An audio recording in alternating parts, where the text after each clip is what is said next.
Chapter 1690. Chu Lushan rubbed his hands and turned his head with a smile. Old General Yang, you're not a beauty. If an old man likes me, there's nothing to be happy about. Yang Wanwan snorted and stopped talking. On the crowded city wall, great ancestor Ji stood out like a crane in a flock of chickens. Partridge Ju Kang hesitated and left Lin Dofang and the others.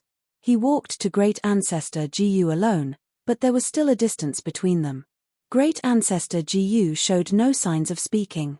Ju Kang hesitated a few times, but he didn't leave angrily.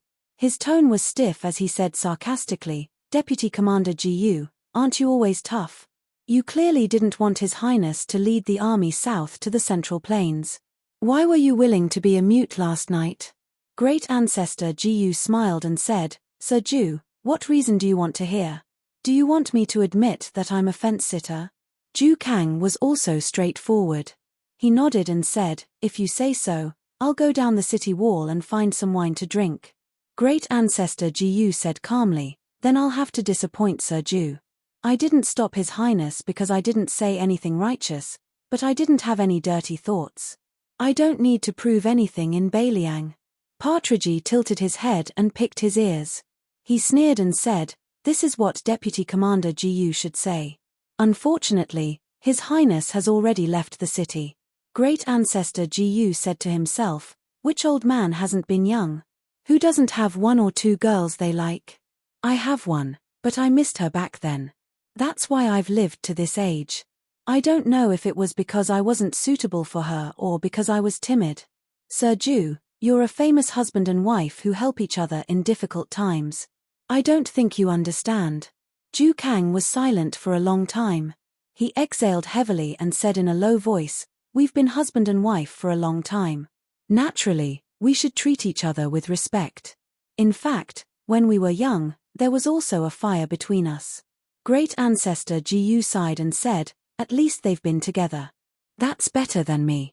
Ju Kang suddenly turned his head and shouted, "Lin Dofang, didn't you elope with a certain southern Tang princess back then?"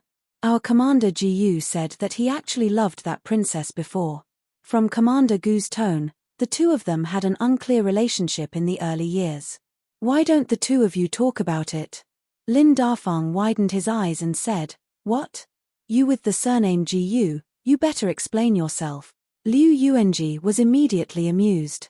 He winked at Wei Taizhan and said, "This is going to be a good show." Grand Ancestor Ji was stunned. By the time Great Ancestor Ji came to his senses, the partridge who had set him up had already run away. He could only see the back of the partridge in the distance. Seeing Lin Dufang trotting over aggressively, Great Ancestor Ji also ran down the city wall without saying anything, and yelled, "Ju, if I don't beat you to death today, my surname will be Ji." After the two of them ran far away, Lin Dofang stopped and laughed heartily. Lin Dufang was no fool. How could he really believe Ju Kang's nonsense? Yu Luandao stood next to Hu Kuei. Just like Xu Beiji and Tian Peifang, Hu Kuei's position as Yozhou's provincial governor was about to be vacated. Unlike Xu Beiji and Tian Peifang, Hu Kuei's ambition was never to become an official. His gaze was always on the battlefield outside the pass. Hu Kuei wasn't the only one like this in Yuzhou. Even Yozhou's General Huang Fu she seemed to be getting restless, as if he wanted to move his butt over to Xiaoguang City. Moreover, Hu Kuei and old Marshal Chen Yunshui had come to Liangzhu together. The old man's words had revealed some clues that the Yuzhou infantry really did need a young general in the prime of his life. Although Chen Yunshui didn't say it outright, the old man clearly hoped that Hu Kuei would take the position of number 3 in the Yuzhou infantry. He also hoped that Hu Kuei could use this opportunity to speak to the prince and not let Huang Fu she take the initiative. But in the end, Hu Kuei still didn't say anything. For this reason, the old man didn't give him the slightest bit of face today. The Beiliang frontier army was still divided into various factions, but they were no longer as clearly divided as they were in the past. With the conclusion of the first battle of Liang Mang, there were some subtle changes that naturally took place. For example, Chen Shiliang got along rather well with the entire Longxiong army. He Zhonghu, Ju Kang, and the other veteran generals regarded him highly. They believed that this young man was one of the few unswerving scholars. Even if he didn't want to be a civil official, he could still be a Confucian general. Meanwhile, Xu Beiji was rather close to Lingzhou's General Han Laoshan and Deputy General Wang Ji. It could be said that the entire Lingzhou army was happy to treat Xu Beiji as part of their maternal family. And Yu Luandao, who had truly made a name for himself in Yuzhou, got along the best with Hu Kuei. As for the prince's trusted aide, Huang Fuxi, he didn't care at all. Not far from the two of them stood Huang Fuxi and Ku Jianghuai, who stood side by side. Although they were both generals of a province, there was a world of difference in terms of background and reputation. Huang Fuxi didn't understand why Ku Jianghuai was willing to get close to him, a famous loner in the officialdom. Ku Jianghuai lay on the arrow pile with a smile and said, "General Huangfu, there are countless capable people in the Beiliang Frontier Army, but I feel that the two of us are the most similar. Not only do we dare to gamble, but we don't gamble on a small scale. If we want to gamble, we gamble on a big scale." Huang Fuxi shook his head. "I came from a Jianghu boorish background. Even if I went bankrupt, how much money would I have? I can't compare to General Ku, who originally had hopes of being made a marquis in West Chu." Ku Jianghuai also shook his head. "I went bankrupt and took out 1,000 taels of gold. I'm willing to put 1,000 taels of gold on the gambling table. You're going to starve to death tomorrow. You only have 10 taels of gold in your pocket, but you also put 10 taels of gold on the gambling table. The level of gambling addiction is actually the same." Huang Fuxi said something baffling.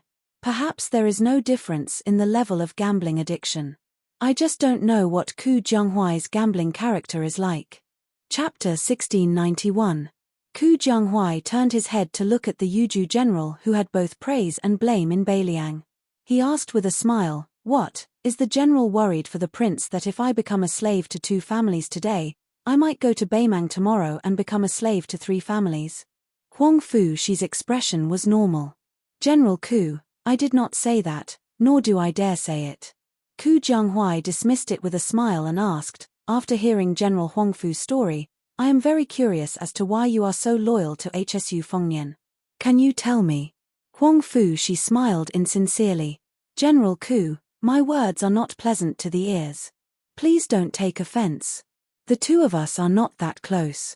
However, if there is a chance one day when we go into battle together to kill the enemy, it is not too late to say a few heartfelt words." Ku Jianghuai smiled. "What? General Huangfu wants to go to Liuzhou's Longxiong army to become a deputy general?"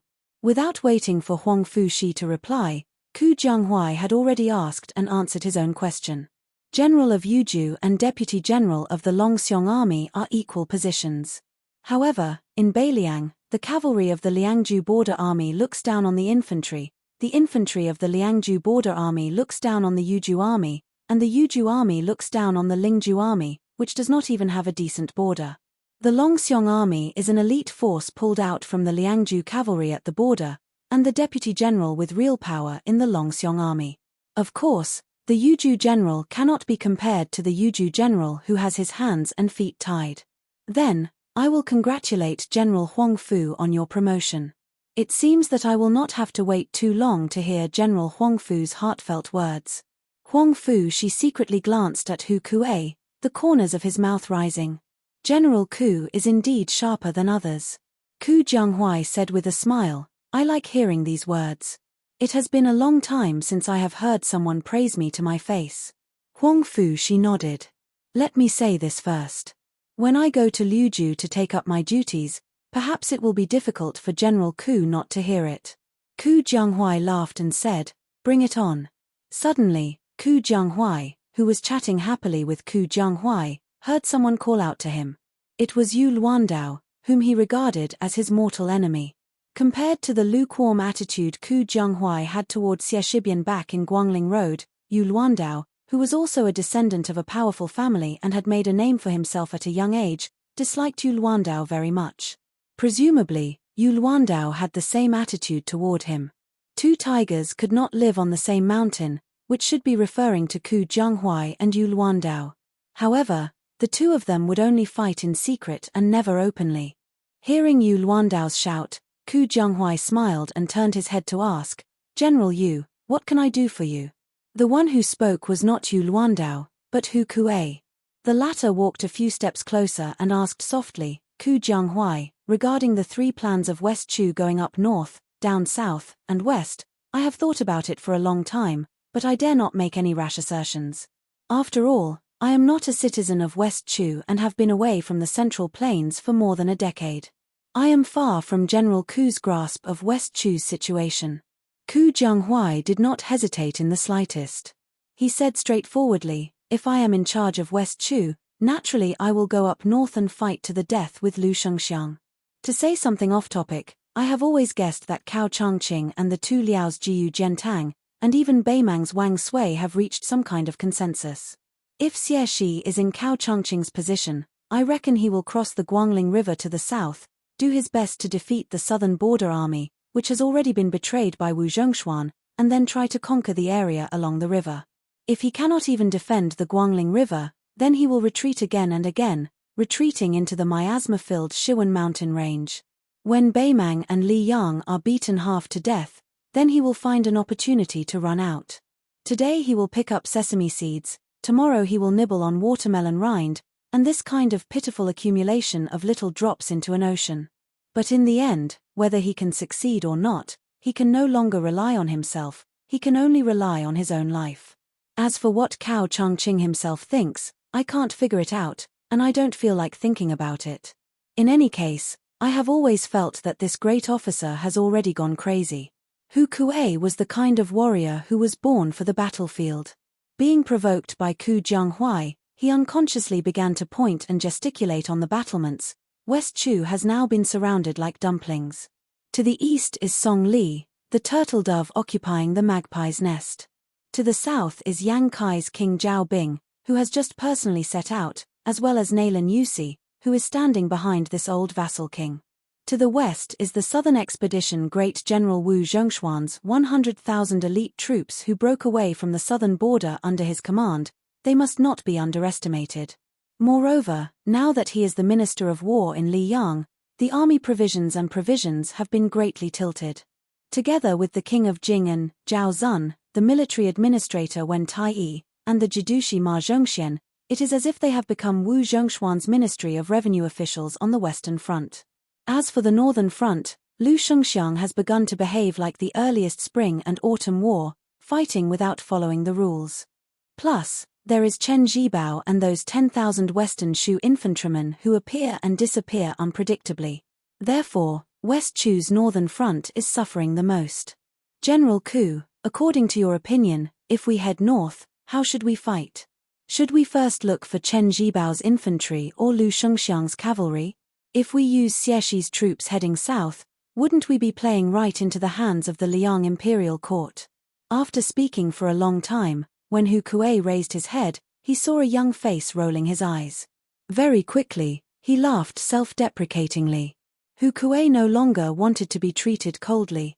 Ku Jianghuai laughed heartlessly. Lord Hu, oh Lord Hu, I'm just a Dhu citizen who hides his head and tail in your Beiliang. Even now I don't care about the Guangling law battle. What are you worrying about? Hu Kuei did not get angry. He laughed calmly. General Ku, I think I'm worrying too much. Yu Luandao frowned. Ku Jianghuai raised his eyebrows and gave Yu Luandao a provocative look.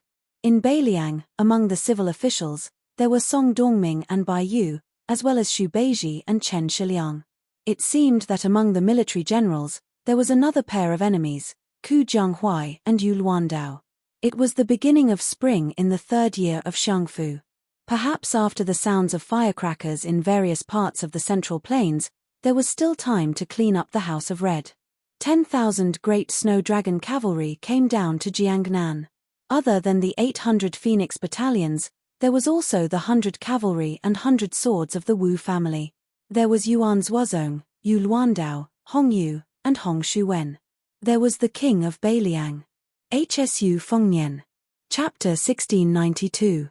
Early in the morning, a young woman and an old man walked out of the prince's mansion on Mount Qingliang. Both of them had a deep relationship with the Shu family. The old man was called Wang Lingquan. He was a lackey of the old Prince Liang in the early years. He was even very familiar with Lin Dofang and the others. Therefore, this time his daughter did not become the Princess of Beiliang and refused the position of Deputy Supervisor of North City. At this time, Wang Lingquan was taking a walk with Queen Chudong by the Tidehark Lake. Looking at his daughter who was still carefree, the old man was both relieved and worried. He was relieved that his daughter would not be bullied here, but he was worried that her identity would change in the future. No matter how easy it was to get along with her in-laws, after a long time, it was inevitable that there would be unexpected bumps and bruises. His daughter was so simple, how could she scheme against others and compete for favor? What's more, Wang Lingquan had always disliked the woman surnamed Lu who came from Qingju. He had long despised the famous scholar Lu Dongjiang. To be honest, Wang Lingquan had never hit the Lu family when they were down. But Wang Lingquan also knew that his son-in-law hoped that he could get along well with the Lu family, and even help the Lu family in some things. But Wang Lingquan had never thought that he was a perfect person. He would not be a bad person, nor would he do good deeds that would harm his opponents. Fortunately, the young lord had never forced Wang Lingquan to do anything. So Wang Lingquan was happy to play dumb and watch the Lu family disgracing themselves. Wang Lingquan stopped and looked around quickly. Then, he said softly, "My daughter, you'll be married soon. Father and mother don't want you to run back to your parents' home if you're wronged. No matter how close you are to your parents' home, it's not good. It's just that, but if you're really wronged, you still have to tell father and mother. A married daughter is like spilled water. Don't take it seriously." Listening to her father's contradictory words, Wang Chudong grinned. Wang Lingquan hurriedly reminded her, "My dear daughter, how many times has your mother told me to smile without showing my teeth?" Wang Chudong made a lively and naughty face. Wang Lingquan said helplessly, "You never grow up. How can we be assured that you will get married?" Wang Chudong smiled and said, "If you can't bear to, then I won't get married." Wang Lingquan raised his hand and pretended to hit her. But as a father who was famous in Qingju for spoiling his daughter, he could not bear to hit her. He was not even willing to scold her, let alone hit her. Wang Chudong's hands twisted behind his back as he looked up and said in a soft voice, "Father, actually I know that even if big sister Lu doesn't become the legal princess, it won't be my turn. It should be that West Chu woman surnamed Jiang. The woman His Highness can't let go of the most is her, but she isn't suited to be the Northern Liang princess. So it is not easy for sister Lu. Father, I know you're afraid that I'll be angry, but I'm not angry, nor am I unhappy. Every time His Highness returns to Mount Qingliang, he'll take the time to ask daughter about the plot lines in the first snow. He even said that when he's truly free, he'll personally watch me write a novel about his 3 travels through Jianghu. He said that I should write about him as a hero. I told His Highness that it wouldn't be a problem to write about him as chivalrous and soul-stirring, but the Jianghu heroine he likes must be surnamed Wang, and she must be an outstanding beauty." Wang Lingquan was speechless. Young people these days, he really did not understand. Wang Chudong narrowed her eyes and smiled like crescent moons. "Father, if you have time, you should drink more tea with that Mr. Lu. Father, didn't you like to pretend to be cultured? Sitting at the same table as the famous Lu Jiao, you will have a lot of face, right?" Wang Lingquan said with a stern face, "His threshold is high. Your father is old and cannot cross it." Wang Chudong shook Wang Linquan's arm. Wang Linquan's face was heavy. "Did King Lu tell you to do this? He wants me to take the initiative to be friendly with the Lu family?" Wang Chudong shook her head and said seriously, "Father, no." Wang Lingquan looked into his daughter's eyes and stared for a moment before finally nodding. "I believe in my daughter, and I also believe in the great general's son."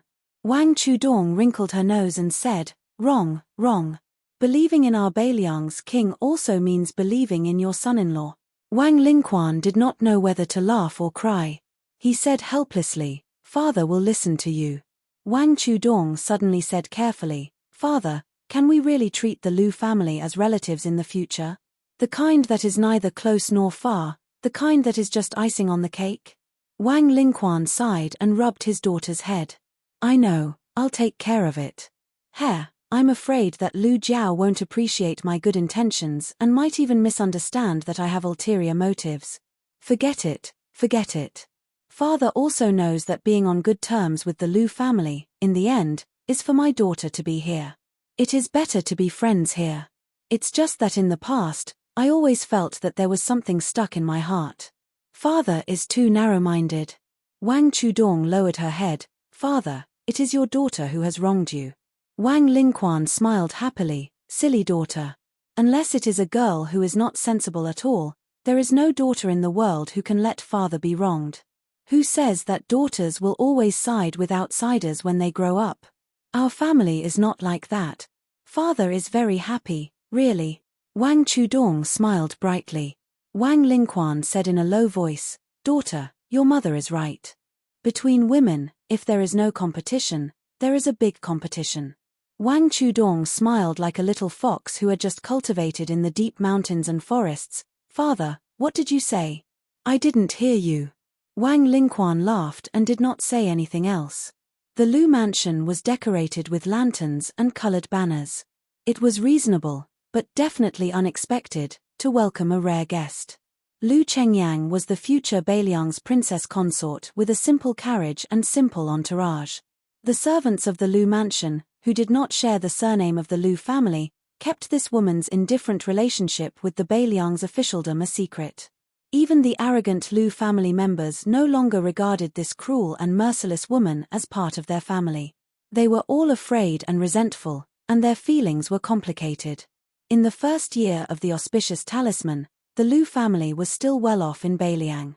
The second year of the auspicious talisman was more difficult, but things took a turn for the better after autumn. This year, at the beginning of spring, there was a joyous occasion. As for Lu Chengyan's return to the family, the Lu family members, who were much stronger than last year, actually had some strange remarks. Oh, didn't you say that you would no longer care about the life and death of the Lu family? What, you just heard that your father is about to become the provincial governor of Liangju, and now you remember that you have such a family? Don't you feel ashamed? You rushed here at the beginning of the first month to give your father a New Year's greeting? Could it be that you are not as comfortable in Mount Qingliang as the outside world said? Lu Chengyang went straight to Lu Dongjiang's small courtyard under the lead of the Lu family's old steward, who bowed and bent his knees. At this time, Lu Dongjiang was indeed in the courtyard writing characters with a broom dipped in water. When the current master of the Lu family saw his daughter appear at the courtyard door, he did not immediately put down the special broom. He waited until the small bucket was completely empty before he handed the broom to a young servant girl with a graceful figure. Then he took a handkerchief and wiped his hands. He turned around leisurely and smiled. Chengyang, you are here. Lu Dongjiang's thoughts about this daughter, who was valued by the old master of the Lu family, were actually more complicated than the other Lu family members. This daughter, who had not been close to him since she was young, had too much of the old master Lu Feiche's imprint on her. Many people even believed that if Lu Chengyang was not a girl, the position of master of the Lu family would not have been given to Lu Dongjiang. Lu Dongjiang knew that this was not absurd. That night at the gate of Qingju, if Lu Chengyang was not a daughter but his son, then he would not have been able to take the inconspicuous bamboo lantern from the old ancestor's hand. Lu Dongjiang hoped more than anyone that the Lu family could achieve great success in Beiliang. He hoped more than anyone that the old ancestor would be glad that he was the one who gave the lantern to him. Lu Chengyang said expressionlessly, "Do you know why the Lu family can have a provincial governor?" Lu Dongjiang was stunned and sneered. "Even if there are many reasons, at least it is not because of your pillow talk, Chengyang." Lu Chengyang twitched the corner of her mouth. Looking at the current provincial governors of Beiliang, Yang Guangdou of Liuju, Chen Shiliang, Chang Sui of Lingju, Song Yang.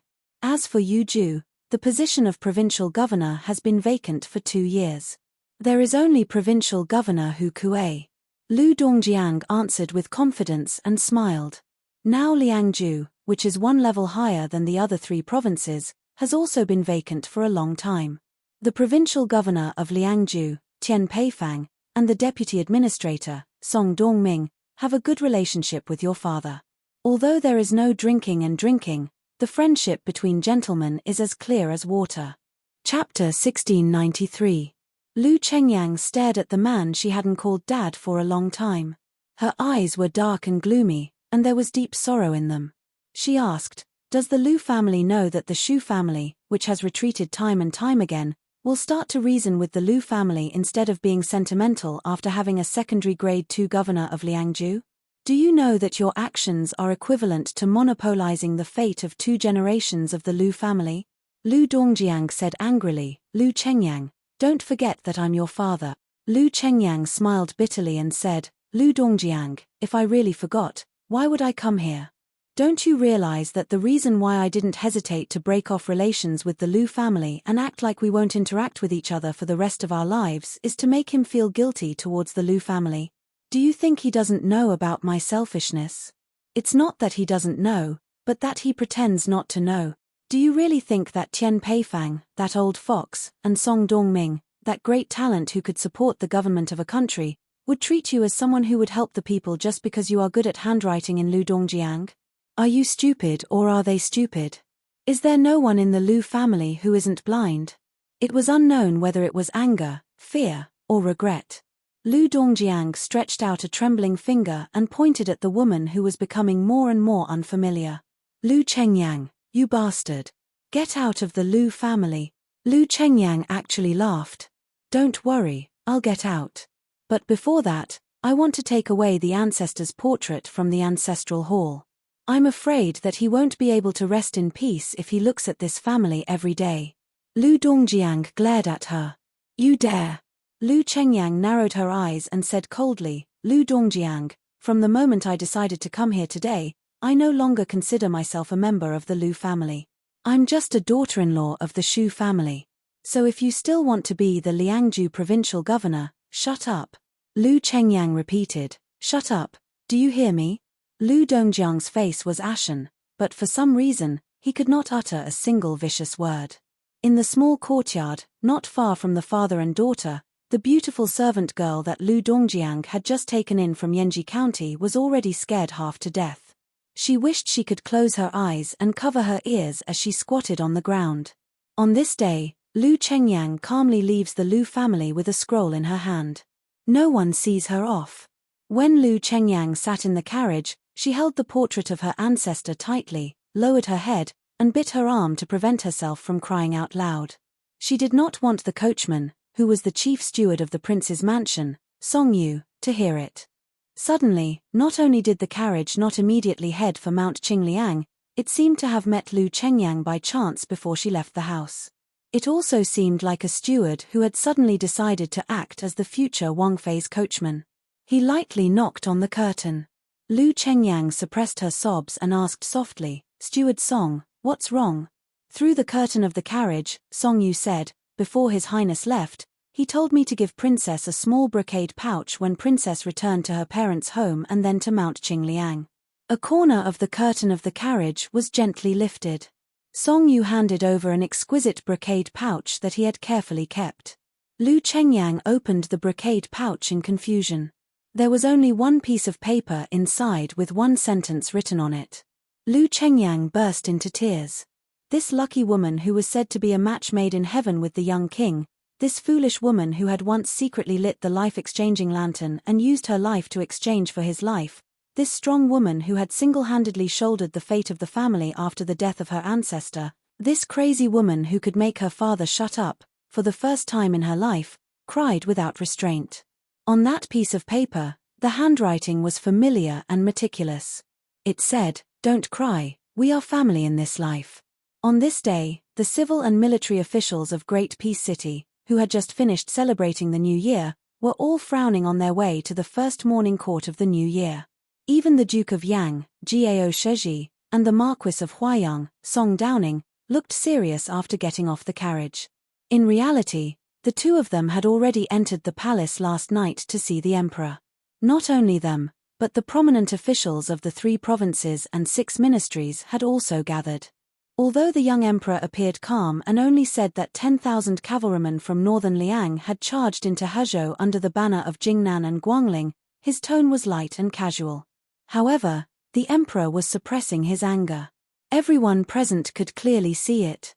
In the end, there were not many substantive countermeasures.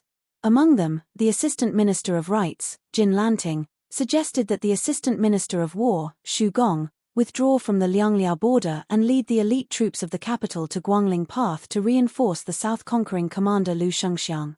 The emperor did not agree or refuse.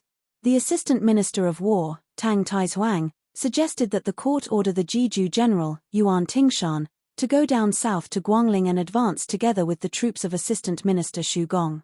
There was an old assistant minister of revenue. For some reason, he was afraid that the 10,000 Beiliang cavalry would not go to Guangling Path to quell the rebellion but instead turn around and go straight to Great Peace City. Thus, he suggested to the emperor that the king of Shu should take 10,000 more troops from his territory. At that time, the young emperor's expression changed slightly. Fortunately, Tantanan quickly added that the 10,000 troops could be temporarily lent to Assistant Minister Shu of the Ministry of War. Gao Shiji looked at his childhood friend, whose face was pale because of the cold, and asked softly, "Why didn't you change into a thicker fur coat?" Song Downing said bitterly, "I didn't sleep at all last night. The study was warm, so I casually picked up this one. It's not like you don't know my temper. When I went out, my face was probably not very good.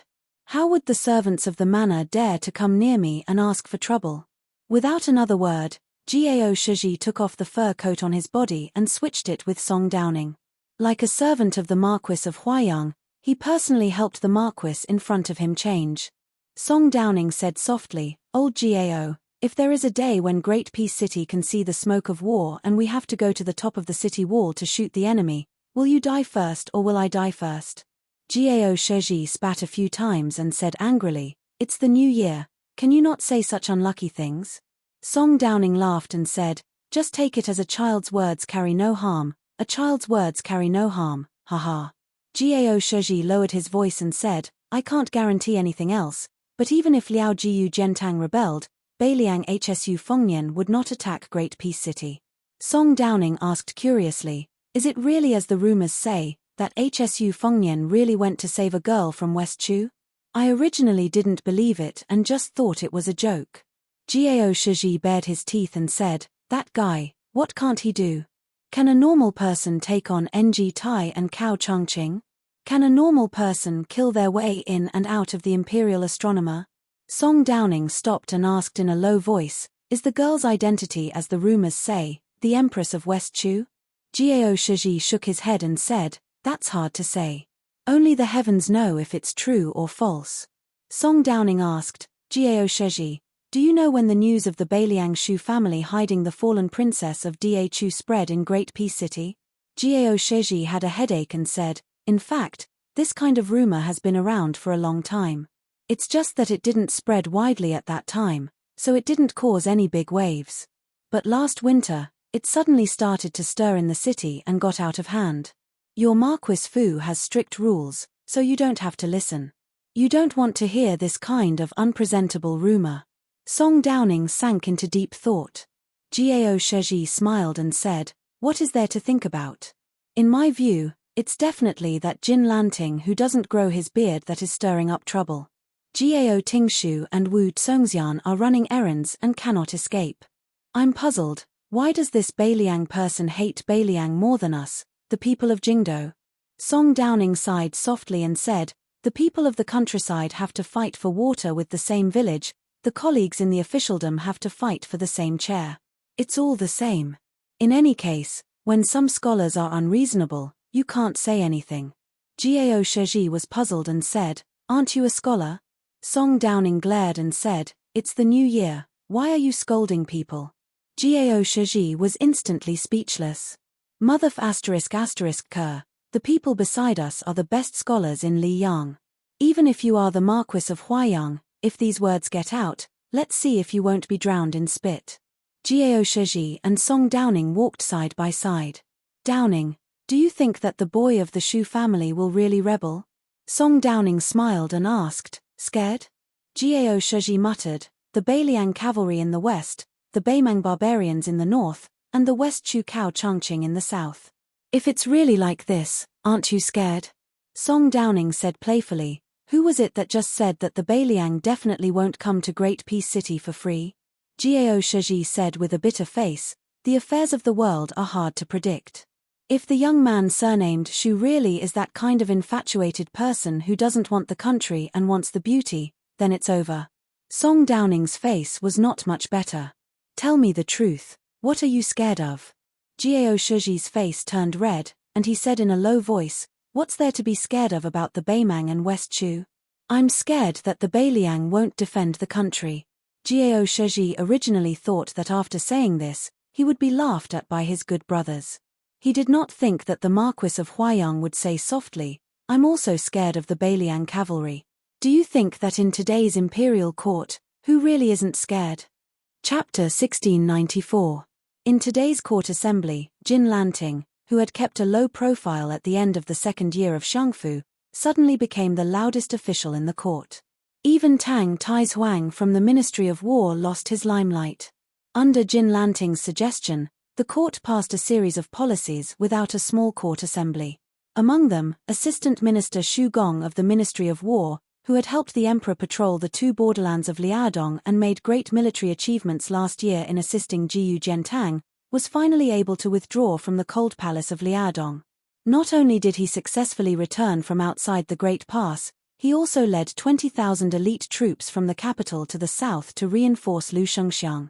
The recently promoted General Li Chang'an became Assistant Minister Xu's assistant.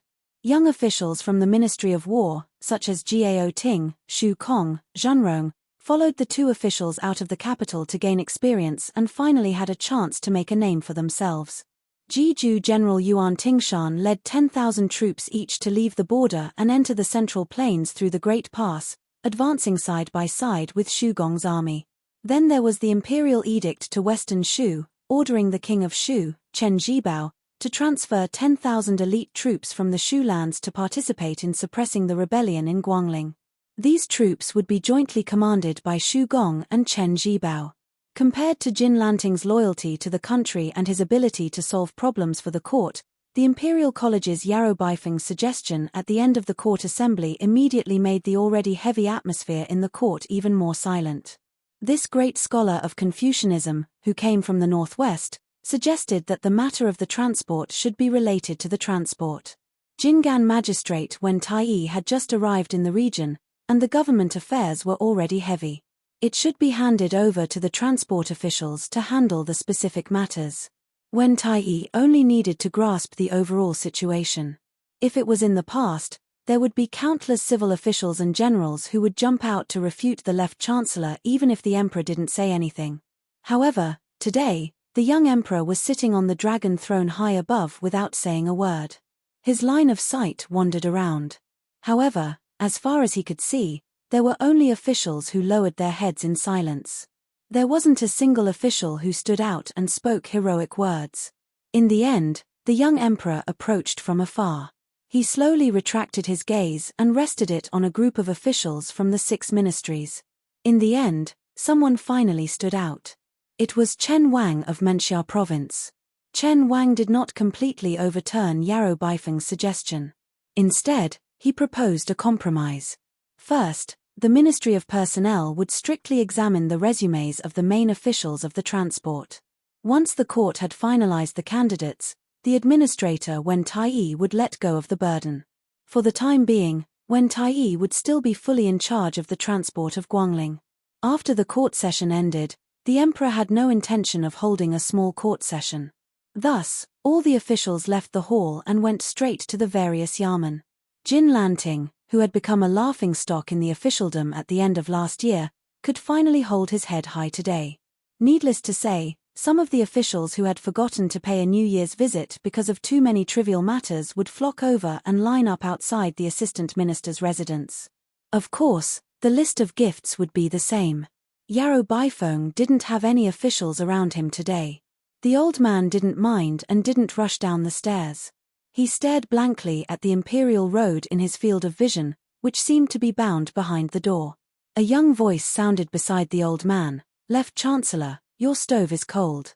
It will be difficult to open a meal in the future." The old man didn't turn his head. There weren't many young people in Liang Imperial Court who dared to speak to their seniors in such a cynical tone. Those who were qualified to attend the court session could be counted on one's fingers. Beiliang's humble scholar, Sun Yin, had already experienced ups and downs in the officialdom of the capital at a young age. Sun Yin continued to tease, "Lord Yarrow, you are really a scholar. You chose this time to be a loyal official. You deserve it." The old man mocked himself. "Do I need to choose the right time to be a loyal official?" Sun Yin nodded and said seriously, "That's right. I have to look at the almanac to check the time before I go out." The old man dismissed it with a smile. "I can't be that kind of loyal official." Sun Yin gloated and laughed. "It's actually a good thing that Lord Yarrow has the intention to retire. I, Sun Yin, fell in the Imperial College. All day long, I was thinking about when I could make a comeback from the Imperial College. Now that the left chancellor's seat is empty, I have a chance. Just for this, I, Sun Yin, have to thank Lord Yarrow in person." Unexpectedly, the old man didn't fly into a rage out of humiliation. Instead, he nodded and said, "It's good that you, Sun Yin, go to the Imperial College. I finally understand that the Imperial College is no longer a place for me to teach. It's no longer a place for me to study." Sun Yin said in surprise, "Lord Yarrow, don't tell me you want to resign and return to your hometown?" The old man laughed, "I'm not stupid. How can I return at this time? I've just slapped the Imperial Court once. If I do it again, how many lives do I, Yarrow Baifeng, have?" Sun Yin clicked his tongue and said, "So Lord Yarrow has studied so much that you don't understand the ways of the world. In the end, you haven't reached the point where you can't be saved." The inflexible old man joked for the first time, "It's rare that someone is willing to flatter me. I have to thank you." Sun Yin waved his hand and said, "Don't just say it. When Lord Yarrow hands in your resignation, remember to put in a few good words for me." The old man didn't nod or shake his head. He only sighed and said, "Ji Province's Yuan Tingshan entered the Central Plains at Ji Ziku. Haha, although I'm a scholar who can't even be considered an armchair strategist, I still understand that those 20,000 soldiers aren't going to Guangling Road to quell the rebellion. They're going to intercept the Beiliang cavalry. By the time the Ji Province soldiers are gone, the 10,000 Shu soldiers will have almost reached the northern part of Guangling Road. At the same time, I reckon that Assistant Minister Shu's command seal will have reached the army." One chain after another. It's hard for Jin Lanting, the Assistant Minister of Rights, to worry so much about the military and national affairs. It's even harder for his suggestions to be accepted by the Imperial Court. Sun Yin said in a low voice, "Lord Yao, do you really think that this is Jin Lanting's idea? Do you really think that it's a good thing that Shu Gong left the two Liao provinces to lead troops south?" The old man turned his head and smiled, "I'm just a scholar, so I really don't understand these things." "Is there knowledge in these things?" Sun Yin smiled and said, "I heard that Lord Yarrow has some good wine in your residence." The old man was stunned. He pulled on Sun Yin's sleeve and walked down the stairs with him. He lowered his voice and said, "Green Ant. When I heard the results of the Liang Mang War last year, I drank it all up." Sun Yin smiled but didn't say anything. The old man wasn't as thick-skinned as Sun Yin. He said helplessly, "There are only 2 or 3 jars left. Don't even think about them. As for the other good wine, no matter how expensive it is, I'll still treat you to it." Sun Yin's face was full of disdain. Chapter 1695. The two of them walked out of the gate side by side. Sun Yin suddenly stopped keeping the old man in suspense and whispered, "Jin Lanting and Tang Taizuang are in cahoots. That's why Shu Gong went to fight the Beiliang cavalry." The old man was startled at first, then sighed. He looked around and finally gave up. This was indeed not the place for him to teach. Sun Yin turned and walked away, smiling. Sir Yarrow probably doesn't even have a posthumous title. I, Sun Yin, won't add insult to injury and drink green ant wine. Sun Yin walked a few steps, then suddenly turned around and lightly patted his chest. "I have a bow. It's not suitable for me to give it to Sir Yarrow in public, but keep it in your heart." 20 years later, in the middle of summer, Sun Yin had just become the second minister of appointments of the new Liang dynasty, a powerful second-rank heavenly official. One day, someone suddenly came to visit the bustling Sun Manor, claiming to be a disciple of the Yarrow family. The already busy gatekeeper ignored him. Even when the Sun Manor was about to close its doors in the evening, the travel-worn young man was still unwilling to leave. He had no choice but to mention his grandfather's name. Although the gatekeeper was a slick person born and raised in the capital, he didn't know that there was such a big shot as Yarrow Baifeng in Liang's officialdom. Later, he finally remembered that many years ago, there was an old man surnamed Yarrow in the Imperial College of the previous dynasty who served as the left chancellor. However, in the past 20 years, that great Confucian scholar didn't have any poems, books, or articles to spread to the Central Plains. Things had changed with the passage of time. He estimated that he wasn't even as good as a new scholar of the new Hanlin Academy. The gatekeeper gritted his teeth. Seeing that the young man had traveled thousands of miles to the capital and was sent home like this, he thought it was really pitiful. He broke the rules and went to report to the Minister of Appointments. Minister Shangshu, who was shirtless and enjoying the shade under a shed, jumped up from the recliner. He didn't even have time to put on his boots before he ran to the door of the courtyard. But in the end, he stopped and casually said to the dumbstruck steward, telling him to leave the things behind and that there was no need to receive them. If the young man showed the slightest bit of anger, there was no need to bring the things to the courtyard. Finally, the steward carefully brought a cloth pouch to the small courtyard. The minister laughed happily. Since he was not the descendant of that old man and hoped to use this as a stepping stone in the officialdom, that was good, very good. In the twilight, 2 jars of greenant wine that had obviously been sealed for many years were placed on the stone table in the small courtyard. Sun Yin was not willing to open them and drink them. On the second day of the court assembly, an old man from the previous dynasty who had long been forgotten suddenly became famous. Yarrow Baifeng, a Taoist from Beiliang, posthumously known as Wenjie. Even though he was already an extremely high official, he was still the Minister of Personnel, Sun Yin, who was known for his debauchery. After the court assembly, he walked out of the main hall and stood at the top of the steps for a while. Then he went alone to the side of Imperial Road Street. There was no one around, but Sun Yin still bowed respectfully. This matter quickly became a strange story in the capital. For some reason, not only did the Emperor of Liyang not hold a small court assembly today, but he also returned to the magnificent main hall. Eunuch Song Tonglu of the Ceremony Directorate stood alone outside the door. The young emperor stood near the dragon throne. The floor of the main hall behind him was paved with gold bricks. Therefore, even though the doors and windows were closed, the main hall did not appear too dark because there was light coming through the window paper. On both sides of the dragon throne were 4 majestic furnishings: a precious elephant, a luan duan, a red-crowned crane, and an incense burner. Together, they symbolized the eternal stability of the country that countless emperors dreamed of. The young emperor walked down the steps and stood in the middle of the main hall.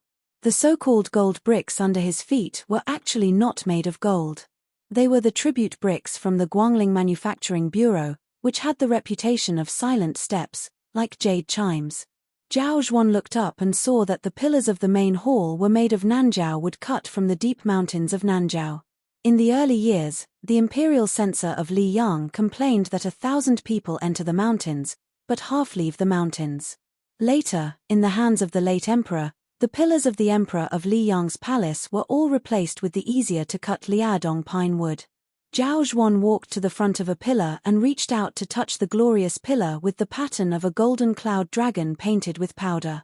He whispered, "Father, you have the blue-eyed Zhongjulu, the half-inch tongue Bengxi, and the human cat Han Shengxian. What about me? A dragon robe, a dragon throne, and a main hall? In this world, can't you give me a little more time to work hard?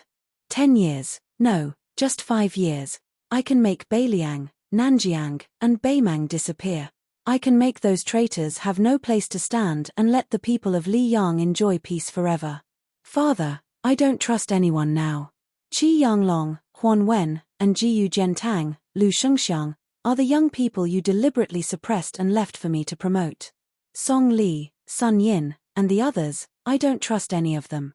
The only one, Chen Wang, is still too young and doesn't have enough prestige. He has no foundation in the Liyang army. Even if he is willing to turn the tide, he is powerless." Zhao Zhuan suddenly retracted his hand. His face was ferocious. He clenched his fist and punched the pillar. The young emperor gasped for breath. He felt a piercing pain in his hand. He glared at the pillar and said angrily, "You destroyed the fate of the Zhao family at the imperial astronomer. I only asked 2 lackeys to make things difficult for you, and you dare to openly send troops to Guangling Path? How is this different from rebellion?" Zhao Zhuan punched the pillar again. This time, the surface of the pillar was stained with blood. "Do you really think that my Li Yang won't dare to fight to the death with Beiliang?" The young emperor lay on the floor of the main hall and looked at the golden dragon carved in the middle of the casoon. The dragon's head looked down with a huge pearl in its mouth.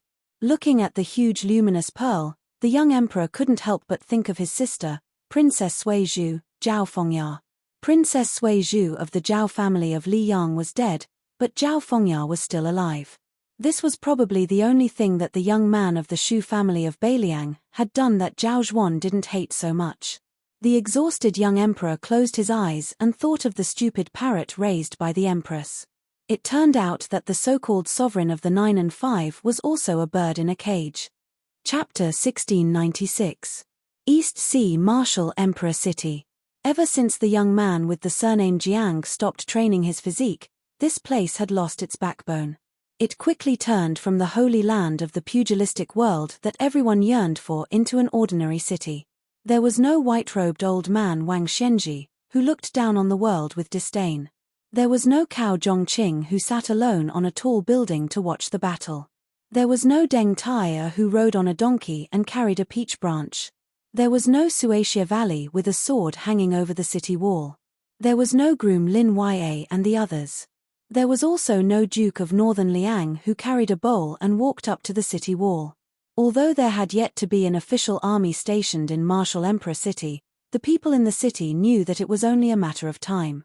Therefore, in the early years, those who were wanted by the government and lived in seclusion, those who lived here to avoid their enemies, and those who were willing to wash their hands of disputes, all left this eastern sea city one after another.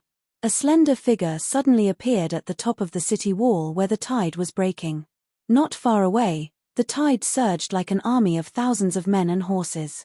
It suddenly hit the city wall and covered the figure in an instant. In the next moment, the figure disappeared. Perhaps he was swept away by the tide. However, when the tide receded, another figure appeared on the city wall. Unlike the former who came and went in a hurry, this man did not disappear immediately. He was dressed in plain clothes and had an ordinary appearance. His face was full of stubble, and his boots were somewhat damaged. However, in front of this inconspicuous middle-aged man, a 3-foot sword was hovering. It was vibrating slightly like a mosquito flapping its wings. The travel-worn man stopped his sword and looked around. His eyes were sharp, like the sharpest sword in the world.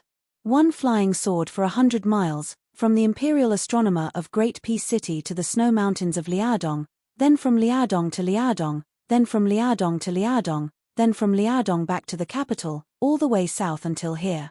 The man rubbed his chin and said, "Xie Guanying, your running ability is really the best in the world. However, if you have the ability, run all the way to the southern sea." After about half an hour, the man sneered and said, "Found you." The flying sword that was hovering in the air seemed to have heard the imperial edict. It flashed before its master. Not long before this, in front of a bun shop that was slowly becoming quiet because it was past dinner time, a child, who was given the nickname Dognose by a certain green-robed girl, was staring at a poor scholar with white hair. The child's real name was Go Yufang. He raised his head and looked at the poor scholar who was embarrassingly short of money. He then lowered his head and looked at the last steamer of buns that he couldn't sell for copper coins. The child's gaze moved back and forth between the two. The grandpa beside him was already cleaning up the table. The old man had lived in the Martial Emperor City for most of his life. He didn't ask anything about this. To be honest, in the Martial Emperor City, he had seen many strange things and strange people. So much so that he was surprised to meet a normal person. The old man had seen too many strange customers. Some complained that the buns were too meaty and weren't willing to pay. Some complained that the buns weren't sweet. Some didn't even have a few copper coins in their pockets, so they threw their treasured swords and treasured sabers on the table and left. There were also some who ate the buns that weren't worth a few copper coins and complained about how many kinds of delicacies they had tasted in the past. There were also some who pretended to take out a tattered secret manual to exchange for a steamer of buns. There were even some who claimed that they were cow chongqing, ng Thai, etc., so they weren't willing to pay. There were too many of them. The child asked, "You want to eat steamed buns?" The poor scholar, whose clothes were tattered but clean, was expressionless. The child asked again, "No money?" The scholar just stared at the child. The child wasn't the kind of person who would add insult to injury. Although he didn't have parents and lived a poor life with his grandpa since he was young, his upbringing was very good. Therefore, even though the poor scholar in front of him obviously wanted to eat for free, the child didn't speak ill of him. He just hesitated whether to give him the steamed buns. After all, giving him a steamer of steamed buns wasn't a big deal. However, he was afraid that the guy would blame him and his grandpa after eating the steamed buns. He remembered that guy named Jiang Fuding. When he lived in the city and often came here to visit, he once said the saying, "If you give someone something, they will give you something. If you don't, they will hate you." Just when the child was about to give him another steamer of steamed buns, the poor scholar suddenly opened his mouth and asked in a hoarse voice, "What's your surname and name?" The child suddenly felt a little bored. Alas, since he helped his grandpa with the chores, there were at least 8 or 10 Jianghu diners who kept saying that they were talented in martial arts. Therefore, the child subconsciously said in a bad mood, "I can give you this steamer of steamed buns, but I don't practice martial arts." The child suddenly remembered that this old guy in front of him didn't look like a martial arts practitioner who fought and killed. He looked more like a teacher. Therefore, the child quickly added, "I don't go to private school either." The poor foreigner repeated his question with an expressionless face, "What's your surname and name?" The child subconsciously took 2 steps back, some fear and awe coming from the bottom of his heart. The middle-aged scholar standing in front of the child frowned. After he raised his hand, the child saw that the man was holding half a broken bowl in his hand. In front of the child, the man broke off a piece the size of a fingernail and threw it into his mouth, chewing just like that. The child was stunned. Was this man so hungry that he lost his mind? When the child finally came to his senses, his face suddenly turned pale with fright. He saw that his grandpa seemed to have cast a body-fixing charm on an immortal. He maintained the posture of bending over and wiping the table. Not only his grandpa, but also the pedestrians on the street were all motionless. Some people raised their feet to move forward, but they couldn't take that step because they were still half a foot above the ground. Some people felt that the cold spring was too unbearable and wanted to jump and stomp to drive the cold away. Therefore, they were suspended in the air. Some people were joking with their friends who were walking side by side, but when they turned their heads, their bright smile froze. All of this was beyond the limit of the child's imagination. His hands trembled and he couldn't hold the steamer of steamed buns. However, when the small bamboo steamer fell to the ground, it was a scene of heaven and earth shaking. In the child's sight, his grandpa, the table, the pedestrians, and the street were all shaking violently, making the child dizzy. The middle-aged scholar took a few steps forward and bent over to pick up the steamer of steamed buns. He stood side by side with the child. Only then did the child see that in the silence of heaven and earth, there was only a sword slowly approaching. The man said with a hoarse voice, "My name is Xie Guanying. From now on, you will be my only disciple." The man took out the other half of the broken bowl, which was much more complete, and placed it in the child's hand. Then, he suddenly pressed a hand on the child's head and said indifferently, "Hong Shixiang is unwilling to enforce justice on behalf of heaven and become a person who hates Hsu Fengnian. As for me, I want to do it, but I can't." The man raised his head and looked at the sky. The hand that pressed on the child's head slightly increased in strength. Instantly, fog rose and immortal qi lingered. Finally, it condensed and took shape about 3 feet away. It was a landscape map of mountains and rivers with a flood dragon hidden in the mountains and rivers. There was a deity 3 feet above. Chapter 1697. The abject man retracted his gaze and looked at the flying sword that had broken free from the shackles of heaven. He said regretfully, "It turns out that 1,000 years of immortality is a step further than Ancestor Lu. In the end, it's just a joke. I had no choice but to accept you as my disciple. Forget it, forget it. In this world, all the scholars have their own destinies. It's time for the martial artists of Jianghu to have an end. I will be the first, Cao Chongqing will be the second, and as for who will be the last, I hope it will be you. Remember, in the future, when you meet someone called you Delong, don't show mercy. Just don't think about attaining Dao and ascending in the future. Take a step back and try to make yourself famous in history. After saying this, the man disappeared. The child with a rosy face looked around blankly. Grandpa continued to wipe the table. The pedestrians on the road continued to move forward. The world continued to be lively. The flying sword also disappeared along with it. The child looked down. Only the half-broken white bowl in his hand clearly told him that the encounter just now was not a daydream. The child whispered, "My name is Go Yufang." He heard a voice. The child suddenly looked up and saw an ordinary-looking middle-aged uncle. The latter smiled and asked, "Is there still food in the shop?" Go Yufang quickly turned around and hid the broken bowl in his arms. "Sir, our shop's signature soup dumplings are gone, but we still have wonton and noodles." The ordinary-looking middle-aged uncle didn't seem to care about the child and the half-broken bowl at all. He just grinned and said, "Then give me a bowl of wonton and a plate of chili oil. Make it as spicy as possible." The child smiled and said, "Okay, our chili oil can't even be eaten by the guests in Shu. I'm afraid that you will ask us for cold water." The uncle suddenly looked embarrassed. "Waiter." The clever child took the lead and said, "Just put it on the account." The uncle was still a little embarrassed. "It's best if you can put it on the account, but I'm in a hurry. I may not be able to come back here in a few years. This is troublesome." The child smiled and said, "It doesn't matter. Our family's shop has been doing business in the city for 30 years. As long as you have the heart, it's fine even if it's 10 years later, let alone a few years. Of course, if you really forget, it's fine. It's just a bowl of wonton." The child was not originally such a poor and generous person. It was just that he inexplicably met a strange person who called himself Xie Guanyin and became that person's disciple. After all, the child was still young. No matter how steady his temperament was, he was still somewhat happy.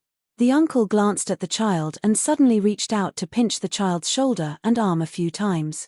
He clicked his tongue and said, "The one with the surname Xie does have some luck. Could it be the final radiance of the setting sun?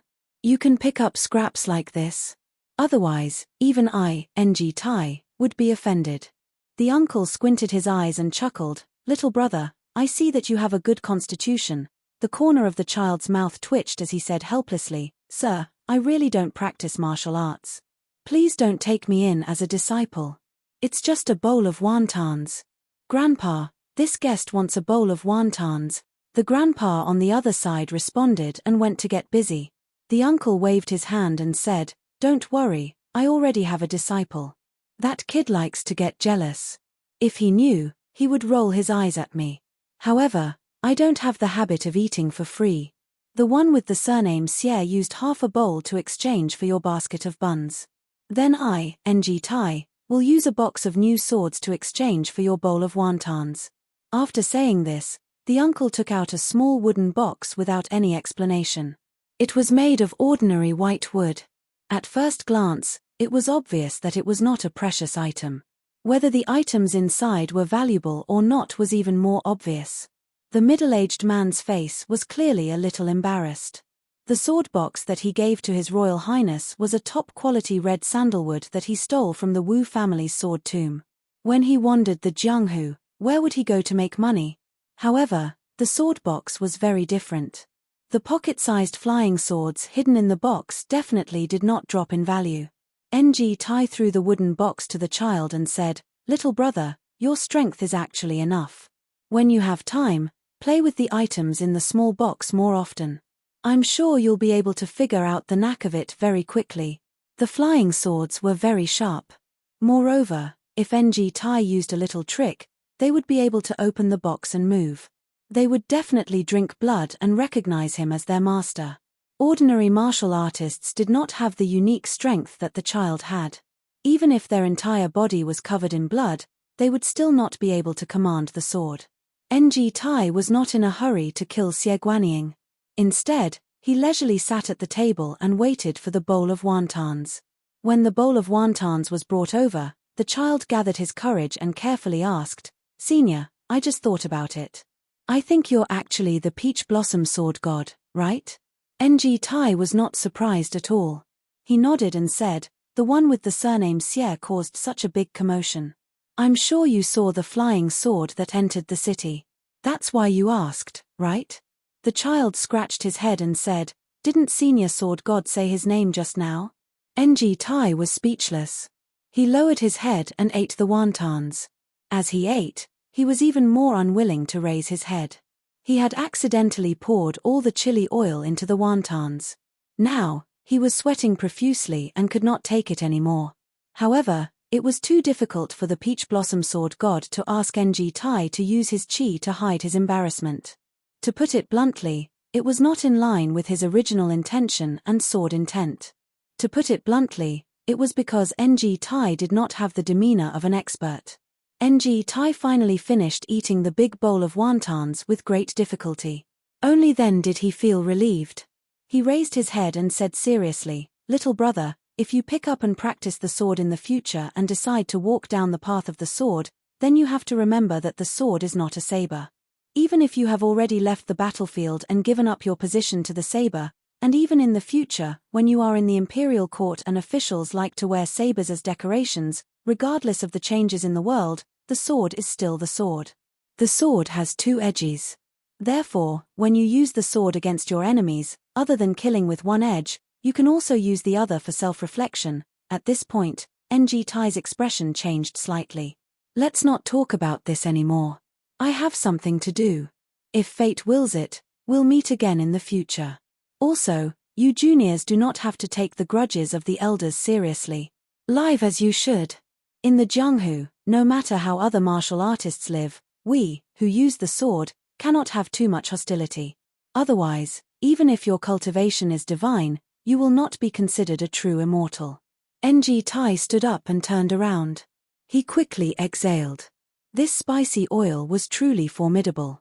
The reason why this peach blossom sword deity didn't continue nagging was because of the spicy oil and because he really didn't know how to reason with others. Ng Tai reached out his hand and pointed. A flying sword appeared in the southern sky. In the next moment, he stood on top of the flying sword. One man and one sword disappeared in an instant. In the entire martial the Arch City, only that child called Go Yufang noticed this scene. In the first 100 years, there were Li Chenggang, Wang Xianji, Hsu Fengnian, and Shenyuan Qingfeng. It was like the Spring and Autumn War, where heroes rose together. In the next 100 years, there were only two. It was also like the Qin dynasty, where two kingdoms confronted each other in the Central Plains. After those two became famous and were regarded as the world's #1 martial artist, they made a promise of 10 years and fought 6 times. The outcome was a tie. Every time, after one of them won a battle, the other person would turn the situation around in the next battle. Yu Delong wasn't truly invincible. There was still Go Yufang in this world. Chapter 1698. At the border of Hezhou, the battle was on the verge of breaking out. In the direction of Yuju, there seemed to be a muffled thunder. The military governor of Lianghuai, Cai Nan, was wearing iron armor and holding his iron spear tightly. This general of the border was full of sorrow. Tens of thousands of Northwest elites under his command were not fighting to the end with the Beimang barbarians, but died in civil strife. The infantry of Lianghuai army blocked the horses in the middle, and the cavalry coordinated with the two wings. It was a very mediocre arrangement. It was not that Cai Nan did not want to fight the Beiliang cavalry with cavalry and fight to the death with them, but he was really arrogant. Even if he had the advantage in numbers, he still did not have the confidence to play tricks with the Beiliang cavalry. Cai Nan did not have the extravagant hope that his Lianghuai army could stop the young feudal lord. He could only hope that he could keep as many of the Shu family cavalry as possible. 2,000, or 3,000. As for how many people the imperial court could stop at the passes between Jizhou and the Central Plains with the help of the natural advantages, that was really Cai Nan's funeral. It was not only the funeral of the territory, but also the funeral of Cai Nan after he died in battle for the country. Cai Nan looked up and saw that the terrain was flat and there were large patches of white snow. He suddenly thought of a very unpleasant word: corpse is not cold. He thought that in a few hours, his corpse should be cold soon, right? There was a lot of snow in the northwest, and the cold land produced healthy people. In the past, Jizhou of Lianghuai Road had Yang Shunxing's Southern Ji infantry, who was known as the best in the world. Cai Nan, who was promoted to military governor, was close to the water, and the Lianghuai border army under his command was soon regarded as the first-class military force of the Liang imperial court, second only to the Liao. After Tang Tai's Huang, there were a few local officials who were also former generals of the Jiyu army who had recently entered the capital to take up important positions. Cai Nan did not feel much joy. Instead, he smelled a little bit of danger. In the final analysis, those were all trades without capital by the emperor in exchange for the local military power. The reason why they were so gentle and affectionate was that their common benefactor, Jiyu Jiantang, was still standing at the border. As well as the hundreds of thousands of troops in the great general's hands. Cai Nan exhaled heavily. He had sent the young emperor's trusted aide, Administrator Han Lin, out of the battlefield and then led his troops to die heroically here. Was this an acceptable explanation to the general, the court, and the emperor? Was this the so-called loyalty and righteousness in the history books? Living in a peaceful world that had been peaceful for a long time and becoming a border official who had enjoyed many years of happiness, it was only at this moment that Cai Nan realized that the hothead who had followed behind the general and wanted to die was actually starting to be a little afraid of dying, especially dying without knowing why. The orderly hooves of the Beiliang cavalry were like the beating of a drum, beating Cai Nan's heart heavily. Again and again, this Jidushi Daran found it difficult to even breathe. There was no need for the distant sentries to report at night. Cai Nan could see with his naked eye that the cavalry happened to be at the edge of the optimal charging distance. They stopped their horses before moving forward. One rider took the lead to leave the formation, followed by about 100 retainers who urged their horses forward. Cai Nan, whose heartstrings were stretched taut, was confused and increasingly nervous. The confrontation between two armies on the battlefield was not a child's play like in historical novels. What about the main generals of both sides coming out alone and fighting to their heart's content for hundreds of rounds was all nonsense. However, there were indeed more than 100 riders leaving the Beiliang army alone in front of him. Could it be that in order to win the hearts of the troops, that the man surnamed Shu wanted to take the head of a general in the army by relying on his strength as an immortal on land? Thinking about this, Cai Nan was a little angry. Did he really think that their crossbow formation was just for decoration? In order to counter Hsu Fengnian who messed up the formation on the battlefield, Cai Nan specially sent people to take the Jidushi commander's seal to scour the entire Lianghuai path. Pretty much all the crossbows outside the northern defense line were either requisitioned or borrowed over. A total of 50 crossbows were placed behind Cai Nan openly. Not only were they used to deal with one-on-one attacks, but they were also a huge threat to the iron cavalry. One rider led the charge. The horse hooves did not stop until it was 300 steps away from Cai Nan. Not only did Cai Nan, who had master cultivation, but even the elite guards and the two infantry generals saw the valiant appearance of that rider. It was the famous king of Beiliang, Hsu Fengnian. This young vassal king with the surname Shu had killed no less than 10 top masters of the Jianghu and 300,000 Beimang soldiers. His hands were bloody as he killed all the way until today. Even if he was in the enemy camp, facing this person, he had to admit that he was in awe. Among the sons of the older kings of Liang, this young man could be said to be the best. Zhao Zun also inherited his father's title, but he was so submissive that he was like a guard dog of the emperor's family. Zhao Zhu, who was known as the #1 prince of Liang, was criticized in Guangling Path. The eldest son of Jiaodong Zhao Sui, Zhao Yi, was also not outstanding in the war between the two Liao and Liao. As for Guangling Prince Zhao Yu, there was no need to bring them out to embarrass themselves. Cai Nan casually waved his hand, and the elite scout, Yi Bushu, who was sweating profusely, quickly retreated. Cai Nan stared at the young man in the middle of the two armies. There were 100 riders behind him, and they were not wearing armor or swords. Each of them only had one sword on their back. They must be the 100 swords of the Wu family that spread throughout the Jianghu last year. As a general who guarded a region for the imperial court, Cai Nan had little interest in Jianghu matters. His ability to kill was honed from blood on the battlefield. In his early years, he had a private duel with a martial artist who was at the same level as him. After he won easily, Cai Nan only had one word to describe him: soft. However, Cai Nan did not dare to underestimate the 100 riders in front of him. As for the young lord in the lead, Cai Nan naturally did not dare to lower his guard. If Hsu Fengnian did not stop his horse 300 steps away, Cai Nan would have ordered the ballistae to shoot without hesitation. Jianghu people were afraid of military crossbows, and martial arts masters were afraid of ballistae. This was a bloody lesson that countless people had sacrificed their lives for. Especially the heavy ballistae, which had the reputation of flying swords within 50 meters. Cai Nan admitted that he did not dare to face several ballistae with arrows as large as spears. Otherwise, Beimang would not have used ballistae to greet the king of Beiliang outside Hutu city last year. The 100 riders and 100 swords of the Wu family stopped their horses solemnly.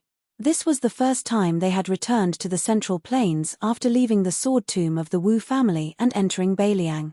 The demon surnamed Zhu behind the sword crown Wu Liuding and the sword made Cuehua even closed his eyes and sniffed hard. His face was intoxicated. He clicked his tongue and said, "I've smelled too much of the blood and horse manure outside Liangju Pass. The air here is more comfortable. I just don't know if I can smell the fragrance of wine and cosmetics in Jiangnan of the Central Plains."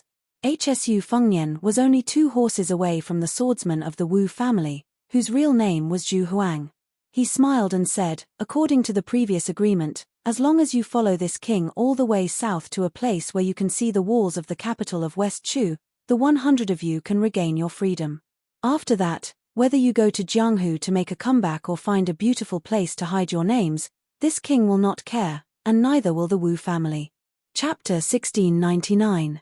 Old Zhu, who was also incomparably bloodthirsty in the sword tomb of the Wu family, laughed strangely and said, "Your Highness, these words may work for others, but I can't be considered kind to old Zhu. Back then, in that damned place, I only killed a few more Wu guys. Old Wu didn't have the ability, so he cooperated with others to knock 60 dragon-binding nails into my body. Their method wasn't clever, but their method was unique. Those who weren't the direct descendants of the Wu family couldn't pull out those things. Old Zhu has always had a temper of being the head of a chicken rather than the tail of a phoenix. The first time I entered the Jianghu of the Central Plains, if I don't become one of the 4 masters of the martial arts competition and no longer exchange blows with Deng Tai, I would be sorry for the more than 40 years of torture I suffered in the Wu family. So, with these nails in my body, I have to trouble your Highness to intercede with that old bastard old Wu. As long as your Highness is willing to speak, although I don't know what Jianghu morality is, I am not an ungrateful person. When the time comes, even if your Highness wants me to go to Taiyan City to kill someone, I can pat my chest and agree." Zhu Huang, who was full of yin qi, and Ng Tai were both illegitimate children of the Wu family. They were abandoned at Sword Mountain to fend for themselves. However, in the battle that year, Ng Tai, who won, entered Jianghu and became the Peach Blossom Sword God. Zhu Huang, who lost, was too murderous, especially when he killed almost all of the Wu family's side branch. The furious Wu ancestor used a secret technique to imprison him. If it were not for the 100 swords, Zhu Huang, whose cultivation could be said to be divine, was destined to never let the world know that there was such a sword immortal in the world. As for leading the Wu family's 100 swords to Guangling Road, not only Xu Weixiong, but even Chu Lushan had objections. This was because Hsu Fengnian had promised them freedom. For Beiliang, this was not a negligible loss. In a stalemate on the battlefield, the Wu family's 100 swords would definitely be the key to turning the situation around once they entered the battlefield. They might not be able to kill Tuoba Bodhisattva, but powerful people like Hong Jingyan and Murong Baoding would probably be scared witless. Without waiting for Hsu Fengnian to speak, Wu Liuding, who regarded Zhu Huang as an enemy, turned his head and said angrily, Zhu, if you can pull out 60 nails, I can help you put in 60 more. Zhu Huang sneered lazily, just you, kid. Even the women next to you are more stubborn than you are. Haha, your Wu family is really interesting. These 2 generations all have guns. It's better not to have guns. The swordsman Tsuehua's fingers moved slightly. A short old man with an extremely long and thin ancient sword on his back frowned and said, Zhu Huang, don't push your luck. This old man also had a high status in the Wu family sword tomb. Because he was a sword fanatic, Wu Liuding gave him the humorous nickname of Sword Grandpa when he was young. He was different from Zhu Huang, who had never left the Wu family, or Zhong Wantai, Gongsun Xiushui, and Nailan Huayu, who still had hopes of returning to Jianghu. The 80-year-old old man was infatuated with the path of the sword his entire life.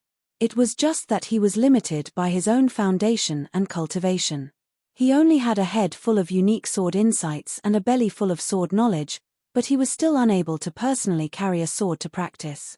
When the old man entered Beiliang, he had twice discussed the path of the sword with the young vassal king. Because of the dispute of personal feelings, he had the idea of passing down his legacy to Beiliang. As for the country that was valued by both scholars and martial artists, the old man had always been indifferent. Hsu Fengnian did not turn around. He said softly, everything can be discussed when we reach the capital of West Chu. If nothing unexpected happens, there should be 1 or 2 battles to be fought. We must strive to make sure that no one from Beiliang's great snow dragon cavalry dies. Of course, you all must not die. The great Jianghu is waiting for you seniors to make a name for yourselves.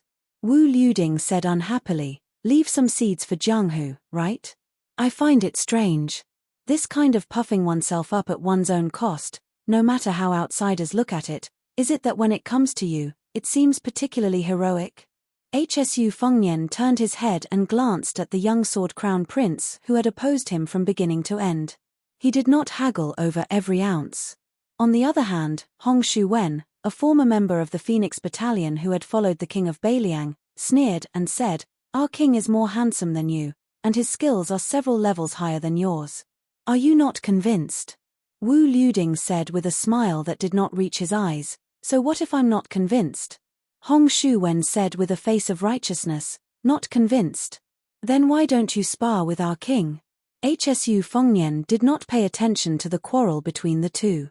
He shouted to the 2 Huaidao army, Cai Nan, let's have a chat before the battle. When Cai Nan heard this, he did not hesitate too much. He rode out alone. The infantry generals wanted to stop him. Naturally, they did not wish for their main general to be in danger. After all, the young king not far away was one of the 4 people who had evaluated the martial arts. However, the regional commander casually said, if Hsu Fengnian wants to kill someone, he would not be so despicable. The 2 riders each took more than 100 steps forward and stopped to look at each other. Cai Nan took a deep breath and looked at Hsu Fengnian in front of him. He said in a deep voice, if king wants me to retreat, then don't waste your breath. Cai Nan, who was holding his iron spear, saw that the young king seemed to be speechless. He only looked past him and his horse and looked at the 2 Huaidao army. Cai Nan was silent for a moment and continued, even if you, Hsu Fengnian, have a higher cultivation than General Ji Yu, you are not your father. You are not General Xu Xiao. You are not worthy of me, Cai Nan, to get off my horse and avoid you. Hsu Fengnian retracted his gaze and asked, if I remember correctly, this king has already sent a message to General Cai. Today, you can block the road, but try to place the elites on the 2 wings and let our cavalry rush through. If we have fewer casualties, you will have fewer casualties. Is this not good? Cai Nan said coldly, I will pretend that I did not receive that message. As the general in charge of military affairs at the border, Hsu Fengnian suddenly interrupted Cai Nan's words, General, you did not receive the imperial edict, right? Cai Nan's face was cold. Hsu Fengnian smiled and said, General Cai, do you think that our Beiliang cavalry is so sudden that Greaton City is caught off guard? Do you really think that the spies in River Ju are so weak? Even if the Beiliang cavalry advances slowly, the imperial edict will not be sent to River Ju on time. It will always be neither faster nor slower than this battle. It will only be a step later. Cai Nan said expressionlessly, so what? The imperial court has its own ideas. I, Cai Nan, only need to be worthy of the Li Yang armor I wear. Hsu Fengnian jerked the corner of his mouth. Do not worry. This king has taken the initiative to talk about the past with you, Cai Nan. He did not want your army to move out of the way. The reason I gave you the message earlier was because General had given face to a certain old man in the past. The reason I am wasting words with you today is because there is an old official in Grayton City who spoke to this king. Hsu Fengnian turned his horse around and slowly left. His words that were neither light nor heavy passed into Cai Nan's ears. Since you are not willing to put on an act, and the Huai border army wants to be loyal to the country, then Beiliang will fulfill your wish. On the battlefield, facing our Beiliang cavalry, how hard is it to die? Cai Nan returned to his formation with a pale face. The third spring of the auspicious talisman. The great snow dragon cavalry surged like a tide. The Huai border army of almost 40,000 was utterly defeated. Chapter 1700. The sound of horse hooves caused the central plains to tremble. The Beiliang cavalry left the Beiliang Road and entered the Lianghuai Road. They went down south around Yang City, which bordered the River Province and Ji Province, and crashed into the north of Gangnam-do. They drove straight down like a hot knife through butter. Just like the burly man from the northwest who knocked the Jiangnan beauty to the brink of collapse. Everywhere they passed, the Liang officials and local soldiers all kept quiet out of fear, not daring to make any provocative moves. The night curfew was extremely early, and even during the day, no merchants were allowed to enter or leave. The soldiers of the Wu garrison were not allowed to take even half a step out of the camp. The memorials were like a flurry of snowflakes. They were passed through the county yamen, the provincial governor's mansion, and the official residence of the administrator one by one. In the end, they were passed to the elite cavalry and sent to Grayton City at the fastest speed of 500 kilometers. Along with the barbaric advance of the 10,000 cavalry, more than a dozen families appeared one after another along the way. Not only were the leaders of the local government and army drenched in sweat, even Zhao Go, who had been responsible for spying on Liang for many years, was terrified. These families, which could be said to be famous in the various provinces and counties, all had countless fertile fields and abundant grain reserves. 4 of the families could even be said to be local lords in the provinces and counties. These dozen or so families, who were all commented on in Zhao Go's secret files as having clean backgrounds, were actually bold thieves who had openly colluded with the enemy of Beiliang. They had sent countless amounts of grain to the Beiliang cavalry. This was a disaster that was laid out on the table. Once the court came to settle the score, the dozen or so families with deep roots were destined to suffer the consequences. The people in charge of the various provinces and counties, as well as the civil and military officials, would also be ruthlessly skinned. Among them, the first family to reward Beiliang in Hezhou did not immediately flee to Beiliang. Therefore, the local government joined forces with the garrisoned army to send 400 elite soldiers after the Beiliang cavalry crossed the border, intending to search and confiscate the family's property and punish them for their crimes.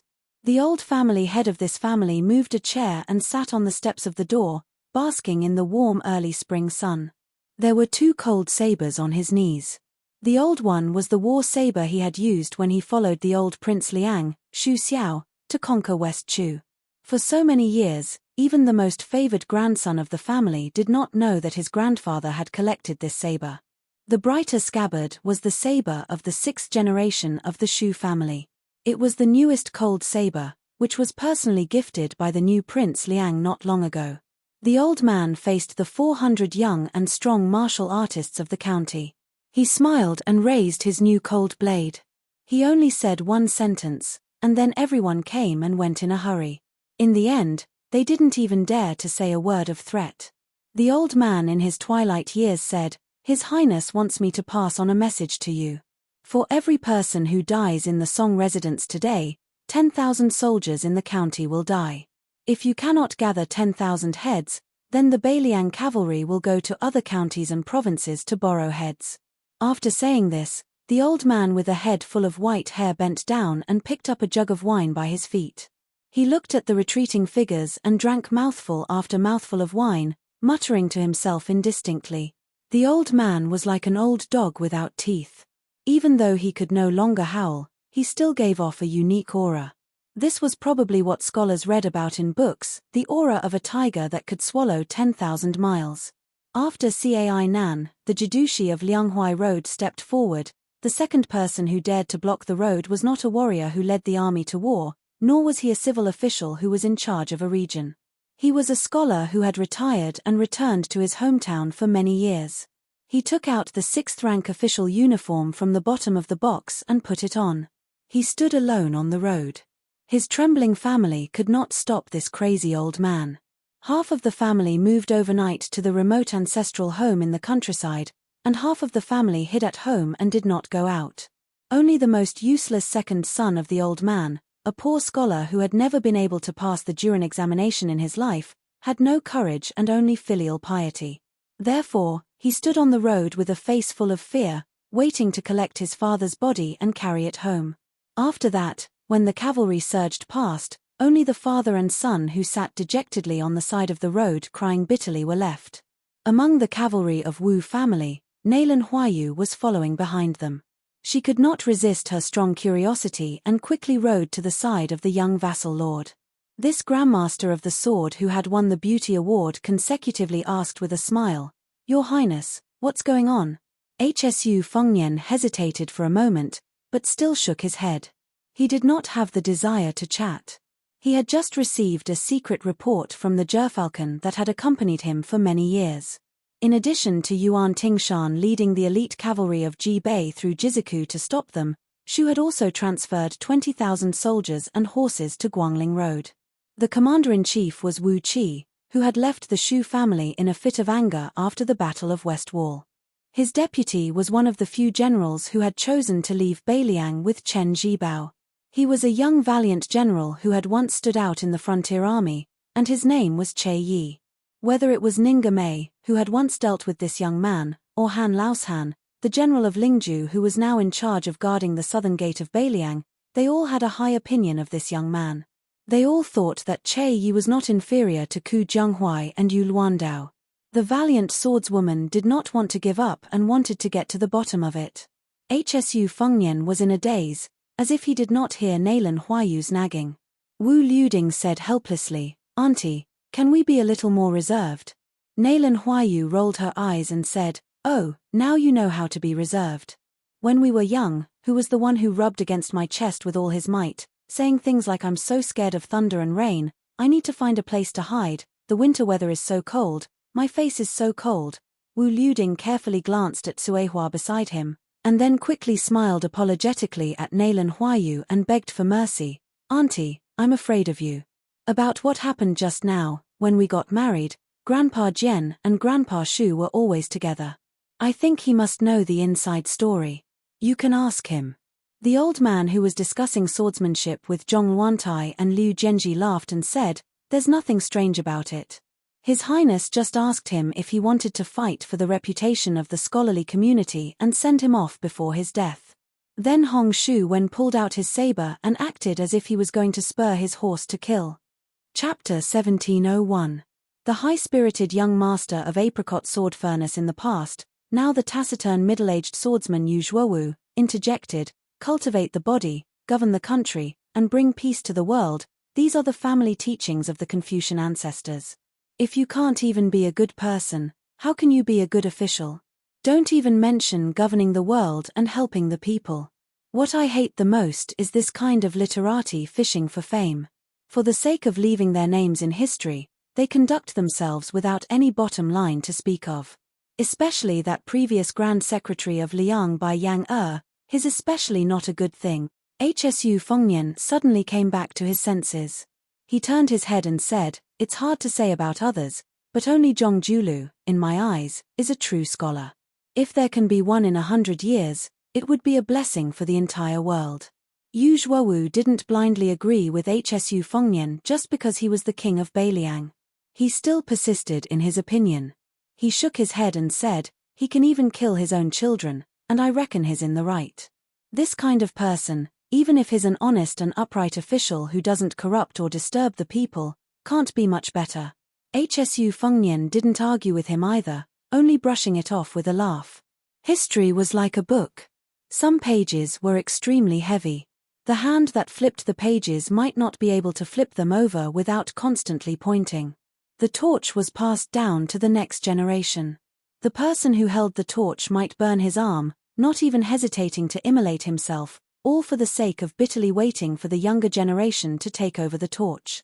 In this world, there was a need for wise monarchs, famous ministers, heroes, ambitious and ruthless people, outstanding people, high-spirited people, clear conversations. It needed many people. However, there were times when smart people each had their own style, but in reality, there was a need for one or two idiots. Hsu Fengnian laughed softly for no reason. Actually, that old scholar is pretty good.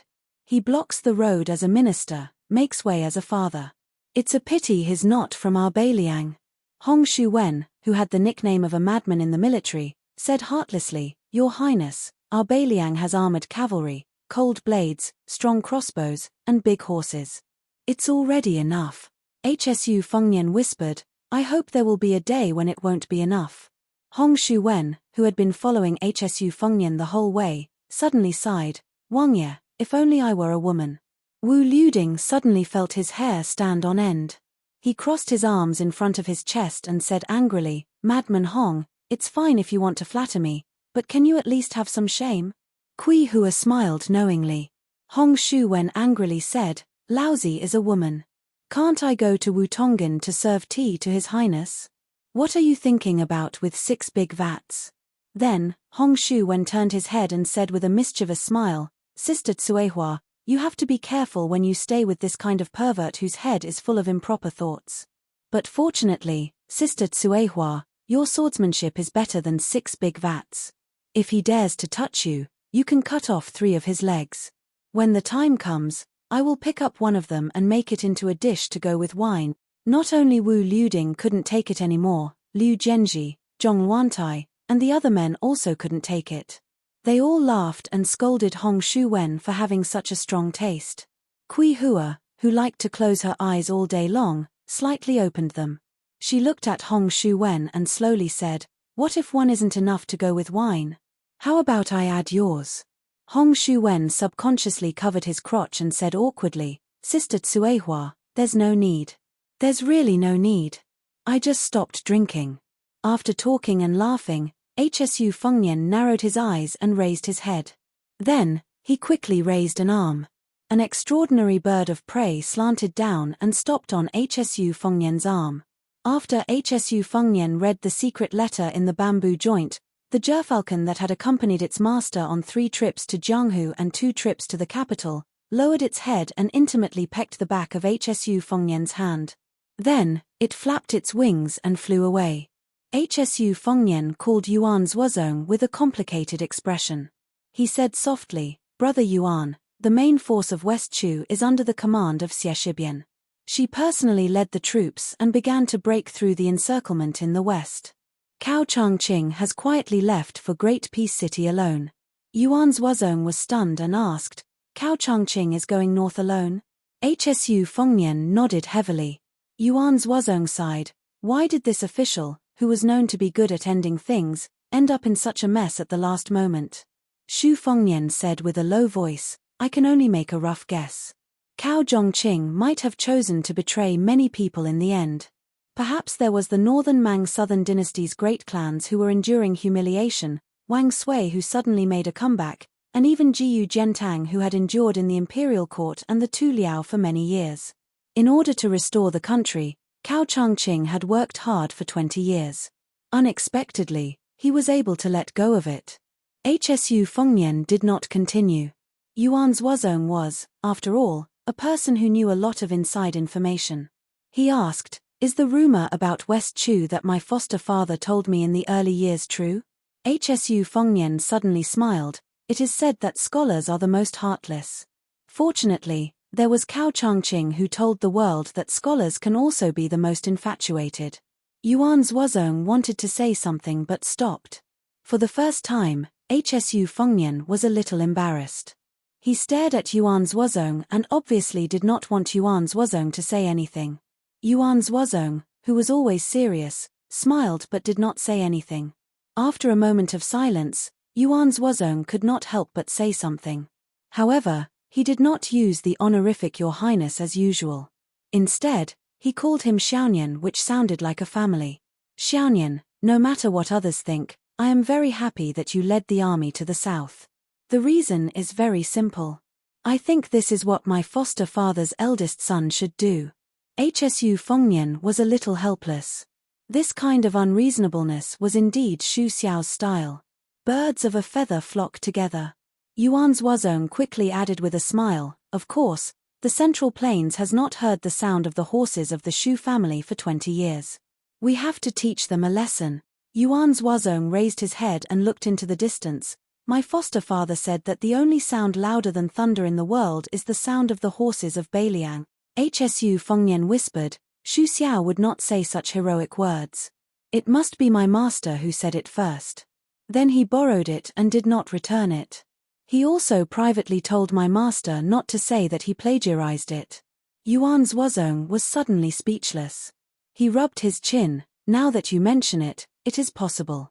Hsu Fengnian laughed, but there are some words, whether it is Xu Xiao who said it first or not, as long as he said it, it is heroic. The fact was also so. The spring and autumn war had already proved one thing. There were some words that could only be said by the lame man. At this time, the Beiliang cavalry was heading south to the Central Plains. A Confucian in green went from the south to the north. Back then, the Cao family of Da Chu was the pride of the world. Nobody knew when he became a dissolute scholar. He left casually. When he became a chess piece waiting for the imperial order that day, he had never been so relieved. After the mountains and rivers were shattered and the country was no more, this man in green entered the Liang imperial palace. However, this was the last time he did not enter the city or the palace. He was only one person in Great Peace City. There was no one like him in history. The overlord of West Chu, Cao Changqing. Chapter 1702. The Beiliang cavalry broke into the hinterland of Gangnam-do. With the example of the tens of thousands of Lianhuai border soldiers as a precedent, this cavalry force that fought to pacify the rebellion was unimpeded. In addition, the cavalry force did not violate any of the places they passed, so it could be considered as giving the Zhao imperial court a way out. If one looked at the current Liang territory, Gangnam-do located north of the Guangling River was actually unworthy of its name. However, in the early spring and autumn period, the territory south of Guangling was always regarded as a barbarian land full of miasma. Back then, the old southern Tang occupied most of the territory south of the Guangling River. Other than fighting a few soul-stirring battles under the leadership of great ancestor Ji Yu, it caused a lot of trouble for the Liang army led by the great general Ji Yu Zhentang. Afterwards, the imperial court's Ministry of War and Ministry of Revenue worked together to calculate the loss of military strength and found an extremely comical conclusion. The number of Liang soldiers who died of disease was actually roughly the same as the number of casualties on the battlefield. It was said that after the old emperor of Liang established the world, he said to the southern Tang monarch who was surrendered to the capital, "The people are in West Chu, the geography is in your southern Tang, but the time is in my Liang. Everyone says that the time is not as good as the geography, and the geography is not as good as the people. Therefore, in my opinion, these words should not be taken seriously." Afterwards, Liang entered the Dao in Bingju under the late Emperor Zhao Dun. When he set up Gangnam-do, it was not that there were no civil officials who objected, saying that the Jiangbei Dao was more appropriate. However, Zhao Dun, who was known as the best of the previous emperors in both political and martial arts, laughed and rejected the idea. The reason was extremely rich in a kind of unofficial legend. Zhao Dun took out a large-scale poetry collection that was recently compiled by the Hanlin Academy at the imperial court meeting. He joked that since ancient times, many scholars and refined scholars had written about Zhongnan's scenery and beauties.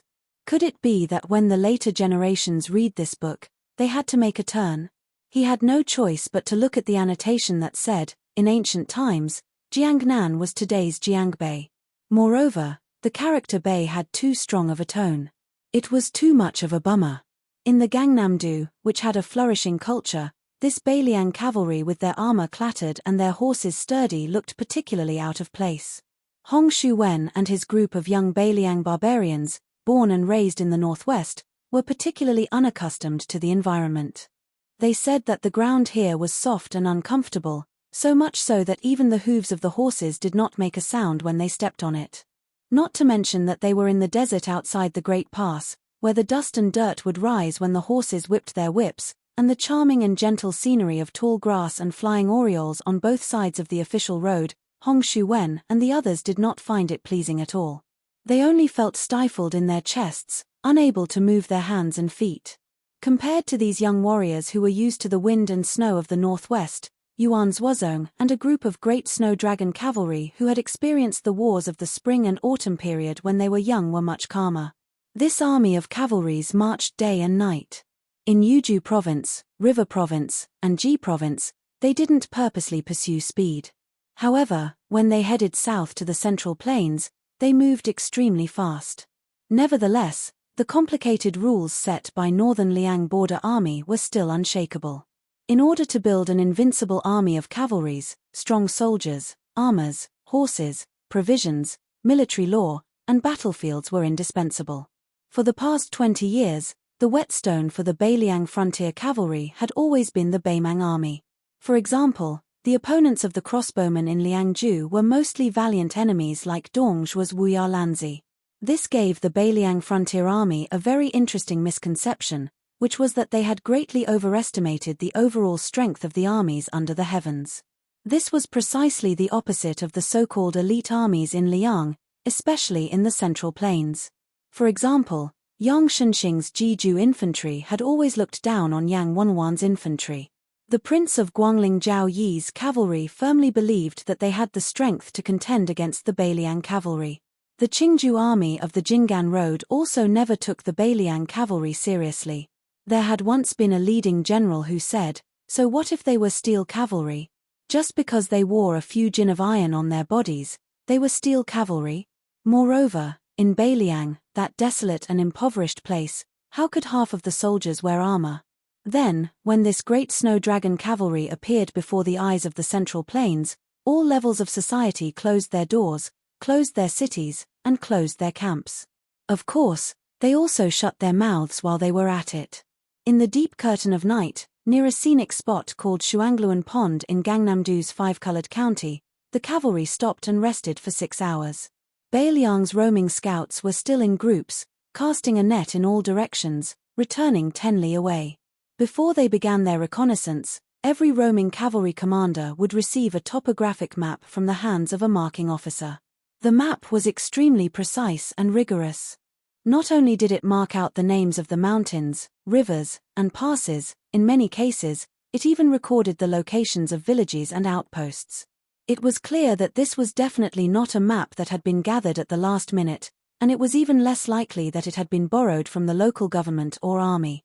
It could only be something that Bailiang had long recorded in the confidential files of the border army. Looking at the age of the map, the earliest it had been made was around 3 years ago. What did this mean? It meant that the Bailiang frontier army, which had been entrenched in the northwest and overlooking the Central Plains for 20 years, had never truly ignored the Central Plains. This kind of clue, which was not obvious in words or on the table, made the entire cavalry, from the scouts to the main force, from the squad leaders to the generals, from top to bottom, feel a suppressed heat that could not be released. It was like a stove in the snow. The army was quiet and organized, but a group of people moved slowly on this snowy night. They quietly left their encampment and rode toward the famous 1,000-year-old cold mountain temple in Jiangnan's Shuangluan Pond. It was HSU Fengnian, Yuan Zhuozong, and Xu Yanbing, as well as 2 locals. One of them was the spy chief that the Fushirei branch had planted in Gangnam-do. Even HSU Fengnian only knew that this person's alias was Song Shanshui. He was close to 60 years old and wore hemp clothes and straw sandals. At first glance, he looked like an old farmer who worked in the fields all year round. However, this person was a founding figure of the Fushirei branch and was considered by Chu Lushan to be his trusted aide. The other person's age was similar to the spy's. His surname was Zhong, and his name was Longjing. However, his aura was completely different from the former's. His entire body was filled with the aura of wealth, and he was fully deserving of the title of richest man in Five Colors County. He had connections with both the black and white. His nickname was Grand Secretary Zhong, implying that he was all-powerful in Gangnam-do Five Colors County, no different from a dynasty's Grand Secretary. The Zhong family wasn't considered an outsider in Five Colors County, but they had truly risen to prominence 20 years ago.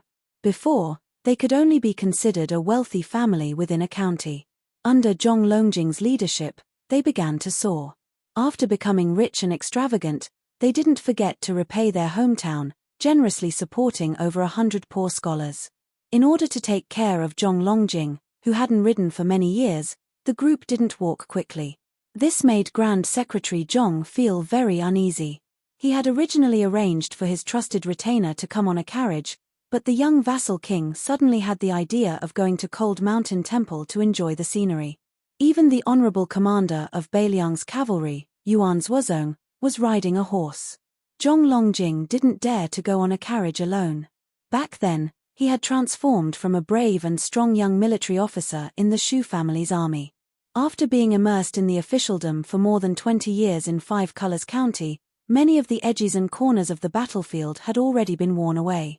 Moreover, a generation had already passed since then, so Zhong Longjing didn't dare to forget etiquette in front of the illustrious new King Liang. This time, after revealing his identity and sponsoring provisions for the old master Shu family's Beiliang cavalry, Zhong Longjing, who was full of children and grandchildren, wasn't without misgivings. A slight move in one part would affect the entire situation.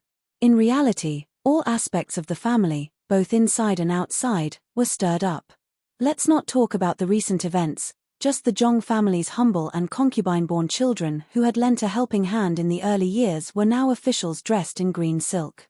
Presumably, letters of severing ties with the Zhong family would be sent to the Zhong family residents one after another. Perhaps in the future, the ones who wanted the Zhong family to be executed the most were these people. When Zhong Longjing, who was familiar with the ways of the world, thought of this, he still felt a bit of bitterness. However, if one were to talk about regret, it definitely couldn't be said. Zhong Longjing knew better than anyone that the reason the Zhong family was able to reach its current status, regardless of whether it was in the officialdom or in Jianghu, was because of this old spy Song Shanshui who had never appeared before him, this old man hiding in the shadows behind the scenes, who had contributed greatly. Zhong Longjing felt a burst of burning pain on both sides of his legs. For a moment, he was a bit absent-minded. As someone who came from the old cavalry, he thought back to when he followed the great general to the north and south, to the point where he could even doze off on a bumpy horse without falling off, let alone skillfully urging a horse to fight. He never thought that 20 years later, even riding a horse would be so difficult. It turned out he really was old. Chapter 1703. The young vassal king's words interrupted this Grand Secretary Zhong's daydreaming. Zhong Longjing, when my Beiliang cavalry returns, will there be any problems with Zhong family following us into Beiliang? If there are any difficulties, you can raise them right now.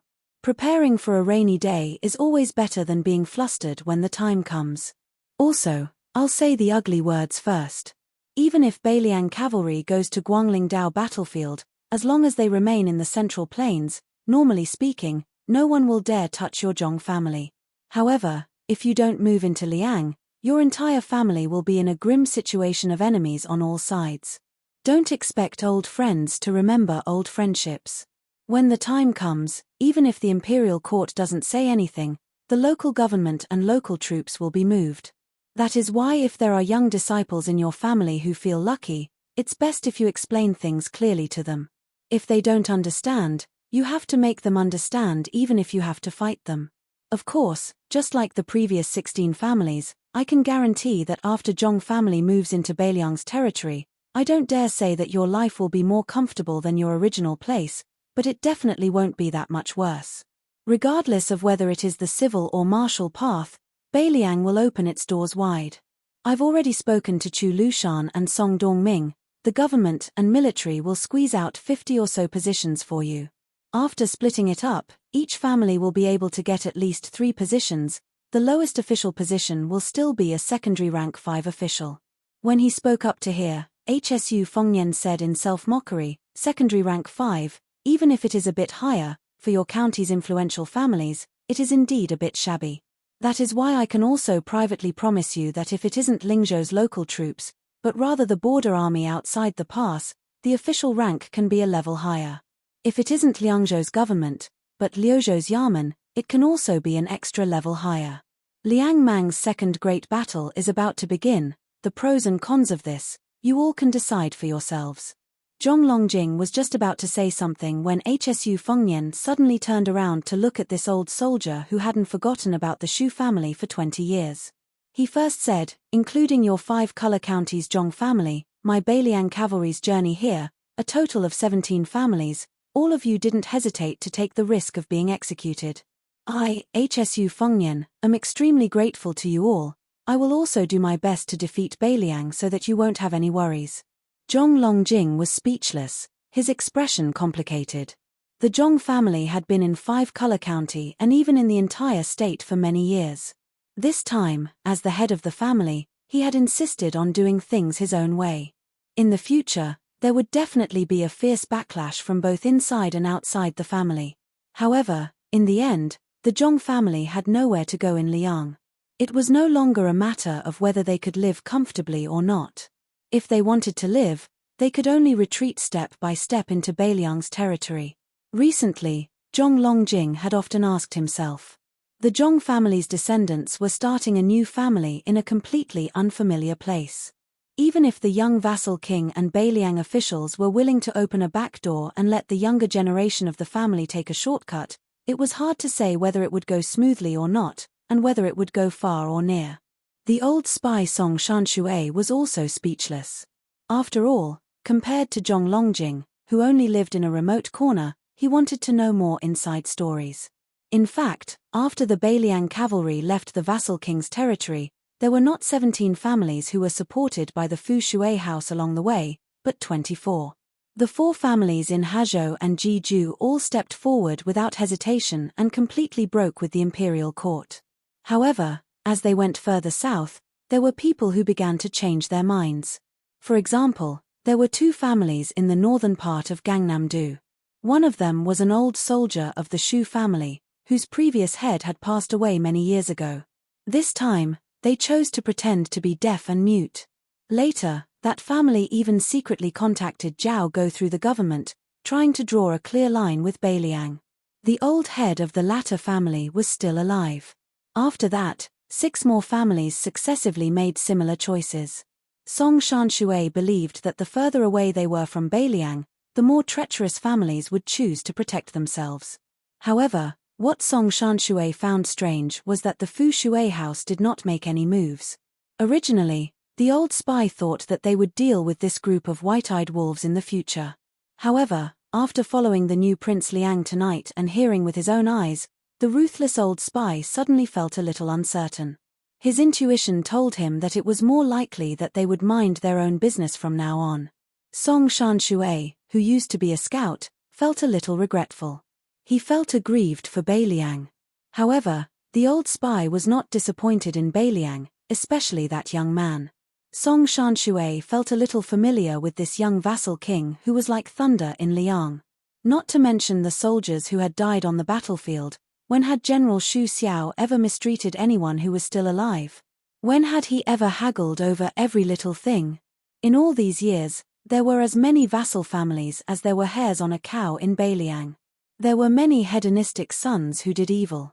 Until the general passed away, he did not touch these vermin and these families.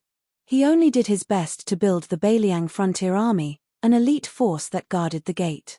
He patrolled the border time and time again. He more or less ignored the foul atmosphere in Lingzhou behind him. In the end, he kept that promise he made in the past.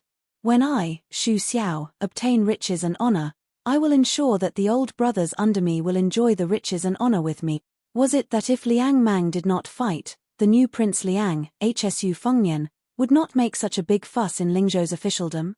Originally, the old spy was very curious about this matter, but now he could not bring himself to ask. As for whether the Beiliang cavalry would go south to the Central Plains next time, and whether the new Prince Liang had any thoughts of sitting on the dragon throne. For some reason, the old spy did not even want to think about it. In the following conversation between the new Prince Liang and Commander Yuan, the two old men learned that not only did the Jeju army go south to stop them, the 20,000 Shu elites also left Shu to chase east. Moreover, the Jingan road in the Central Plains seemed to be ready to make a move. Once a battle broke out, the person who was truly responsible for stopping the Beiliang cavalry, the assistant minister of the Ministry of War, Xu Gong, would definitely choose a place that was not conducive to the formation of the cavalry. In Zhong Longjing's eyes, the Liang imperial court was inviting him into a trap. Zhong Longjing could not help but be worried. After all, he had been far away from the Shu family for 20 years. He had not even seen Liangzhou's Hutu city, Yozhou's Gourd city, or Liuzhou's Qingcang city. For the first time, the old spy took the initiative to chat with Zhong Longjing. He lowered his voice and asked, "Are you afraid?" Zhong Longjing, whose thoughts were exposed, did not become angry. He only sighed and said, "I'm not afraid, I'm just worried. I'm worried that the tiger will fall to the plains." The old spy sneered and said, "The tiger will be bullied by dogs. When the tiger roars in the Central Plains, how can dogs bark?" Zhong Longjing was resentful. Suddenly, the young lord's gentle voice came from the front, "Old Song, I accept your flattery, but I can't guarantee that you will be promoted in the Fu Shui chamber. That is Chu Lushan's territory. His words are more effective than mine." The old spy, who was used to not showing his emotions, laughed. Zhong Longjing turned his head and glared at the old bastard who tricked him, surnamed Song. "Don't think that I will invite you to drink again in this lifetime." The old spy, who did not look impressive, replied softly, "I will stay here for the rest of my life. Even if you, Grand Secretary Zhong, want to invite me, you can't." Zhong Longjing asked curiously, "Why not?" The old spy twitched the corner of his mouth, "I'm old. If I stay in the Central Plains and rely on the little experience I have accumulated, it might be useful. If I go to the battlefield outside the Great Wall, I can't afford to lose face. I'm afraid that the young people of the Beiliang Frontier Army will look down on the old soldiers of the Shu family." Zhong Longjing was speechless and could only sigh. Suddenly, the old spy raised his voice and shouted, "Your Highness, may I flatter you one more time?" The young lord turned his head and said with a smile, "Just say it. But if you say it, there will be no reward." The old man straightened his back slightly. The spy who hadn't used his real name for 20 years reported the 3 words that he had almost forgotten. He said, "If I, Song Hatian, could be 20 years younger, I would follow His Highness to kill the barbarians. Just like when I followed the general to the battlefield, every time I went to the battlefield, I only had one thought. When I died in the battle, I would be surrounded by my fellow soldiers, and there would be brothers who survived to help me." Hsu Fengnian continued to ride the horse forward. But Yuan Zhuozong slowly slowed down, took off the saber at his waist, threw it over and said with a smile, "Old Song, the prince has already sent out a lot of new cold sabers. He didn't bring any with him this time. Just take it as a gift for the prince." The old spy caught the cold saber that killed 300,000 Beiliang barbarians outside the Beimang Pass and said with a bright smile, "Commander Yuan, I don't want the saber. I don't need it for a spy who can't see the light of day. It's not suitable to keep it." Zhong Longjing was confused and wondered, "Then why are you holding it so tightly?" The old spy carefully hung the saber at his waist. An old soldier with a new saber. The old man said in a deep voice, "Let me, an old soldier, hang the cold saber for 10 miles. Chapter 1704. Hsu Fengnian and the others arrived at the foot of the mountain. There were a total of 108 steps. After Zhong Longjing dismounted, he explained that this incense-burning path was also known as the worry-free path. No matter how many pilgrims there were, they would not be troubled after they finished this path. However, Zhong Longjing added with a smile, "In my opinion, they were just tired. Even if they were troubled, they would not be able to care about it." Xu Fengnian smiled after hearing this. Zhong Longjing sighed and said, "Li Yang destroyed the Buddha. A 1,000-year-old temple with a long history is now occupied by a Daoist priest who is close to the government. All the monks in the temple have run away. Back then, the Daoist priest led the soldiers to seal the temple, but the monks in the temple couldn't even take away a single ancient book. Our county's prefectural governor originally didn't worship Elder Huang.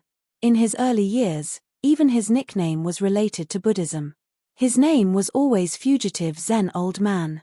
This time, with the imperial court's decree, he immediately became a devout believer, and his nickname was also changed to Tranquil Old Man.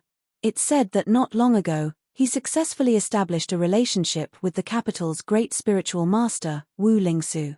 Last year, in the provincial governor's political evaluation, he outshone all the monks in the temple. Soon, there were rumors that he was going to be a high-ranking official in the capital. Leading the horse, Hsu Fengnian frowned and said, "Is there a stone workshop in front of the mountain gate with the inscription Buddha in the present?" Zhong Longjing nodded and smiled. "Your Highness is indeed knowledgeable. There used to be a stone workshop in front of us. The inscription and couplets were made by the previous dynasty's great calligraphy master. They are first-class items. Unfortunately, this time, the Daoist priest has occupied the site. For some reason, someone pushed the stone workshop to it. Your Highness will not be able to see it this time." Hsu Fengnian sighed and said helplessly, "Xu Xiao had some stories here in the past.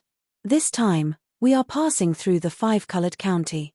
Since it is on the way, we want to try our luck and see the old monk who once asked Xu Xiao to lay down the butcher's knife." "Forget it, let's go back." Zhong Longjing lamented, "There is such a thing. What a pity. If I had known earlier, I would have added tens of thousands of taels of incense money to the Cold Mountain Temple." Hsu Fengnian dismissed it with a smile. He mounted his horse and went back the way he had come. However, he could vaguely see lights flickering on the side of the road in the distance. This was not a sight he had seen when he had passed by earlier. The old spy, Song Shanshui, instinctively became vigilant. However, he soon felt relieved. Putting aside the fact that the prince was one of the 4 great grandmasters of Wushu, who would dare to provoke Commander Yuan and his personal retainer, Xu Yanbing? Even if these 2 experts were to be singled out, your imperial court would probably not have the face to come and greet them without mobilizing 700 to 800 troops, right? Hsu Fengnian had always been gifted with a photographic memory. He had glanced at the place where the lights flickered. It was a dilapidated local temple at the junction of the road. As he slowed down his horse, he saw an old man in shabby clothes and a hat standing on the side of the road with an oil lamp in his hand. Beside him was a sleepy child who was also wearing a cheap leather hat. Yuan Zhuozong was relieved. Originally, he thought that the old man was a hidden master. Now, he looked at the old man carefully and found that the old man was just an ordinary old man. However, the old man's physique was slightly stronger than his peers. Hsu Fengnian did not get off the horse. He leaned forward and asked in a gentle tone, "Sir, is there anything I can help you with?" After all, the old man was old and his eyesight was not very good. In addition, it was night. So, he raised the oil lamp and smiled. "Is your surname Xu?" Hsu Fengnian was stunned and asked back, "Are you an old member of the Cold Mountain Temple?" The old man nodded with a smile. Hsu Fengnian quickly got off the horse in the surprise of Zhong Longjing and Song Shanshui. He came to the old man and the child and took out a carefully wrapped Buddhist scripture from his arms. He said, "Master lent this Buddhist scripture to my father. Now he has been borrowing it for nearly 20 years. It's time to return it to its owner." The old man did not refuse. He took the Buddhist scripture and said a common saying that disappointed Zhong Longjing. The old man held the lamp in one hand and touched the child's hat with the other. He asked with a smile, "Donor Shu, can you give me a few taels of silver? There is no rice left in the rice jar today." Hsu Fengnian suddenly felt a little embarrassed. The Beiliang cavalry did not lack anything on their way to the south except for these insignificant things. Zhong Longjing, the god of wealth in the 5-colored county, was even more stunned. He was not the kind of nouveau riche who wanted to wear gold and silver when he went out. Even if he played with jade, it would not be worth at least 1,000 taels of silver. Of course, he would not bring gold and silver with him on this trip. Fortunately, the old spy found a few taels of silver. Hsu Fengnian took it and gave it to the old monk of the Cold Mountain Temple who wore a leather hat for warmth. To be precise, it was the monk Fa Xian, the old abbot of the famous temple in Jiangnan. The old monk did not have the misgivings of ordinary monks who did not touch money. He openly put it in his sleeve and did not hide his smile. The little monk beside the old man was beaming with joy. With silver, there would be firewood, rice, oil, and salt. He would not have to starve. How could he not be happy? After the old monk put away the silver, he said with emotion, "The imperial court has decreed that temples and monks are not allowed in the Central Plains, and the Cold Mountain Temple is no exception. Some people return to the secular world, while others travel. I once thought of going to the northwest to beg for alms, but I was too old and my new disciple was too young. His legs were as weak as mine, so it was delayed. After thinking about it, it did not matter whether I went to Beiliang or not. If I went to Beiliang, it would just be an old monk finding a place to settle down. If I did not go to Beiliang, I might be able to give a few more fated people a place to settle down." Hsu Fengnian said sincerely, "Master, I can send someone to send you and your disciple to Beiliang. When the world is peaceful, as long as you still want to return to the Central Plains, Beiliang will definitely escort you." The old monk smiled and shook his head. "Donor Shu, you don't have to go through so much trouble. Where is the fate of Buddhism? Don't force it." Hsu Fengnian did not force it. He also knew that he could not force it. He could only smile and say, "My father often talks about you, Master. He says that you are an eminent monk who really has great Buddhist teachings. He admires you very much." The old monk laughed. "Young Donor Shu, you are lying. Although we have only met once, how can I not know old Donor Shu's temper? It's good enough that you don't scold me as an untactful old monk." Chapter 1705. Hsu Fengnian was speechless. Not to mention what he thought, Xu Xiao did call the old monk bald donkey every time he mentioned the old monk of the Cold Mountain Temple. He even gave the old abbot a nickname of the butcher knife monk in private. Hsu Fengnian heard the general process of the incident from his mother when he was young. The monk Fa Xian was born in a rich and powerful family. He used to be the vice-director of the Ministry of Personnel in West Chu. After he resigned, he entered Taoism. However, he didn't cultivate in the famous temple on the big mountain. Instead, he chose a remote mountain and lived in seclusion for many years. Later, for some unknown reason, he converted to Buddhism. It was said that he had a debate with the previous abbot of the Cold Mountain Temple. In the eyes of the world, he inexplicably became the abbot. Back then, the Shu family galloped across the Central Plains. Wherever the horses passed, the flames of war were incessant. Not to mention the Liaodong tiger from the northeast, even the generals of the armies in the Central Plains would turn pale at the mention of the tiger. Only the monk Fa Xian ran to the Shu family's military camp alone with a Buddhist scripture. He asked the butcher Xu Xiao, who was at the peak of his power at that time, to put down his butcher knife. If Wu Su hadn't stopped him, the monk would have been beheaded or even beaten with a stick. With his wife watching him, Xu Xiao had to pinch his nose and take the Buddhist scripture. He absent-mindedly chatted with the monk for a while and then asked someone to send him out of the camp. As the Grand Secretary Zhong of the Five-Colored County, Zhong Longjing was one of the richest men in a province. He was very slippery. He seized the opportunity and said, "Master, many people in my family are vegetarian and recite Buddhist scriptures. Recently, we need to do some Buddhist things." After patiently waiting for Zhong Longjing to finish his flawless speech, the old monk slowly opened his mouth and said, "Benefactor, this poor monk appreciates your kindness. It's a pity that what we're doing in your house is not Buddhist."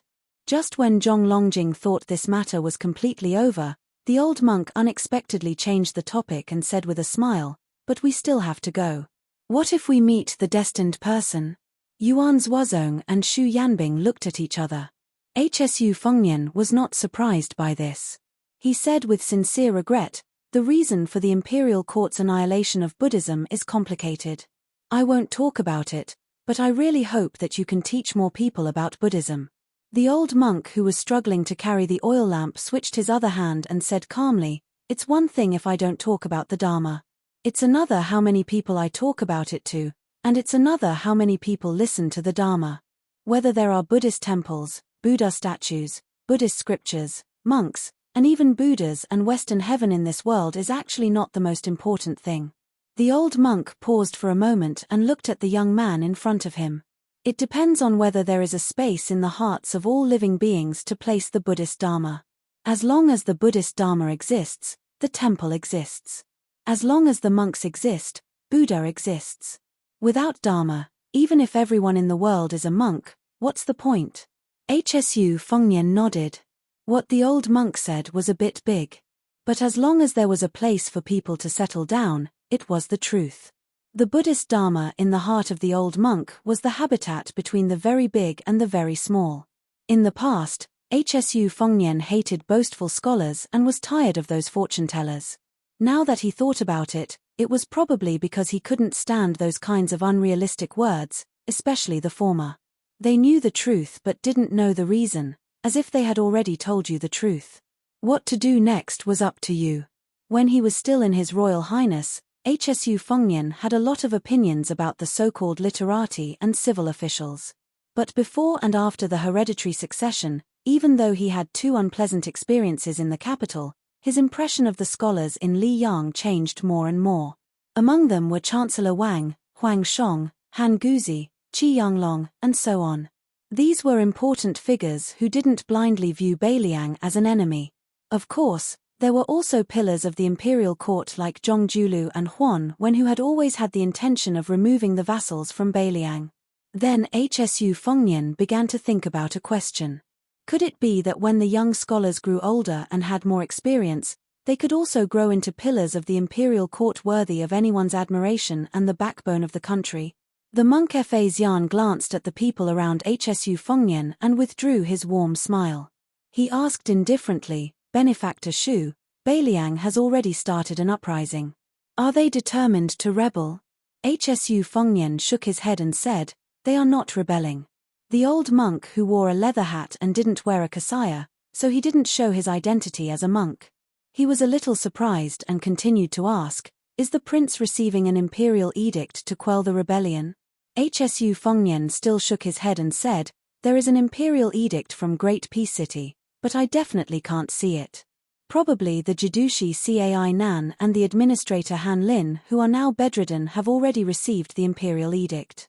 The old monk frowned and asked, then does Guangling Road need the Beiliang cavalry to help the imperial court army quell the rebellion? Hsu Fengnian continued to shake his head and said, no need. If there is a need, behind me is not 10,000 Beiliang cavalry, but at least 20,000 Yuju infantry. At this point, Yuan Zhuozong narrowed his eyes and was filled with murderous intent. After the old monk made a no sound, he asked 3 questions in a row expressionlessly. Is Beiliang in the territory of Liyang? Are the people of Beiliang the people of Liyang? Is the Beiliang frontier army the army of Liyang? Hsu Fengnian also nodded expressionlessly and said, yes. The old monk who held the oil lamp stood in the darkness and was silent for a long time. He asked, King of Beiliang, were there any immoral and fatuous emperors among the 3 emperors of Liyang? Hsu Fengnian smiled and said, not only were there no such emperors, but regardless of the personal grudges between the Shu and Zhao families, to be fair, the 3 emperors of Liyang were all wise emperors in the history books. Zhao Li was talented and wise, even better than the founding emperor of Liyang. Zhao Dun was diligent and tolerant, which was rarely seen in thousands of years. Zhao Zhuan was ambitious, but he didn't have high standards. Give him 10 years of peace, and the world will be peaceful. The old monk sneered, and then his smile suddenly disappeared. He said heavily, what a strange thing. Hsu Fengnian put his hands in his sleeves and said slowly, Master, you must be wondering why you, as a remnant of West Chu and a monk who had to live in a temple at the foot of the mountain, can look at the world calmly. Why would I, Hsu Fengnian, the Northwest vassal king, lead an army to the south for my own selfish reasons? The old monk stared at the young man, looking at his eyes instead of his face. Does your highness have something to hide? Hsu Fengnian said self-mockingly, yes, but for everyone, it's not worth mentioning. The old monk gently lifted the oil lamp in his hand and said, really not worth mentioning? I'm old and muddle-headed. If I don't lift the lamp, I can't recognize the road, can't see people, and can't see you. Isn't that also not worth mentioning? Maybe everyone in the world is, but I'm not at this moment. Hsu Fengnian wanted to say something, but he hesitated. The old monk seemed to be talking to himself and said, "This world is very strange." Beiliang, a barren land, had to be defended by the fierce army under the Shu family. Xu Xiao had to be in charge to deter Beimang. Otherwise, not to mention others, even Jiyu Gentang would not be able to defend it. At the same time, removing the vassal state was an irresistible trend. If the Shu family was lucky enough to defeat Beimang, removing the vassal state would be as difficult as ascending to heaven. No matter what the two successive kings of Beiliang thought, it was hard to guarantee that their trusted subordinates would add fuel to the fire and wholeheartedly want to become the emperor's minister and support the emperor. Therefore, the emperor of Liang and the Shu family were very difficult for Beiliang and the Shu family. As the son of heaven, he could only let the civil and military officials and scholars scold him, but the Beiliang cavalry could only be surnamed Shu. Later, a scholar surnamed Zhong became a high-ranking official and came up with a way to make Beiliang and Beimang wear each other out. It would be best if the fish dies and the net splits. Hsu Fengnian said with a smile, "Yes, in the eyes of the imperial court, it was a dog-eat-dog situation." The old monk glanced at the young king. Hsu Fengnian said frankly, "If the Shu family implicated the imperial court to not treat the people of Beiliang as the people of Liang, I'll admit it, and so will Xu Xiao." The old monk became silent. Hsu Fengnian stood there, lost in thought. To say the least, the Shu family caused the Beiliang frontier army to die generously, but couldn't show their bravery. I'll admit it. A young lord and an old monk. At this point, the old spy subconsciously reached out his hand to press the cold saber on his waist. However, Yuan Zuozong gently pressed his arm and shook his head at the old man who looked indignant. Hsu Fengnian's sleeves were in front of him. The young men who looked like farmers in the countryside were chatting with an elder about the harvest. There was no resentment in their words, nor was there any passion. They were just talking about daily life. It was as if they were saying that it was going to rain, so they should quickly harvest the grain in the grain-drying field.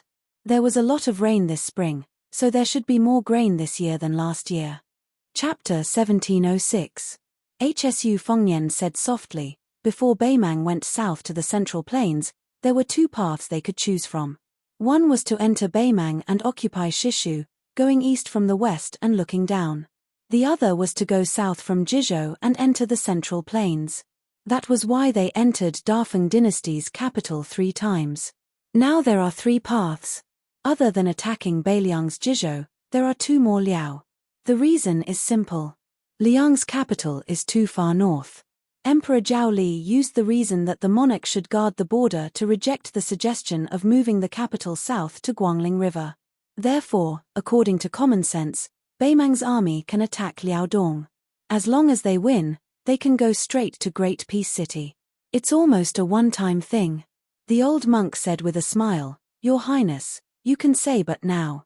This time, not only did the old spy have to be held down by Yuan Zuozong to not pull out his sword to attack, even Xu Yanbing, who had been watching coldly from the side, started to frown. He was a bit angry. Hsu Fengnian said calmly, but there are 300,000 border soldiers from Beiliang. Most importantly, there are hundreds of thousands of elite cavalry. Of course, there are also the 2 Liao border fortifications built with half of the country's resources. The 2 coexist, so Beimang doesn't dare to act rashly.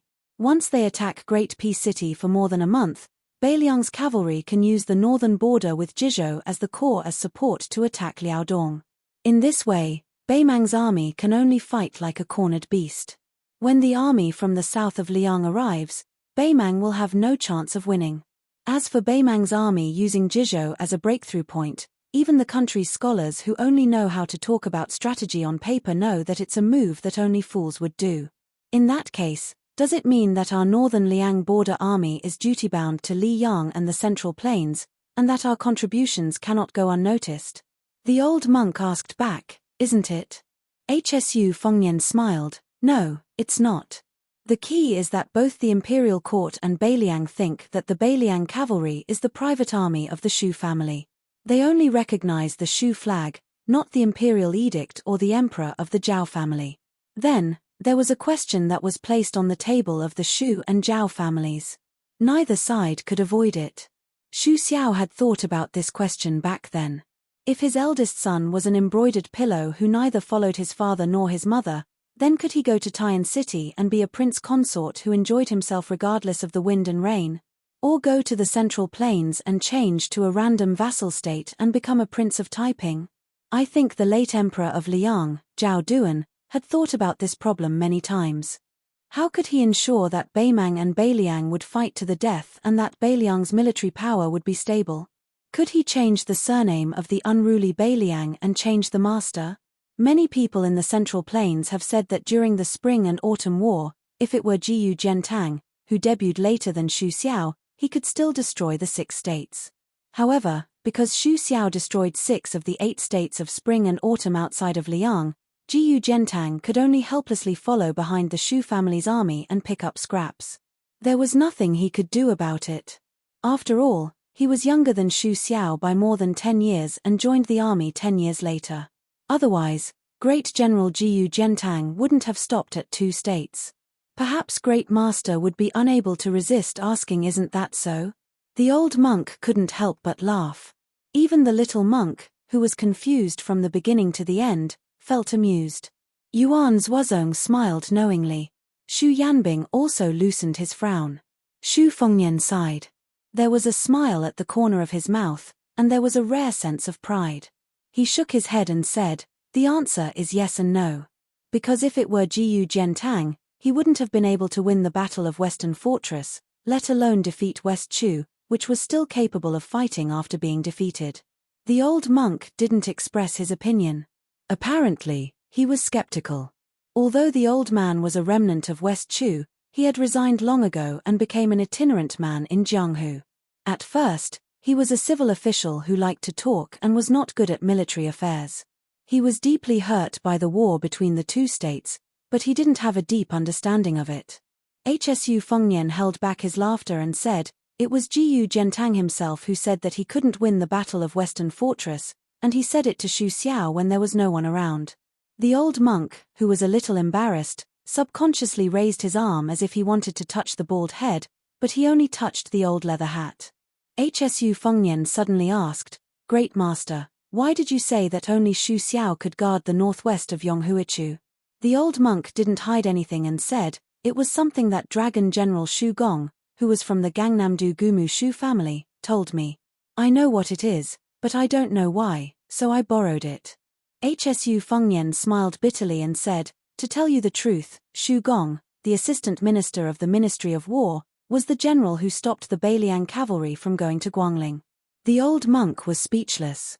Hsu Fengnian changed the topic and said, "When I first traveled Jianghu, Zhao Go tried to assassinate me many times. As for the first few assassinations in Beiliang Palace, I believe that Great Master wouldn't believe that it wasn't Zhao Go's arrangement." The old monk nodded. He didn't doubt this at all. Hsu Fengnian smiled and said, "I also came to the capital later as the crown prince. Only then did I know that the empress, who is now the Empress Dowager, had tried to stop Zhao Go in private." Why did she do that? Personally, at that time, she probably felt that the relationship between the Shu and Zhao families was still a little bit. Or maybe she felt a little guilty about the white clothes case in the capital. But the real crux of the matter was that she considered the long term and was more beneficial to the country. That is, Beiliang had a dandy son, His Royal Highness. Having the eldest son of the Shu family, who had the opportunity to become a puppet of the imperial court, was far better than Xu Xiao, who rebelled in a fit of anger. In fact, at that time, she and the man on the dragon throne were very different. The late Emperor Zhao Dun had always hoped that Beiliang would be surnamed Chen. He hoped that the white-clothed war sage, Chen Zhibao, whom he greatly admired, would guard the country for the Zhao family. But the Empress Dowager Zhao Ji was not only afraid of Chen Zhibao, but she also had selfish motives. That is, in order to break the rule of the Zhao family in Liang, she wanted her eldest son, Zhao Wu, to be made a vassal of Beiliang. He would remove the character North and replace it with Liang, and become the Liang Prince. At that time, he would have 2 sons. One would sit on the dragon throne and wear a dragon robe to rule the world, while the other would spread his whip across the desert. This could be considered a form of compensation for Zhao Wu's failure to become the emperor. Everyone would be happy. Master, let me ask you. If I suddenly died, and Xu Xiao also died, or if something similar happened, and I didn't want to suffer outside the border, I just wanted to go to the capital and live a peaceful life in the Central Plains. Moreover, Xu Xiao also agreed to it. Then, if the generals in Beiliang didn't have internal strife, and if Jiyu Zhentang came to lead the army in Beiliang as the great general of the pillar of the state, what would the situation be like?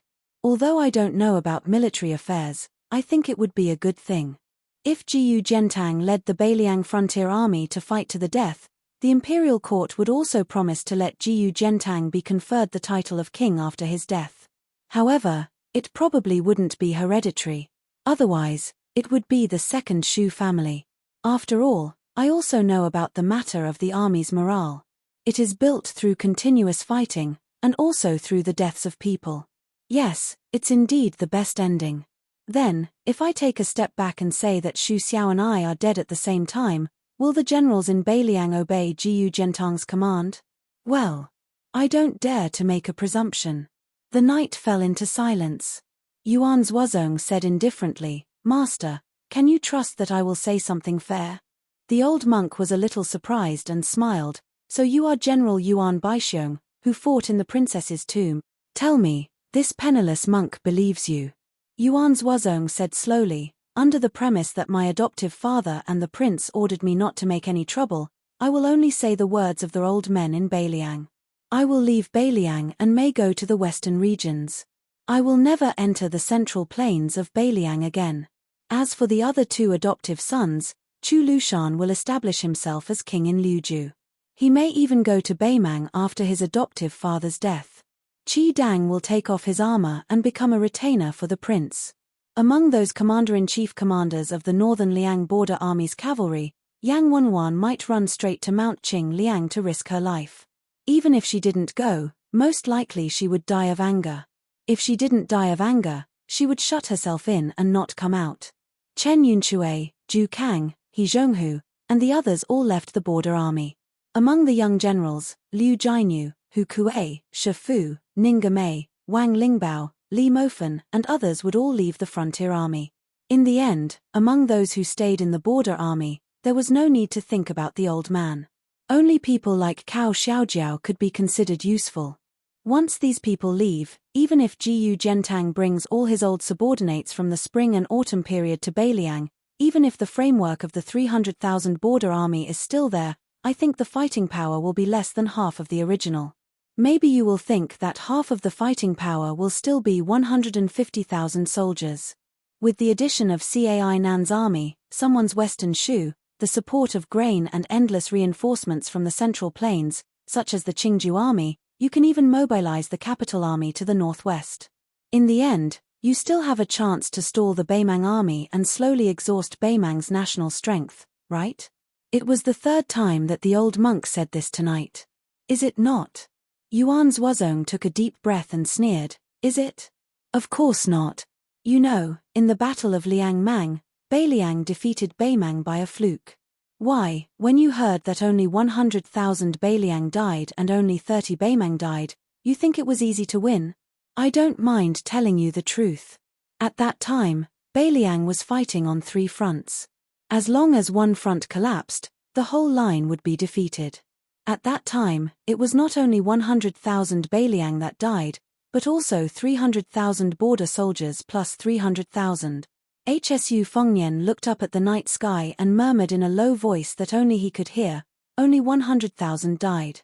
Yuan Zhuozong realized that he had lost his composure and tried to calm down, but these are not the real deadlock. The real hidden danger is, Hsu Fengnian directly called his name and interrupted Yuan Zhuozong. Yuan Zhuozong. Chapter 1707. Yuan Zhuozong did not say anything and even closed his eyes to concentrate. It was a chance meeting, but they still wanted to continue. At the same time, they did not leave happily. The 5 of them rode slowly. Yuan Zhuozong suddenly smiled and said, "Do you feel better now?" Hsu Fengnian closed his eyes and took a deep breath. It was as if there was a refreshing spring breeze. He smiled and said, "I feel much better now that I've poured out all my complaints. I can't say that in Beiliang. After all, everyone who follows me is bullied, especially my second sister and Shu Beiji. They are kind enough not to use me as a punching bag." Yuan Zhuozong smiled, but soon he was worried, because of the defeat of the border army of Huai and the banner of Jingnan. "Our journey to the south is safe. But soon, the elite cavalry of Jibei, the infantry of Western Shu, and the army of Qing province will converge. Plus, we are getting closer to the battlefield of Guangling. Wu Zhongshuan's army of northern borderline is eyeing us covetously. I'm afraid that someone will jump out to disgust us so as to flatter the imperial court. It won't hinder us, but it will be troublesome." Hsu Fengnian shook his head and said, "Since we've decided to go south, we don't expect to have a good reputation in the Central Plains." Xu Yanbing joked, "Prince, you've helped Beiliang build a good reputation in the past 2 years. Most likely, you'll be beaten back to the original." Hsu Fengnian curled his lips and said, "It's not a problem." Xu Yanbing clicked his tongue and said, "That's what the king of Beiliang said." Yuan Zhuozong echoed, "That's what the Grandmaster of Wushu said." The old spy and Zhong Longjing said at the same time, "Yes." Hsu Fengnian put on a serious face and said, "How dare you? Drag this king out and behead him." A burst of hearty laughter spread far and wide in the night. As one of the ancestral temples of Buddhism, the Cold Mountain Temple had always been famous for its small temple but big Buddha. Unlike the 2 Zen temples, which occupied a large area and had many monks, the Cold Mountain Temple had no more than 100 monks in its history. As one of the 3 founding ancestors of Buddhism, monk Quanchen was highly respected by the emperors and ministers of Dafeng dynasty. The last emperor of Dafeng dynasty even honored him as the Bodhisattva of flesh. The origin of the Buddhist prayer beads today was also the soybean count that monk Quanchen first proposed. This ancient temple was able to escape the calamity of the Spring and Autumn War, preserved in perfect condition. However, the imperial court destroyed it with a single order. After the 5 riders disappeared into the night, the old monk, Fa Xian, let the young monk return to the earth temple with the oil lamp to sleep. The old man strolled alone on a small path that was soaked with night dew, like a wandering ghost in the wilderness. After about an hour, he finally returned to the earth temple. Unlike the small temple from before, which was as cold as a grave, the earth temple had been decorated with lanterns and colored banners in just an hour. It was grand and magnificent, and had the air of a noble family. Not only were there stone steps laid out to add charcoal to the stove, there was a middle-aged man who was as elegant as an immortal sitting by the stove. There were also several maidservants who were as beautiful as fairies serving him attentively by his side. The old monk was not surprised. He walked up the steps and squatted by the stove to warm himself. The middle-aged man was like a man in a painting. He asked softly, "How is it?" The old man took off his leather hat and put it on his knees. He said softly, "He's more reasonable than his father. Moreover, when he talks about reasons, he also has a way of talking. In short, he's better than his father, Xu Xiao." The old man raised his head and looked at the man who could be said to be the only remaining schemer of the Spring and Autumn War. "Mr. Naylan, are you really going to incite the Gangnam-do scholars and the people of Jianghu to go against the Beiliang cavalry? Aren't you afraid of overreaching yourself? I don't think that young man is someone who can be easily fooled. Aren't you afraid of going too far?" The middle-aged man called Mr. Naylan by Fa Xian lowered his head and fiddled with the charcoal. His face was like jade, glowing with a beautiful luster. He did not answer the question. "You Buddhists have 16 visualizations. Is there a saying about visualizing oneself?" "I don't think so. It's too late to sacrifice oneself, so what's the point of visualizing?" The old monk sighed helplessly. "You're more like a monk than I am." Naylan Yusi sneered. "Fa Xian, don't forget that you were supposed to be an important chess piece in Hong Jia's escape to the north. You were supposed to go to Beimang to be the head of the Buddha. You nodded and agreed at that time, but you went back on your words. That person can forget about this, but I'm not as narrow-minded as him. The old monk touched his bald head. I can't help it. Back then, I couldn't find a place to belong in the Confucian books. After that, I couldn't find a place to stay in Elder Huang's teachings. Originally, I was just making a last-minute effort to escape with everyone. I didn't think that I would really treat this foreign land as my home. Since I've really become a monk, I shouldn't care about the secular world anymore. Naylan Yusi said angrily, not caring about the secular world, not caring about the secular world. Not caring about the common people in the world. The old monk chuckled. Living in the secular world, I'm just throwing away my skin in this life. All living beings have their own happiness, and all living beings have their own suffering. Naylan Yusi suddenly stood up and shouted angrily, Uncle. The old monk stared at the basin of charcoal fire in a trance. Naylan Yusi said angrily, Cao Changqing secretly contacted the old people of the Southern Dynasty. Even Wang Sui and Jiyu Jiantang were persuaded by him. He promised that after West Chu was done, Wang Sui would be allowed to restore Dongyu.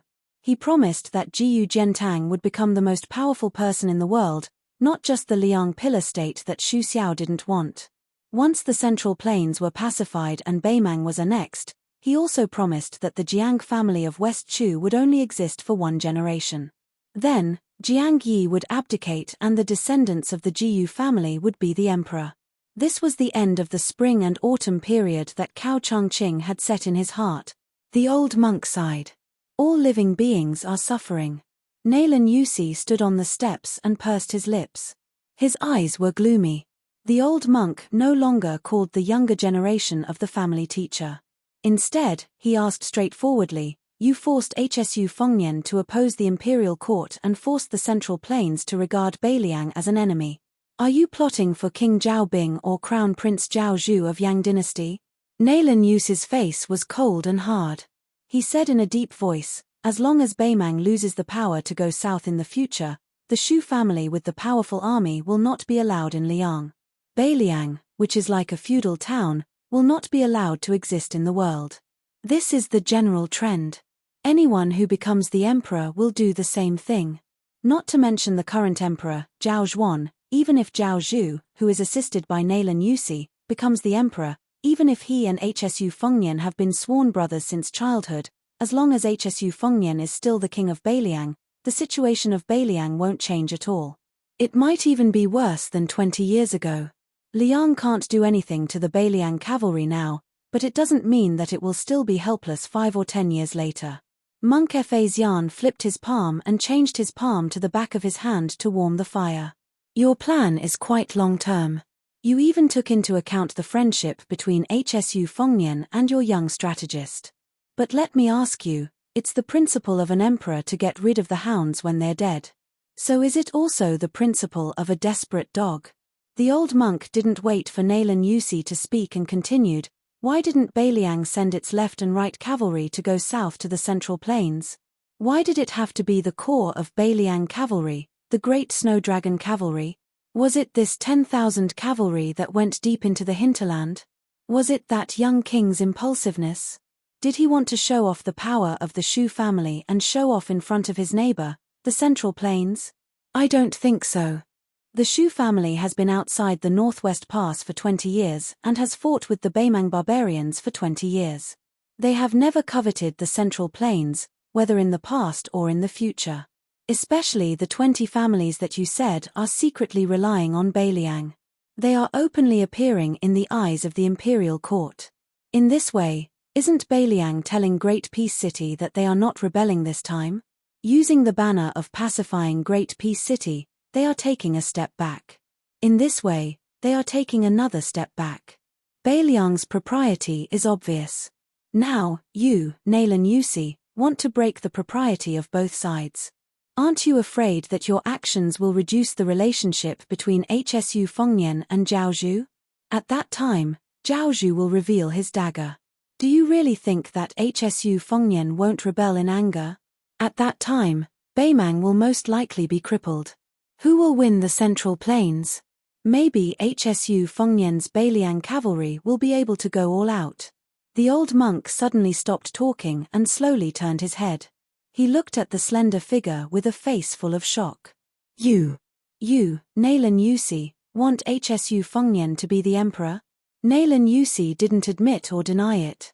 He began to laugh. Nalan Yusi stretched out 2 fingers and gently twirled a strand of hair hanging down his ear. He gritted his teeth and said, "The only disciple of Li Yishan, why can't he be the emperor?" The old monk lowered his head and murmured, "Crazy, crazy." At that time, when the administrator of Lianghuai, Han Lin, who was knocked out, woke up, he was already on the way back to the administrator's mansion. This second-rank official was lying in the carriage. After sitting up, he leaned against the wall of the carriage and was lost in thought. There were many things he couldn't figure out.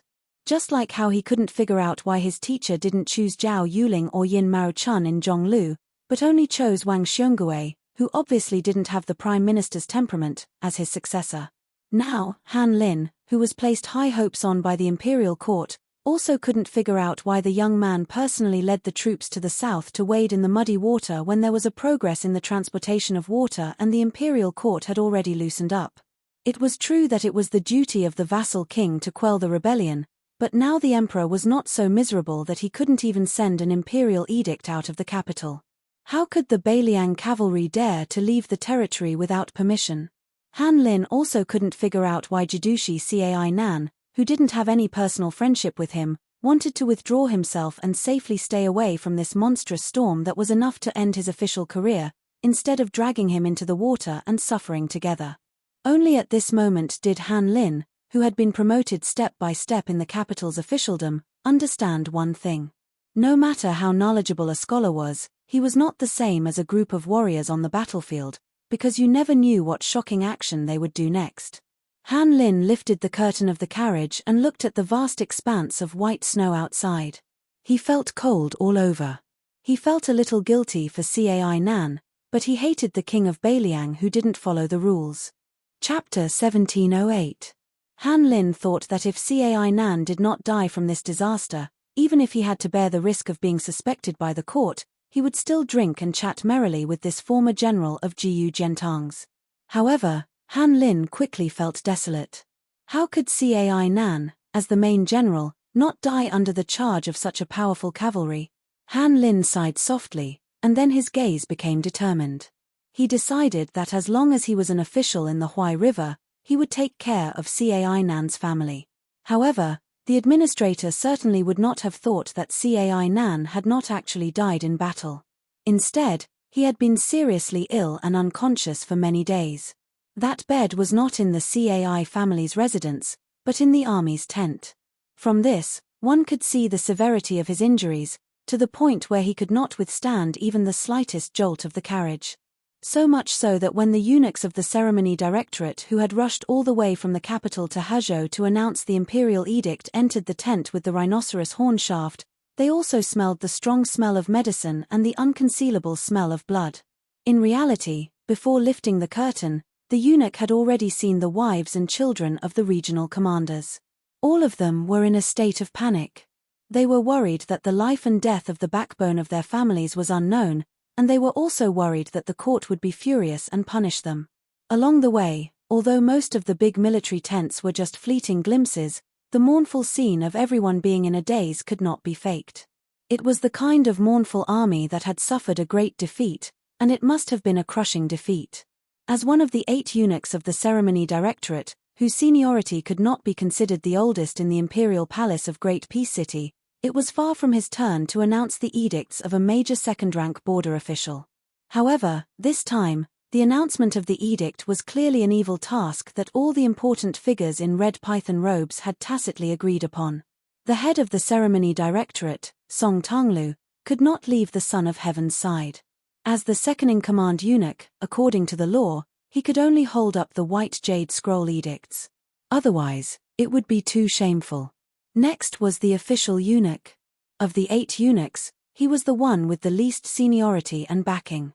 If he did not come, who would? The self-pitying middle-aged eunuch had a stern face and narrowed his eyes. He first looked around, and then slowly cast his gaze on the sickbed. Beside the bed stood a pale-faced young general. He could not even stand straight and leaned on a cane. The eunuch frowned. Before he came, Zhao Go had given a general description of the situation of Cai Nan's army. Some of the main generals had described it in detail. The tall and sturdy young man in front of him should be Cai Nan's only adopted son. He was the orphan of a comrade who had died in southern Tang early on. He had taken Cai Nan's surname from a long time ago and was called Cai Bai. In the Cai family, Cai Bai's status was not lower than Cai Nan's 3 sons. It was said that Cai Bai had personally taken care of many matters that could not be shown in public. Zhao Go, who was responsible for keeping an eye on Cai Nan, had also given some good comments. He believed that Cai Nan was worth the imperial court trying to rope him in and nurture him. Once he succeeded, the tens of thousands of troops trained by Cai Nan in the future would naturally become soldiers that the imperial court could use. Originally, the middle-aged eunuch would have absolutely no access to this kind of inside information. However, on this journey of 1,000 li to announce the edict, there were just too many things outside the imperial edict. From the very beginning, there were many mysteries. First, the powerful eunuch who held the writing brush found him and had a heart-to-heart talk. He repeatedly warned him that this trip to the Lianghuai path to announce the imperial edict had to be done in secret. Even stranger was that the edict that was handed to him was not 1, but 2. Only the boxes were slightly different. When the writing brush eunuch handed over the 2 boxes, he used his fingernail to scratch a hidden mark on one of the boxes. He said that if Cai Nan's army stopped the Beiliang cavalry, he would announce the imperial edict in this box. If they lost, and it had to be a crushing defeat, then the other box would be opened. If they dealt with it carelessly and put on a show of great battle array, but in reality, they were secretly allowing the Beiliang cavalry to swagger across the border, then there was no need to open either of the boxes. You could just take it as you had left the capital to patrol the border. You could return as you went, say nothing, and see no one. But it was important to remember that no matter which imperial edict it was, it had to be announced after the dust had settled and the situation was clear. It could not be too late, and it could even be delayed by a few days. If the timing was not right, then there would be someone to help advise. Therefore, after this eunuch from the ceremony directorate received a hint from Zhao Go, he came to Cai Nan's tent in a daze. Cai Bai limped forward a few steps and bowed with cupped fists. He said in a low voice, "General Cai Bai greets eunuch." The eunuch nodded and said in a shrill voice, "General Cai, has the regional commander not woken up yet? If so, then it will be difficult to receive the imperial edict." Cai Bai did his best to hide his sadness and said softly, reporting to eunuch, "Foster father woke up once yesterday, but he quickly fell unconscious again." A few of the military doctors and the divine Dr. Ma, who we invited from Liuji County in River Province, all said that foster father's internal organs were injured this time. Even if he woke up one day, he might not be able to charge and break through the enemy lines again. The eunuch asked calmly, "Divine Dr. Ma from Liuji County? Is that the Ma family that produced 6 or 7 imperial physicians?" Cai Bai nodded and said, "Yes." The middle-aged eunuch nodded. In fact, after the divine doctor left Cai Nan's tent, Zhao Go had secretly found him and confirmed Cai Nan's injuries. It was indeed very serious, injuring his internal organs. Normal people would have to lie in bed for 100 days to recover from their injuries, let alone this case. He finally revealed a sorrowful expression and said emotionally, "I never thought that the regional commander would be so seriously injured. Forget it, just treat it as the regional commander receiving the imperial edict while lying down. I believe that His Majesty will not blame us. Even if there is some punishment, it is our family's matter. No matter what, even if we have to risk our lives, we will not let the loyal regional commander suffer any grievances." After hearing this, Cai Bai, who was a tough man who bled on the battlefield but did not shed tears, actually knelt down without waiting for the eunuch to announce the imperial edict. He just sobbed silently as if he had suffered a great grievance and did not say anything. At this time, the middle-aged eunuch was truly moved. If this young man showed the slightest sign of gratitude, then he would be suspicious. Cai Bai's personality was clearly recorded in Zhao Go's secret files. He was definitely not the kind of person who would flatter others. After probing, The eunuch moistened his throat and began to read the imperial edict. The handwriting was naturally good. It did not look like the handwriting of any of the Hanlin Academy's Huang men. It was rather similar to the handwriting of his own eunuch. The contents of the imperial edict were very shocking. Even the eunuch himself was stunned. However, he hid it very well. The general idea was that Beiliang's 10,000 cavalry had left their territory and rushed to Guangling Road to carry out the imperial edict. The imperial court originally wanted the Beiliang cavalry to secretly leave the border at the end of spring and join forces with the general of the southern expedition, Lu Shengxiang, and the minister of war, Wu Zhongshuan, to deal a heavy blow to the Guangling rebel army. Therefore, when they heard that Beiliang had sent out troops early for no reason, the imperial court had no time to inform the Huai and Huai, resulting in this disaster. Cai Bai suddenly raised his head. His face was full of tears. There was shock, bewilderment, unwillingness, and a resentment that should not be shown on his face as an official of Liang. The middle-aged eunuch was very satisfied with this young man's performance. This was the emotion of a normal person. The eunuch, who had received Zhao Gou's secret instructions, was not in a hurry to reveal the truth. Instead, he frowned and said gloomily, "What is it? Is the general dissatisfied?" Cai Bai's expression was pained. In the end, he slammed his fists on the hard ground. "I am not the least bit dissatisfied with the imperial court. I only hate that king of Beiliang. Why did he send out troops early? Taking 10,000 steps back, since you, Hsu Fengnian, have received the imperial edict, why didn't you talk to my adoptive father about the Huai and Huai border army? Could it be that he wants to use the Huai and Huai soldiers as stepping stones just so he can make a name for himself in the imperial court? It is clear that Hsu Fengnian has held a grudge against my adoptive father for many years. I, Cai Bai, refuse to accept this. If I can command an army alone in the future, I will definitely fight to the death for my adoptive father and my brothers." Having said this, Cai Bai suddenly closed his mouth and lowered his head even more. One was a half-dead man lying on the ground, and the other was a man kneeling and staring at the ground. There was no one in the tent looking at him, so the middle-aged eunuch curled the corners of his mouth slightly. He slowly said, "Young general, I see that your Cai family is full of loyalty and bravery. That is why I am willing to tell you these things that should not be spread. Some things should not be said, but kept in the heart. After all, not everyone is as tight-lipped as I am." Cai Bai raised his head and used his arm to rub his face carelessly. He nodded vigorously. He was a smart man who had been enlightened. The middle-aged eunuch laughed, but when he thought of the shady business that Zhao Gou wanted him to do, his expression became somewhat serious. However, since the eunuch had already laid the groundwork, compared to the surprise of the imperial edict just now, the secret edict that could not be written on the tip of the pen was somewhat reasonable. He quickly stepped forward, holding the edict in one hand and supporting the young general with the other. His expression was amiable as he said, "I will also be bold enough to make an exception. I will not say the words 'receive the edict.'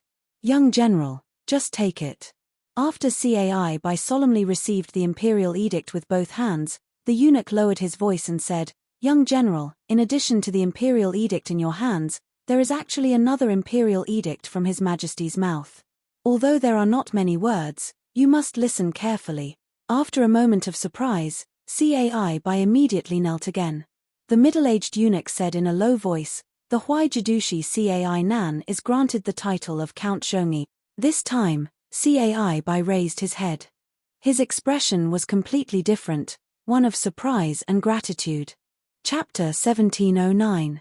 The eunuch carefully chose his words and slowly said, "There are some things that little general needs to understand in his heart. I am not a flying immortal on the earth, I am only a eunuch with mediocre leg strength. How can I bring this secret edict to your Ifu today?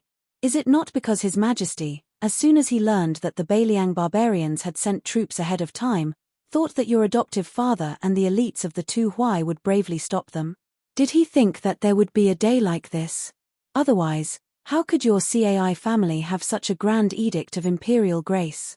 It is clear that in His Majesty's heart, he greatly relies on your two Huai and is willing to see you as a pillar of the country." Cai Bai faced the east, in the direction of Great Peace City, and kowtowed with all his strength. What followed was not the usual polite greetings between eunuchs and officials of the capital. The accompanying eunuch was about to leave the tent and return to the capital to report. Cai wanted someone to hurriedly send over some good items that were more valuable than silver, but the middle-aged eunuch refused with a smile and left without hesitation. There were eunuchs in the world who were not greedy for money, but there were very few, and he was not one of them. He was only able to become an accompanying eunuch, especially when the first two head eunuchs were Han Shengxian and Song Tonglu.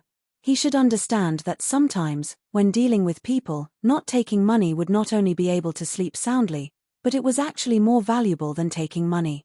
After Cai carefully put down the imperial edict, he limped and insisted on sending the middle-aged eunuch to the gate of the camp. He watched as the eunuch entered the carriage and left until he completely disappeared from sight. Only then did he return to the lifeless tent and sit on the little stool by the bed. He did not say a word, and his eyes were dark and gloomy. A hoarse voice that should not have appeared entered his ears. "Buyer, that eunuch has left." Cai was not shocked. He nodded and said, "Adoptive father has gone far." Cai Nan's body did not move at all, only his lips moved slightly. He originally wanted to laugh coldly, but it was too difficult. In the end, the root of the illness had been planted. It was absolutely true. However, that young king had acted with great propriety and care. Just like the actions of the 10,000 Bailiang cavalry. It was to open the formation. It was not to break the formation. Did anyone from the Huai border army die? Of course, those who died were mostly Cai Nan's direct subordinates. However, this situation was very interesting. It looked like there were heavy casualties, but in reality, there weren't many dead people. On the contrary, there were countless injured people. If one wasn't an old soldier who had experienced hundreds of battles, he wouldn't be able to understand the mystery behind it. But if one were to say that Cai Nan had a tacit understanding with the Bailiang cavalry from the very beginning, and that she had wronged him, the Jidushi, from the very beginning, Cai Nan did indeed have the heart to block the way, otherwise, she would not have placed the elite troops under her command at the front line. Her body was far from fully recovered, but Cai Nan, who had recovered quickly, said smoothly, "It's been hard for a rough person like you to act." Cai smiled bitterly and said, "Foster father, this concerns the life and death of our Cai family, how can Cai not be concerned? But to be honest, it's much more difficult than going into battle."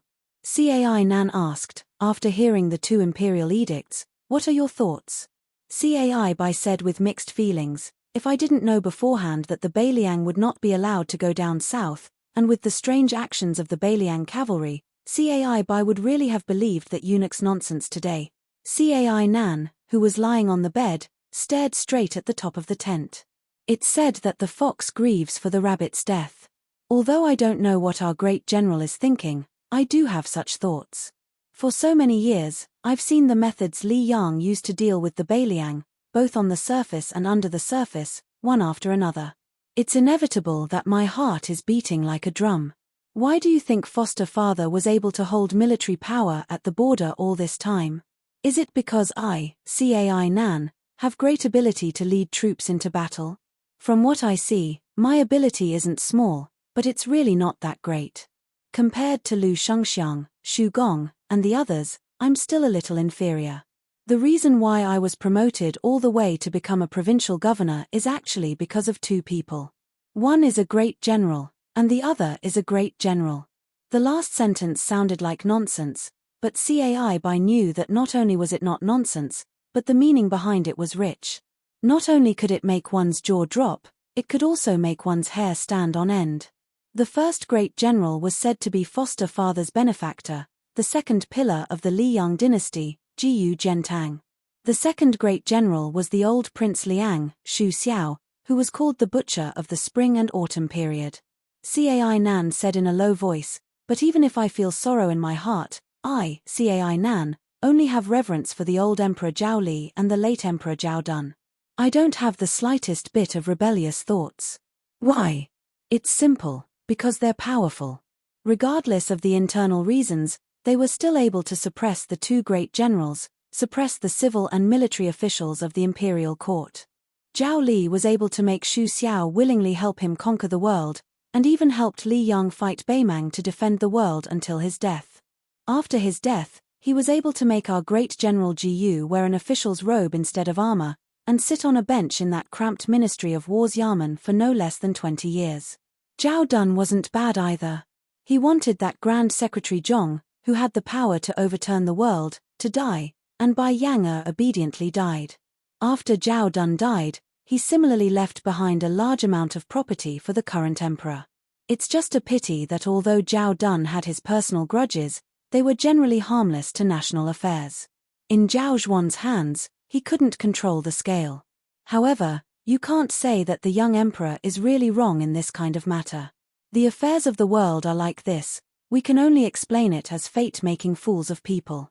That being said, I also believe that if Zhao Li was the emperor, Beiliang might not even have the thought of sending troops to Guangling.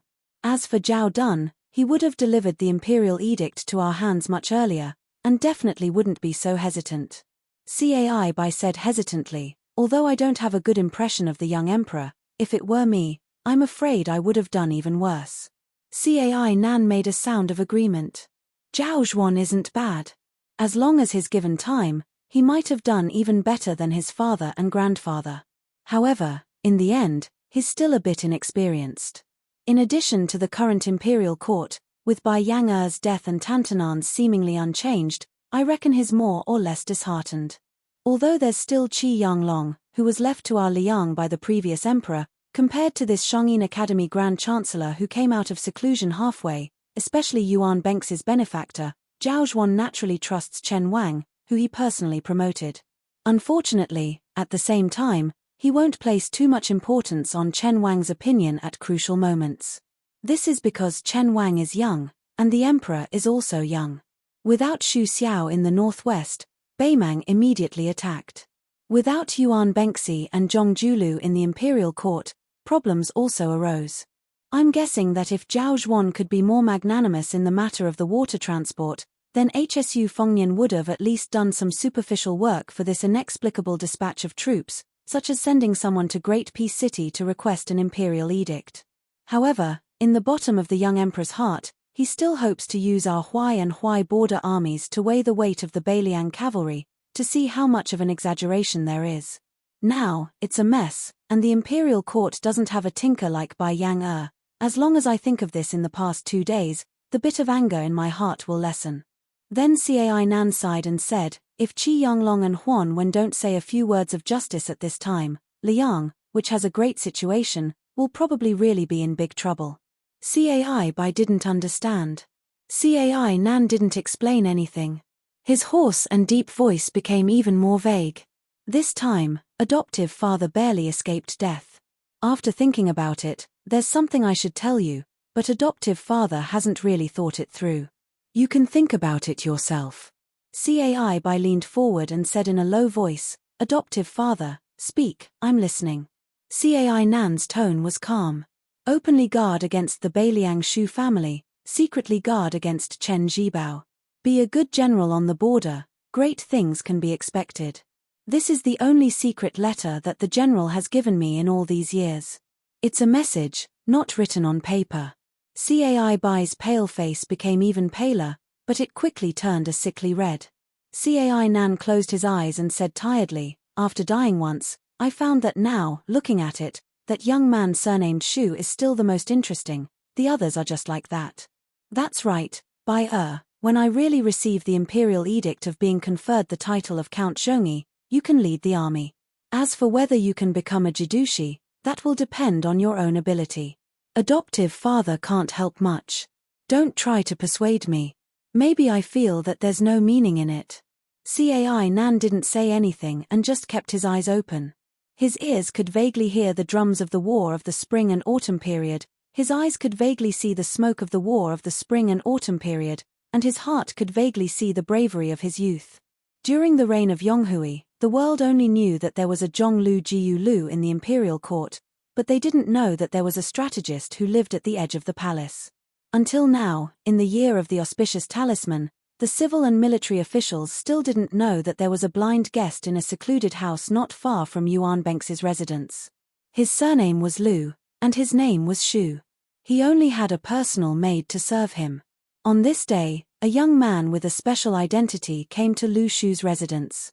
The former was both the guest and the host, because although the one surnamed Zhao was the guest of this small courtyard, he was the host of the entire Liang. The current emperor, Zhao Zhuan, didn't wear a dragon robe, but a jade belt and green robe. He sat opposite Lu Shu, who had secretly become the imperial court's great spy. Chapter 17:10. There was only a box of chess pieces on the table and no chessboard. This was a small habit of Lu Shu.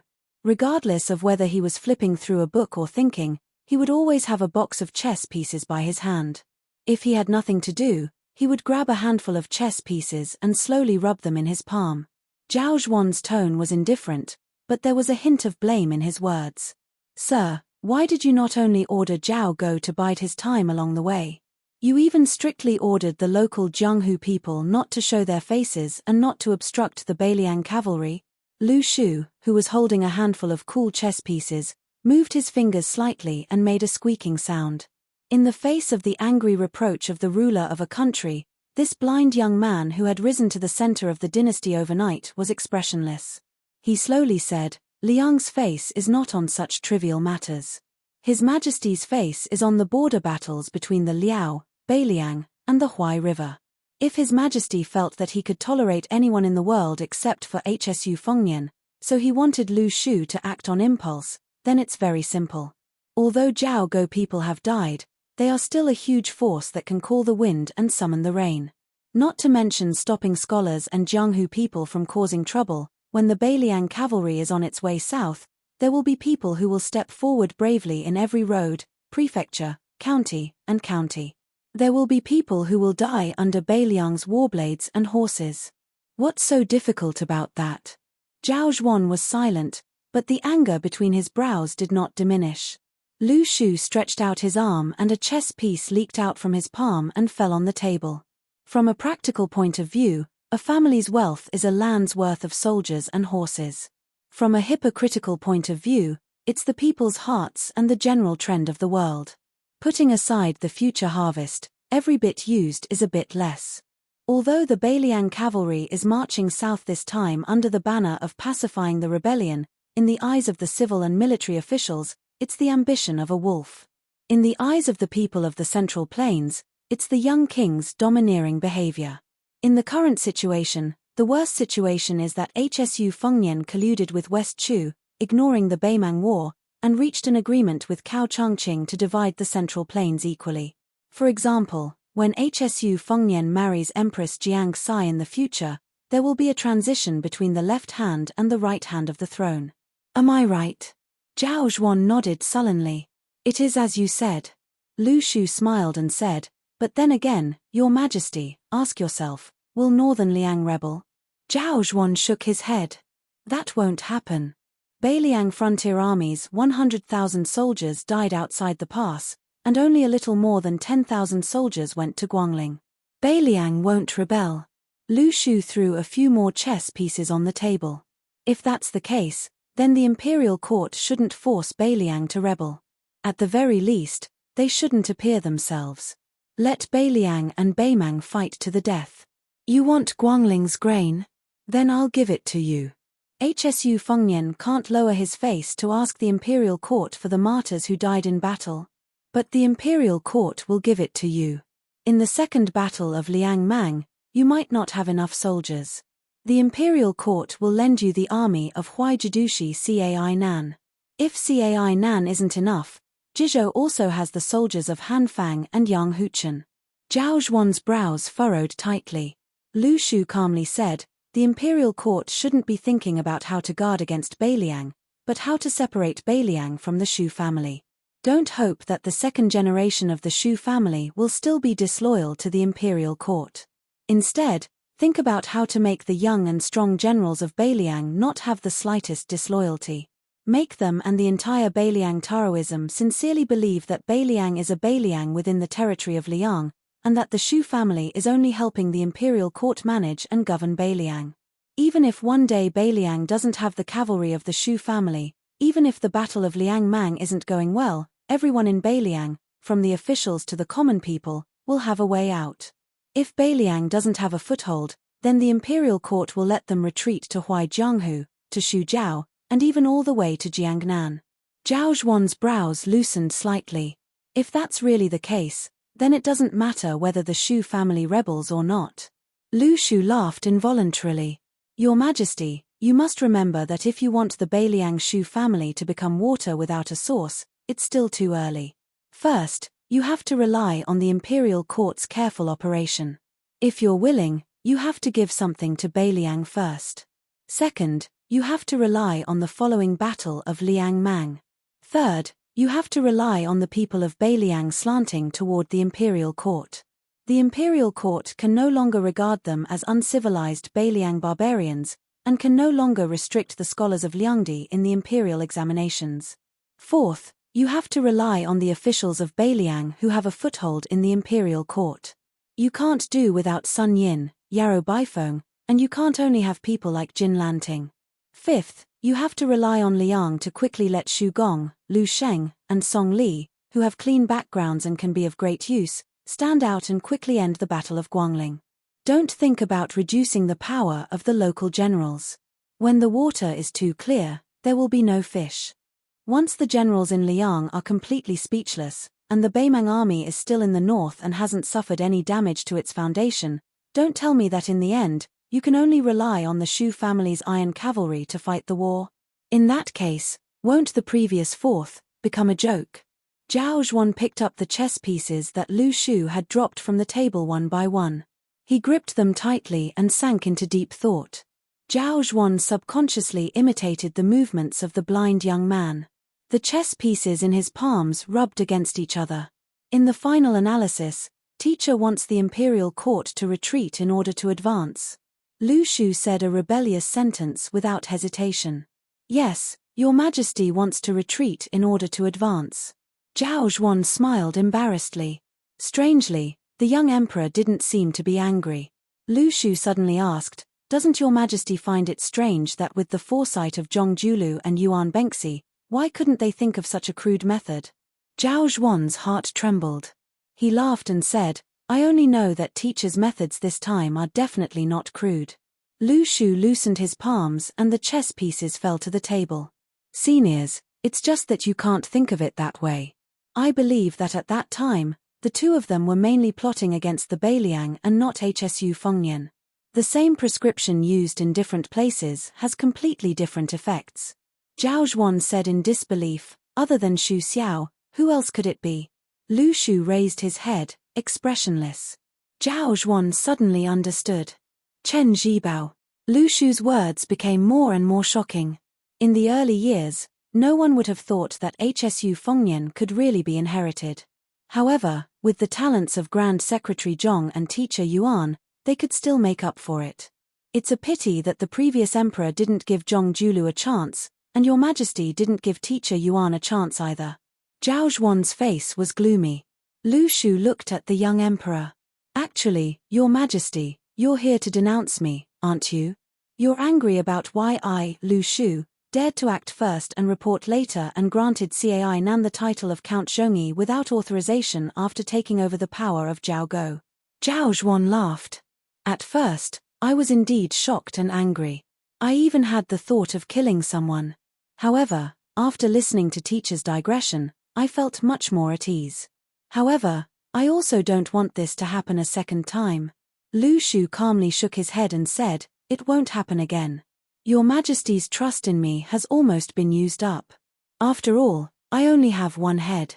Zhao Zhuan stopped what he was doing and said emotionally, "Teacher, I can promise you that as long as teacher wholeheartedly plans for my Li Yang, even if there is a day when teacher commits a capital crime, I can tolerate it.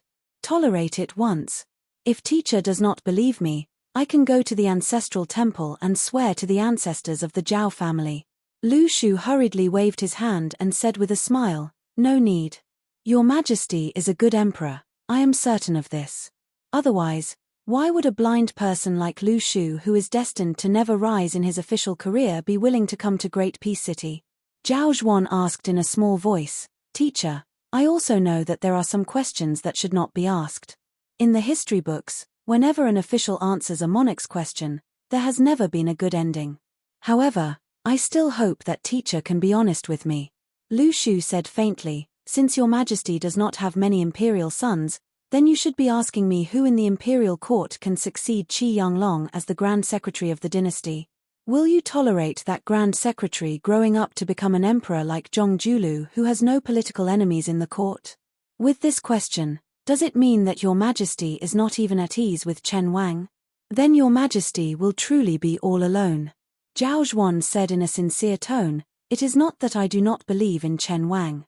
Lu Shu did not comment and said to himself, "There is no doubt that only Chen Wang is the candidate for this position. Yang Qiji, Sun Yin, Fan Zhonghu, Li Jifu, these 5 all have fatal flaws. They are not as good as Chen Wang, who has the potential to be perfect. In the transition period before them, people like Yin Maro Chun, Zhao Yuling, and Han Lin are just short-lived grand secretaries who have lived for 3 to 5 years. They are not worth mentioning." Zhao Zhuan opened his palm and looked down at the chess piece. "I am suddenly enlightened." Zhao Zhuan suddenly looked up and smiled. "Teacher, do you have any more chess pieces to give me?" Lu Shu smiled. "No more." Zhao Zhuan clenched his fist and stood up. "Then I will accept these chess pieces." Lu Shu stood up.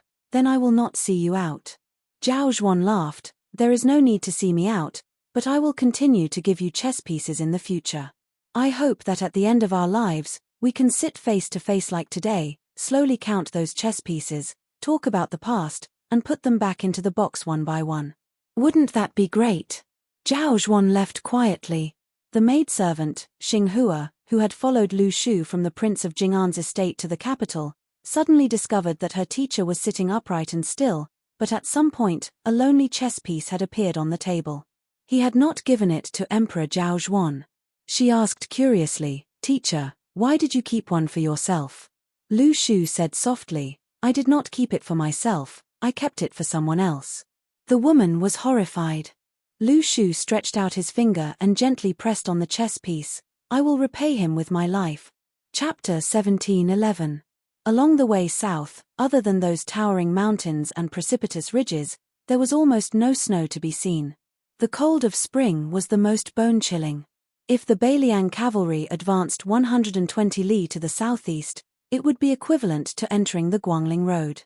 Although they were still some distance away from the real battlefield, where the army under the command of the new Minister of War, Wu Zhongshuan, and the main forces of West Chu breaking out to the west were confronting each other, there was still some distance. However, even without the warnings of the generals and commandants who had first-hand knowledge of the battle situation, just based on the increasing number of Liang scouts and cavalry scouts that appeared around the marching route, it was already enough for the Beiliang cavalry to deduce the general situation. Even the usually intimate actions of washing and feeding the horses involuntarily revealed a somewhat austere aura. At dawn, there was still an hour before the army broke camp. For the time being, the king of Beiliang, Hsu Fengnian, acting as the main commander of this cavalry, gathered all the generals and commandants in a temporary and crude military tent. Including Yuan Zuozong, Ninga Mei, and Hong Shuwen, there were a total of 16 people. There was no table in the large tent. The 5-zhong wide and high map of the Guangling Road was hung on the wall. The main passes and cities had long been clearly recorded. Even the number of troops stationed at each place was meticulously marked in vermilion small characters, accurately down to 100 people. Xu Fengnian stood sideways under the map, still wearing the famous saber that he snatched from Jiang Fuding's hand that year, the crossing the river soldier, only he took off the cold saber. Xu Fengnian looked at the various cavalry officers standing in an arc, raised his saber, and drew a route on the map that was enough to shock the Yamen of the Ministry of War. He laughed and said, "Next we will pass through Luhua County, pass through Wei Shui and Merqi, 2 counties, and officially enter Guangling Road. Perhaps we moved too slowly through Huai and Bei provinces, and then moved too quickly through Huainan Road, causing the imperial army to be caught off guard. Therefore, they were unable to keep up with our pace. Otherwise, the Ji province cavalry should have arrived 2 days ago in the area of Shanyan County, where there are many mountain paths.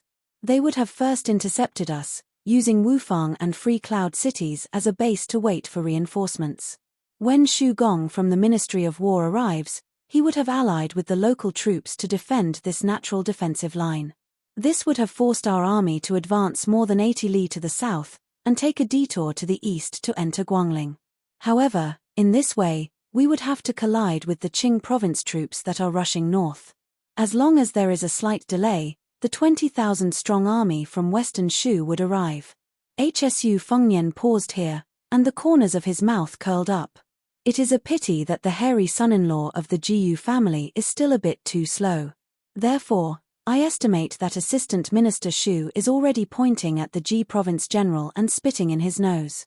However, if I have the chance to stand in front of Assistant Minister Xu, I would definitely say a few words on behalf of the Ji province general. Mother *Ke, Xu Gong is hiding in the right wing of Ji province, slowly wandering about. Why should our tired Ji province cavalry rush up to the Beiliang cavalry and be beaten up?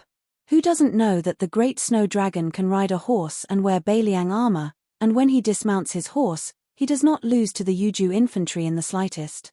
This daddy came to the Central Plains to gain merits, not to be in a hurry to reincarnate. Apart from the serious Yuan Zhuozong, the other generals in the tent roared with laughter. This was especially the case for the old cavalry generals who had fought in the Spring and Autumn War. Their grins were even wider. Even though most of these people had obtained their positions at the Beiliang border, when they were still small soldiers, most of them had heard the bragging of the old officers in their respective armies. They said that the great generals would always make fun of the enemy before the battle. It was rumored that even at the most difficult time of the Battle of the Western Wall, the West Chuyi Baikue, who was known as the Spring and Autumn War armor, could not escape this calamity. When the laughter stopped, Hsu Fengnian restrained his relaxed expression and said in a low voice, "Our great snow dragon cavalry still has more than 10,000 soldiers. However, as for our true strength, we all know our own matters. In the battle at the Calabash Mouth where we wiped out Yang Yuanzhan's army, our great snow dragon cavalry had the greatest merit, but our casualties were not small either. There were 3,400 people who died on the battlefield. As for the soldiers who had to withdraw from the border army because of their injuries, there were also 1,200 people. Out of 10,000 people, in the end, only half of them were old soldiers. I might as well say something to offend those two heavy cavalry armies. Their casualties were also disastrous, but comparatively speaking, I dared to have these two cavalry armies choose from Liangzhou's left and right cavalry armies, even from Yozhou's elite cavalry army and Lingzhou's few local garrisons. However, as for the great snow dragon cavalry, forget about Lingzhou, I did not even choose a single one from Yuzhou. All of them were chosen from outside Liangzhou's pass. I, Hsu Fengnian, can pat my chest and say that every single new soldier has passed through the double screening of Qingliang Mountain and the Protectorate Manor. Every single new officer, their experience on the battlefield, I, Hsu Fengnian, have even personally seen them. Only after I nod my head and Chu Lushan and Yuan Zhuozong agree can they take up the post. However, even if this is the case, compared to the great snow dragon cavalry that rushed to the mouth of the gorge, it is clear that the current great snow dragon cavalry, all of the military generals who had outstanding military achievements outside the pass, felt a heavy and suffocating feeling. It wasn't only because of the title of King of Beiliang on this youngster's body, nor was it because of some Jianghu master or Earth Immortal, it was also because of the prestige that Hsu Fengnian had slowly accumulated bit by bit over the past few years. In order to become a commander-in-chief, one didn't have to be that type of person who could charge and break through enemy lines to face 10,000 enemies. It wasn't just Xu Xiao who was like this. Even the great Grandmaster Jiyu Zhentang, in his early years in the Spring and Autumn War, actually didn't take the lead that often. Chen Zhibao was even more so. Being able to win battles and being able to afford to lose battles was actually enough. Meanwhile, this young vassal king in front of everyone seemed to have never lost on the battlefield, in the imperial court, or in Jianghu. Of course, it was rumored that on a certain battlefield, their king of Beiliang had suffered a great defeat. Even Yang Wanwan and Chen Yunxue, these meritorious great generals, when they occasionally heard their subordinates mention this matter, they would never berate them, instead revealing a knowing smile that only great men would understand. After HSU Fengnian kept everyone in suspense, he said in deadly earnest, "It is clear that this current Great Snow Dragon cavalry, if we want to talk about crushing those G Province elite cavalry and Capital Region army, there still isn't much of a problem." This time, even Yuan Zhuozong couldn't help but laugh. HSU Fengnian said, "This time, I brought you all to Guangling Circuit to wade through the muddy waters. Normal Beiliang commoners definitely don't know the truth, but everyone in this tent has more or less heard a bit. In reality, if it is as you all have guessed, it is true." Without waiting for everyone to express their opinion, HSU Fengnian already said in a heavy voice, "No matter what, if anyone has any complaints, or even if anyone wants to curse me, wait until we return to Beiliang territory. This time, when we head south, other than Cai Nan's Hui border army, we have no choice but to fight. Before we face Wu Zhongshuan's northern frontier army, my objective is to not fight if we can. Even if my Great Snow Dragon cavalry can wipe out 100 imperial soldiers, it will still be a losing business. Of course, if Xu Gong and Yuan Tingshan insist on blocking us to the end, then we will fight. We will beat them until they are scared. Before this, I still have something I want to make clear to everyone. The true vicious battle is still the contest with Wu Zhongshuan. Because on this trip to Guangling Road, apart from me needing to pick up a person, you all also need to take in a certain amount of West Chu's routed army. The initial estimate is between 200 to 300, most of them young and strong. On the battlefield, they will appear as small groups of fleeing cavalry. When the time comes, we will provide them with Beiliang warhorses and light armor. Of course, there will also be cold blades, quickly breaking up these troops and merging them into our army. Afterwards, Yuan Tong will lead you all away from the western battlefield. I will at most meet up with you all a day later." HSU Fengnian's cold blade pointed heavily on the map. If nothing unexpected happens, Xu Gong's Jingji troops and Yuan Tingshan's Jizhou cavalry will meet up here. Xu Gong will use the Chaisang County town, which has a higher city wall, as a stronghold. Che Yi's Western Shu infantry and Qingju army will respectively be behind and to the south of our army, each with a city pass to rely on. The enemy's entire battle line presents a semicircle. Although the terrain on both sides of the Chaisang County town is flat, the net of water is crisscrossing, making it unsuitable for large cavalry to gallop through. This is because the only wide official road has already been destroyed by the Chaisang County magistrate under the command of the common people. Every 200 paces, a gully more than a zhong wide is dug out. If there is also a rather large spring rain, it will be even more disadvantageous for our advance. Reportedly, Xu Gong's army is carrying a large amount of heavy crossbows from the Ministry of War's stockpile, as well as 1,700 sets of heavy armor. Among them, there are a total of 4,000 archers and divine arms. Naturally, they want to force us to dismount and fight while defending the Chaisang County town to the death. If we choose to go around the Chaisang County town and stagnate on that official road, it is very likely that we will completely lose our original initiative as a cavalry. In that case, we will be surrounded and have no place to advance or retreat. Against more than 60,000 soldiers who can freely retract their battle line, and the enemy's commander-in-chief is one of the few famous generals in Liang, Xu Gong. Therefore, to us, whether or not we attack the Chaisang County town is just a bad plan. Chapter 1712. Hong Shuwen said cautiously, "Your Highness, based on the geographical situation near Chaisang, if we take a detour to the north, we will have to take a big detour. Also, there is a city similar to Chaisang, Beigu City. However, if we change our route and go south quickly, we can kill the Qingju troops that have not yet arrived at Chaisang, and then pretend that we are at Jinggan Road. It will be more interesting." Now, everyone knows that Jinggan Road, from the King of Jing and Zhao Zun, to the Minister of Economy, all three of them have a big gap with us in Beiliang. Even if Xu Gong knows that our original intention is to change the battlefield, he can't bear the risk of chaos in Jinggan Road. He can only be led by the nose by us. As long as they leave Chaisang, especially when the Jizhou cavalry and the capital army are separated, then our chance will come. The only thing we need to pay attention to is the crossbowmen behind us. We need to kill more of the enemy's scouts that are hanging on the tail. HSU Fengnian said innocently, Do I look like the kind of person who will not hesitate to go to war for revenge? Hong Shuwen did not say anything. Yuan Zhuozong was the first to laugh strangely. You don't? The generals looked at each other in dismay, and then burst into laughter without giving any face. Hsu Fengnian had expected this, so he quickly smiled and said, if so, then we will do it to the end. Niu Qianzhu, you lead 1,000 cavalry to intercept the Western Shu army. Along the way, you can spread the news under the banner of reminiscing. After all, no one in the army believes that we are here to quell the rebellion. This will confirm their wild imagination.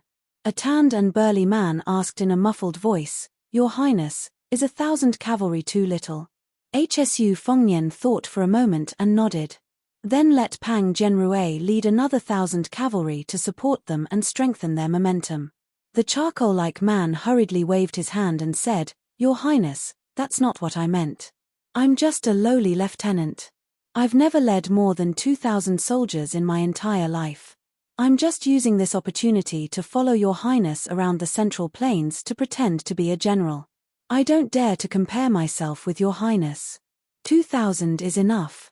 If that doesn't work, I can ask old Pang to lend me 500. The more the man spoke, the lower his voice became. It was obvious that he was feeling guilty. Hsu Fengnian lifted his foot and was about to kick. The captain of the Great Snow Dragon Cavalry, Niu Qianzhu, hurriedly hid behind Pang Zhenrui. Hsu Fengnian pointed his scabbard at Lieutenant Niu and said angrily, Fine, I'll give you 2,000 cavalry, and I'll also lend you my Phoenix battalion. How about it? If you're still not satisfied, I can lend you Commander Yuan as well. Niu Qianzhu smiled awkwardly. Forget about Commander Yuan. He only knows how to steal my limelight. 2,000 cavalry and Your Highness Phoenix battalion is enough. It's enough. Niu Qianzhu was kicked by Yuan Zhuozong, who was standing not far away. The short and sturdy Lieutenant Pang Zhenrui asked, Your Highness, the Qingju cavalry has already been wiped out when Zhao Zun went to help Zhao Ying, the Duke of Huainan. Now the 8,000 infantry is really not worth mentioning. I'm willing to lead 1,000 cavalry as the vanguard to open the way for the army. Niu Qianzhu said anxiously, Old Pang, Your Highness has already agreed to lend me your 1,000 men. Pang Zhenrui turned his head and glared at Niu Qianzhu. Niu Qianzhu shrunk his neck in fear. Niu Qianzhu's body looked like two Pang Zhenrui. But in the Great Snow Dragon Cavalry, he was also a captain of 1,000 cavalry. In front of Pang Zhenrui, Niu Qianzhu was like a little wife meeting an evil mother-in-law. At this time, Yuan Zhuozong suddenly said, I'll be the vanguard. 500 cavalry is enough. Pang Zhenrui scratched his head. Even if he had 10 times the courage, he wouldn't dare to compete with the commander. Moreover, as long as one was a veteran of the Great Snow Dragon Cavalry, they all knew about the 10-year siege of Xiangfan City in Qingju. Yuan Zhuozong was the second commander of the Shu family's cavalry after Wu Qi and Shu Piyu. That year, under Xiangfan City, the battle was so bitter that his cavalry had to be used as infantry. In the end, only 3 out of 10 remained. This was how Chu Lushan managed to conquer Shu. It wasn't that the Shu family didn't want to transfer more cavalry, but that they had no cavalry available, whether it was cavalry or horses. Hsu Fengnian nodded. Then, he raised his cold blade and pointed at the 2 battlefields of Guangling Road where the 2 armies were in a deadlock. After passing Shu Gong's troops, the West Chu cavalry that we are going to support will break through here. It is located 30 li south of Guazi Island. The Wu general in charge of this battlefield is called Zhu Ran. His total strength reaches 20,000 and cannot be underestimated. Zhu Ran is experienced in using troops and is good at positional warfare. He has 2,000 cavalry under his command. At that time, our main force will be about 20 li northwest of Guazi Island. Here, near Xiangwei River, we will temporarily stop and station our troops. Zhu Ran will definitely send a large number of scouts to keep an eye on our movements. Not only that, because of our arrival, Wu Zhongshuan will definitely order the northern Lai County battle line to be moderately tilted to the south. Although the main general, Yuan Jiada, has less than 10,000 troops, his cavalry accounts for almost half of the total, more than 4,500 cavalry. This unit was once the vanguard of the southern Jiang army going north to quell the rebellion. Their combat power is obviously not weak. Yuan Zhuozong, you lead the main force to Guazi Island and push 30 li east along Xiangwei River until you reach Jurant Station. Wang Boyuan, you will lead 2,000 cavalry directly between Lai County and Xiangwei River to cut off Yuan Jiada's main force's reinforcement route to the south. Cooperate with the main force and show that we are going to swallow Jurant's 20,000 troops in one go. Song Jinshan, you will lead 1,000 cavalry and maintain a distance of 3 to 4 li from the middle army's right wing. Your main duty is to keep an eye on Jurant's 2,000 cavalry and clean up Jurant's scouts in the south. Once the Phoenix Battalion's whereabouts are leaked, or there are Wu troops chasing after them in the front line, if Jurant's 2,000 cavalry get the news and go south to intercept them, you will bite them. Yuan Zhuozong and the 2 cavalry generals cupped their fists and accepted the order. Suddenly, a crossbowman came to report the military situation. Then HSU Fengnian and the generals did not know whether to laugh or cry. They intercepted the military order that Xu Gong's scouts passed to Qingju. They were ordered to follow the original route back to the big town of Huanghui City at the northern border of Jinggan Road. They were not allowed to go north without permission. HSU Fengnian said helplessly, "If there is no accident, Shishu's side is almost the same. It seems that Xu Gong is not willing to give us a chance to bluff." HSU Fengnian did not think that he had succeeded just because he intercepted a secret letter. This kind of military order was not afraid of being leaked. Naturally, he would not send a single cavalry to deliver it. It was not too much to say that the more the better. However, HSU Fengnian quickly ridiculed, "It is hard to say for Shishu. They may listen to the order and retreat. Then, they will retreat and wait for an opportunity. However, the words of the great king of Jing and should be more effective than the words of a vice minister. The Qingju troops may not listen to Xu Gong's unreasonable orders. When Zhao Zun uses troops on the battlefield, he does not care about winning or losing. He only wants to show his loyalty." The commander of this troop was a trusted aide of the Prince of Jing'an's estate. Before they set out, they must have received Zhao Zun's secret order. Even if they were to be suspected of being greedy and advancing prematurely, they absolutely couldn't leave behind the impression that they were afraid of death in the imperial court. This young king of Jing and deserves to be the most praised and virtuous vassal king in the imperial court. Niu Qianzhu and the other generals were a little confused. After all, the situation in the Central Plains did not concern these Beiliang generals who had been fighting outside the Great Wall for a long time. Only Yuan Zhuozong nodded and sneered, "It is very likely that the Qingju troops will insist on going north. In the future, Zhao Zun's nickname of Vassal King of Death will live up to his name." Song Jinshan, a veteran general who had experienced the Battle of Xiangfan City, sighed and said, "I heard that the current Qingju navy is very unreasonable.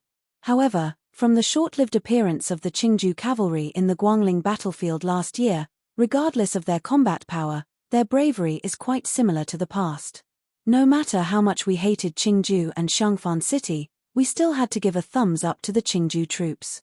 Such an opponent deserves our respect. In the end, we have such a wastrel vassal king.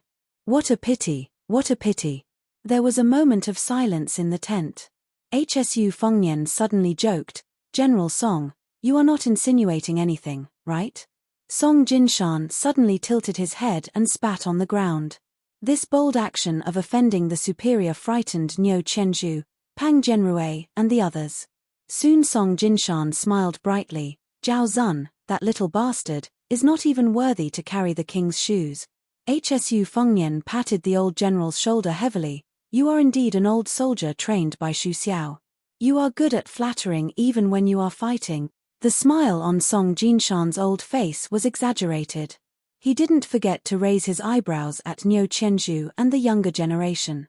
The old man looked like he was asking for a beating.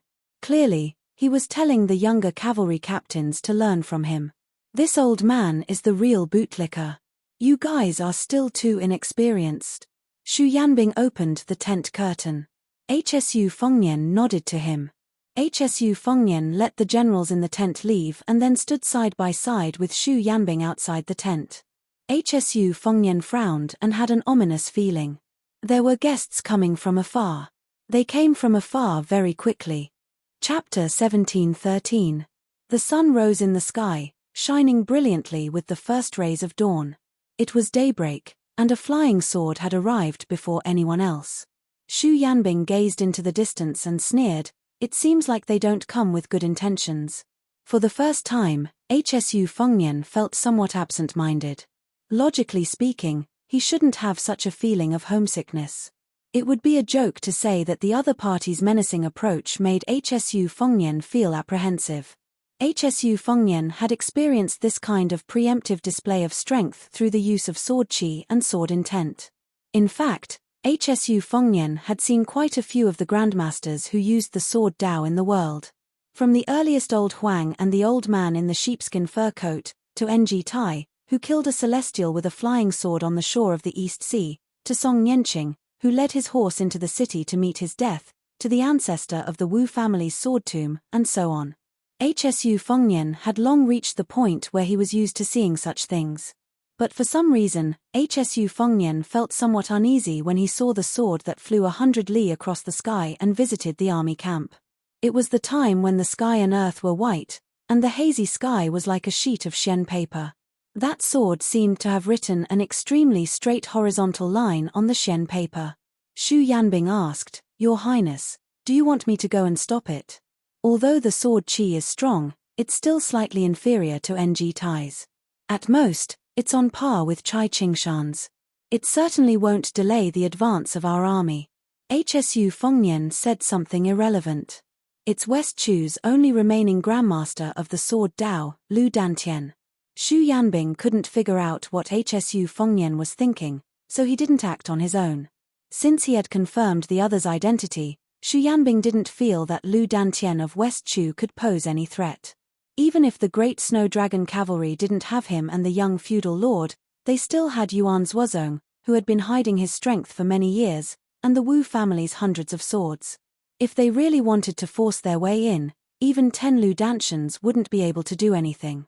Moreover, Beiliang's cavalry heading south to the Central Plains was no different from sending charcoal in snowy weather to the cornered West Chu.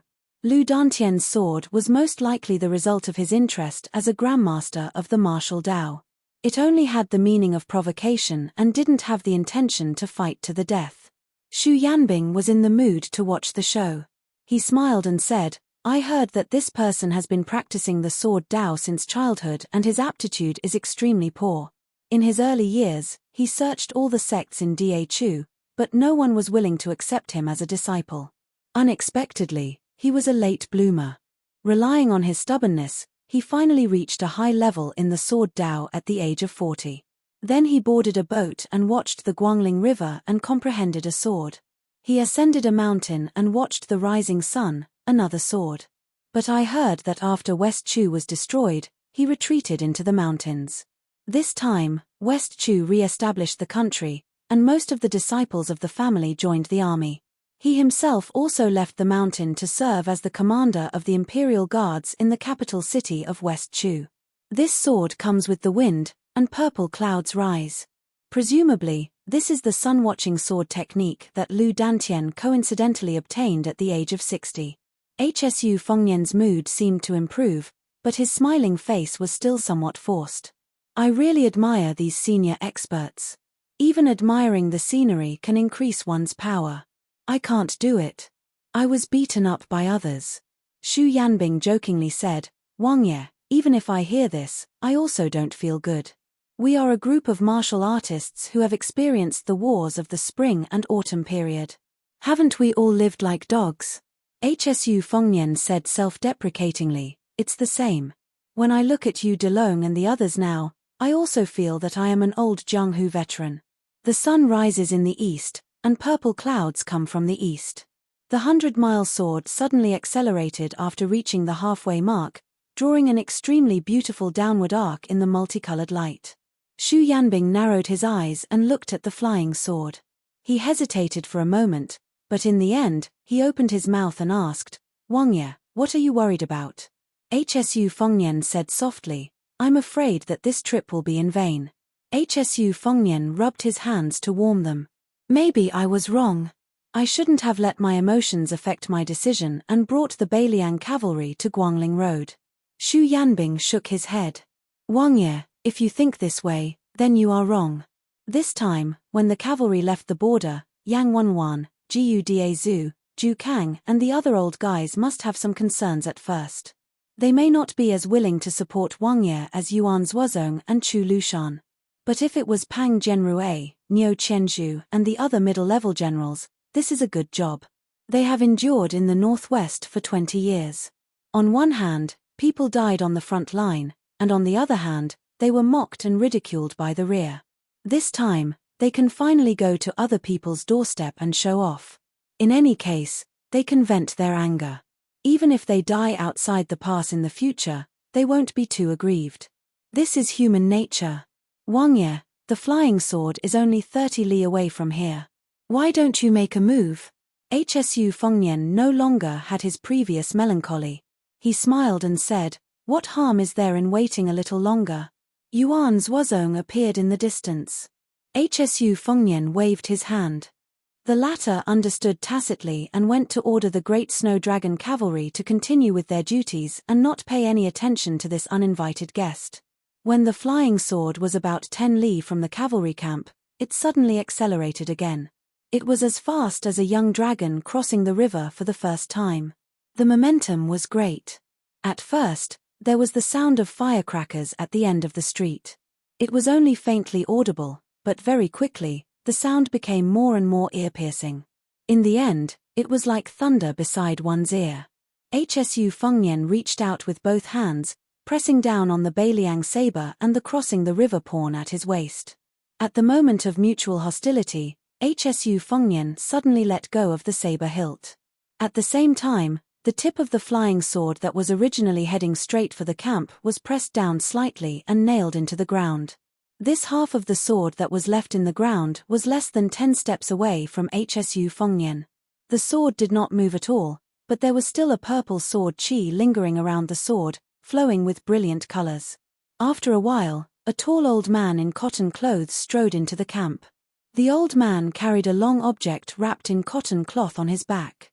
He stopped 50 steps away from Hsu Fengnian and Xu Yanbing and looked around.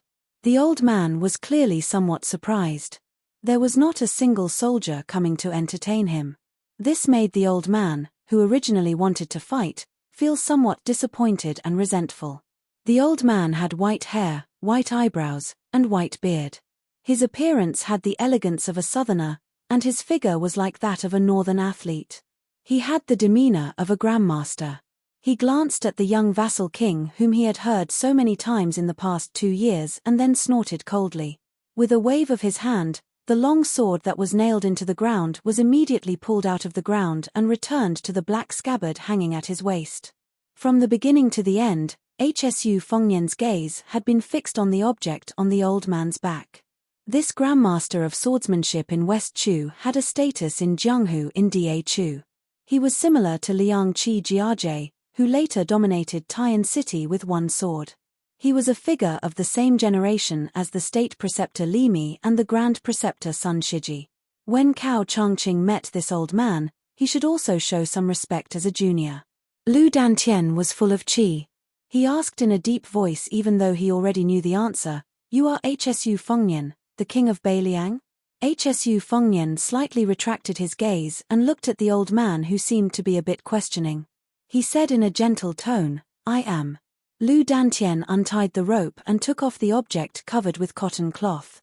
He erected it in front of him and sneered, "Surnamed Shu, you don't even dare to take one sword from this old man. How can you be one of the 4 martial arts judges? What? Is it because you have 100 lackeys of the Wu family behind you, plus the 10,000 that Xu Xiao left for you?" Chapter 17:14. Liang Qi, how dare you come to our central plains to show off? Hsu Fengnian asked back, "Where is she?"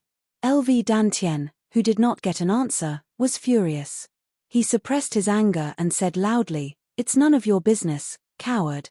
After the old man's words, there were only occasional neighs of horses in the barracks. It was particularly quiet here. But the sword on Lv Dantian's waist was trembling. The old man stared at the middle-aged man next to the young king as if he was facing a great enemy. Hsu Fengnian stretched out his arm in front of Xu Yanbing and continued to ask, if she wants to return the things, let her come by herself. Please take the things back. Lu Dantian very rudely interrupted him and sneered, you little brat, are you even qualified to give orders to this old man? Are you qualified to give orders to His Majesty? Xu Fengnian said in all seriousness, Senior, please return home. He emphasized the word please. LV Dantian seemed to have heard a big joke. He gently rubbed the sword hilt with his thumb. Do you know this old man's sword? It's the Mountain Sea Sword Furnace, originally named Da Jiang. After the Battle of West Fortress, this old man changed its name to Shoshu. It's a pity that His Majesty personally went to war this time. My Da Chu's millions of soldiers were stationed at West Fortress. I heard that your Beiliang cavalry was about to enter Guangling. His Majesty didn't want to see you. He asked this old man to take the old things back to Beiliang. This old man is not allowed to kill. If not, the sword just now would have moved 5 steps forward. Hsu Fengnian frowned. Are you done? LV Dantian continued to provoke. So what if I'm done? Do you dare to fight with this old man? If not, this old man will say 10 or 100 words. What can you, Hsu Fengnian, do? Xu Yanbing said expressionlessly, in the Battle of the Western Fortress, 16 direct descendants of the Lu family died in the battle. More than 100 people from the Ma family died in the battle. LV Dantian's eyebrows and hair stood on end as the scar in his heart was exposed. His murderous intent rose in his heart as his 5 fingers clenched the hilt of his sword. Hsu Fengnian sighed and said, you can go. LV Dantian bellowed, Hsu Fengnian, as the king of Beiliang and one of the few great grandmasters in the world, why should he be afraid of a fight? The next moment, LV Dantian was dumbfounded. He didn't dare to move or say a word.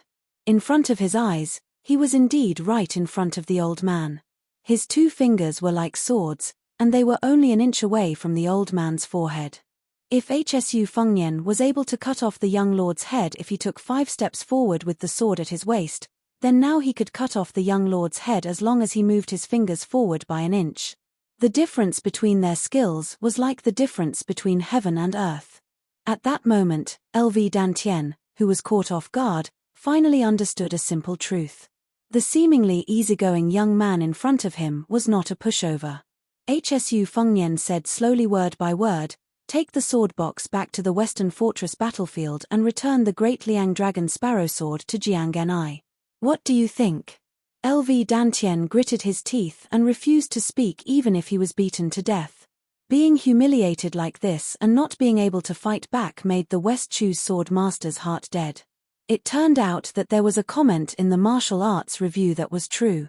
As long as the martial artists in the world were not earth immortals, then even if they were celestial phenomenon cultivators, before Hsu Fengnian, Cao Changqing, Ng Tai, and Tuoba Bodhisattva, they would be no different from Shen Finger Vaja realm cultivators or even level 2 master realm cultivators.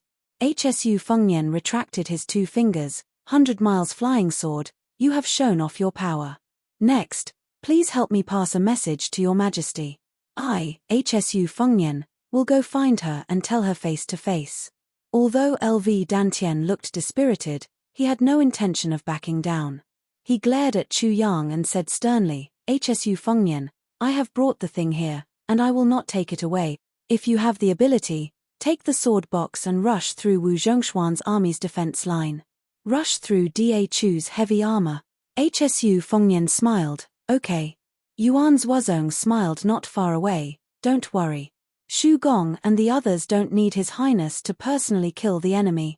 Xu Yanbing smiled, do you want me or some of the Wu family's cavalry to accompany you? Hsu Fengnian shook his head, no need. Yuan Zuozong and Xu Yanbing looked at each other and smiled, nodding. Hsu Fengnian suddenly smiled brightly, in today's world, where can't we go? Xu Yanbing clicked his tongue, you really deserve a beating. Yuan Zuozong had a deep expression on his face. Looking at Beiliang and the other 2's carefree attitude, LV Dantian, who was left aside, had a very strange feeling. It was not only the hatred of seeing the Xu family's cavalry again, but it was also natural for a man to put himself in their shoes. Xu Fengnian no longer paid attention to the sword Dao Grandmaster, who had mixed feelings. He turned around and tugged at the corner of the cotton cloth that wrapped the sword case with 2 fingers. He gently pulled it, revealing the true appearance of the red sandalwood sword case. His eyes revealed a hint of absent-mindedness, but soon his expression became firm. After thinking for a while, Xu Fengnian muttered to himself, "Wait." After a short while, the man left and the box stayed. A burst of sound was heard in the sky, which was far more powerful than the previous muffled sound of LV Dantian and the sword. The loud sound was like a 1,000-feet-long firecracker in the sky, which was celebrating the old year for the Central Plains. LV Dantian was shocked. The old man then smiled bitterly and looked down at the long sword that had been hanging for 40 years. "Old man, I'm sorry." LV Dantian, who was in a daze, also left immediately after Hsu Fengnian. A thought came to the old man's mind. It was time to leave Jianghu for real. A long sword fell to the ground like a strand of hair in the majestic picture of the sky, the earth, and the land. Many years later, a nobody who decided to leave the battlefield of Guangling Taoism in his early years was lucky to find an abandoned sword in the mountains. Then, when he killed in all directions in Jianghu, the sword in his hand was the famous sword with the words "Kill Shu" engraved on it. Many years later, when this Grandmaster of Jianghu in the south went to the north to challenge Yu Delong, who was worthy of being called the most powerful person in the world, the sword in his hand was broken. It was also because of this that a traveling Confucian scholar, Go Yufang, who was on good terms with this swordsman, appeared in Jianghu for the first time and had the first battle with his destined enemy, Yu Delong. After that, Yu Delong and Go Yufang, who was regrettably defeated, made a 10-year promise. For the next 60 years, the two of them each dominated the world for 30 years. However, in the current Jianghu, Yu Delong was only a scout of Yuju cavalry and Go Yufang was still a teenager who sold soup dumplings in Martial Emperor City. There were also the 4 peaks of Hsu Fengnian, Cao Changqing, and the 10 peaks of Jianghu, including Shu Yanbing, Jiyu Jiantang, standing in front of the younger generation of Jianghu. At this time, Yuan Zhuozong said worriedly, "Do you think His Highness will take a detour to Guangling River?" Shu Yanbing nodded. "You mean to find Chen Zhibao first?" "I think he will." Then Shu Yanbing patted Yuan Zhuozong's shoulder. "Shouldn't Chen Zhibao be the one who should worry about his own situation?" Yuan Zhuozong smiled knowingly. That's true. The mountains and rivers of the Central Plains were magnificent. On the Guangling River, tall buildings and ships were flying in the wind. In the middle of the river, on a flagship that stood out like a crane among chickens, a man in white walked out of the cabin with a long spear in his hand. Plum wine. At this time, the river was surging. It was windy in the sky. Immortals were traveling south. Chapter 17:15. The third chapter will come later. A group of over 50 elite cavalrymen galloped northward, each with strong and sturdy horses. This cavalryman was equipped with the best standard sabers of Liang Imperial Court. Judging from the dense white color of their quivers, one could easily tell that this cavalryman was an elite cavalryman. Every single arrow used on a horsebow was made from hard and dense eagle plumes. It was widely acknowledged by military experts that using eagle plumes as arrow plumes could provide the arrows with better wind resistance, thus making them more accurate. At the same time, in order to make up for the loss of shooting range, the archers were required to have a stronger pulling force. Therefore, only the best soldiers in the army were allowed to draw the bow with eagle plumes. Among the few cavalrymen who were most familiar with archery and horse riding, Bai Liang used heavy crossbows and light bows, while Liang Lia and Ji Bei used a mix of bows and crossbows. Among them, Ji Bei cavalry, who was famous for producing a lot of archers, used bows more than crossbows. This cavalryman who was advancing northward was the disciple of Ji Bei border army. Half of the cavalrymen were born outside of Ji Bei border army. General Yang Shunxing, who had been the local tyrant in Ji province for more than 10 years, had always placed more emphasis on infantry. As a result, many of these cavalrymen who were good at archery had left their hometown through connections, and were now working in the army of Central Plains. When he left the border with his father, he was still a teenager. Now, he had already gotten used to the local customs of Qing province. Because his father had been promoted to a lieutenant in the Qing province army, he had never lacked wine, delicacies, rouge, and beauties. However, compared to the soldiers who were born and raised in Qing province, he had a father who was constantly watching over him. Due to his father's illness, he was able to escape from the calamity. This time, when the Qing province cavalry rushed to the battlefield to assist the Duke of Huainan, Zhao Ying, they suffered heavy casualties. Because of that, he had to stay by his father's side because his father was seriously ill, thus he was able to escape from the calamity. This time, when the Qing province cavalry left the border, the commanding general was a good friend of his father. Because of that, he had purposely asked him to gather a group of elite soldiers who were good at riding and archery. Last night, the commanding general called him to the main tent and reminded him that the mounted scouts were not allowed to stray too far from the main army. Once they encountered the scouts of Beiliang's cavalry, they were not allowed to tangle with them and must retreat safely. At the end of the conversation, the commanding general even revealed that he was allowed to lead the troops away from the main army after the battle. This made him, who had always wanted to climb up the ranks to become a commanding general, feel grateful but also dissatisfied. The advancement of a local martial artist was originally very difficult. They could only do it step by step. Especially when they reached the rank of lieutenant, they would have to compete with their family background.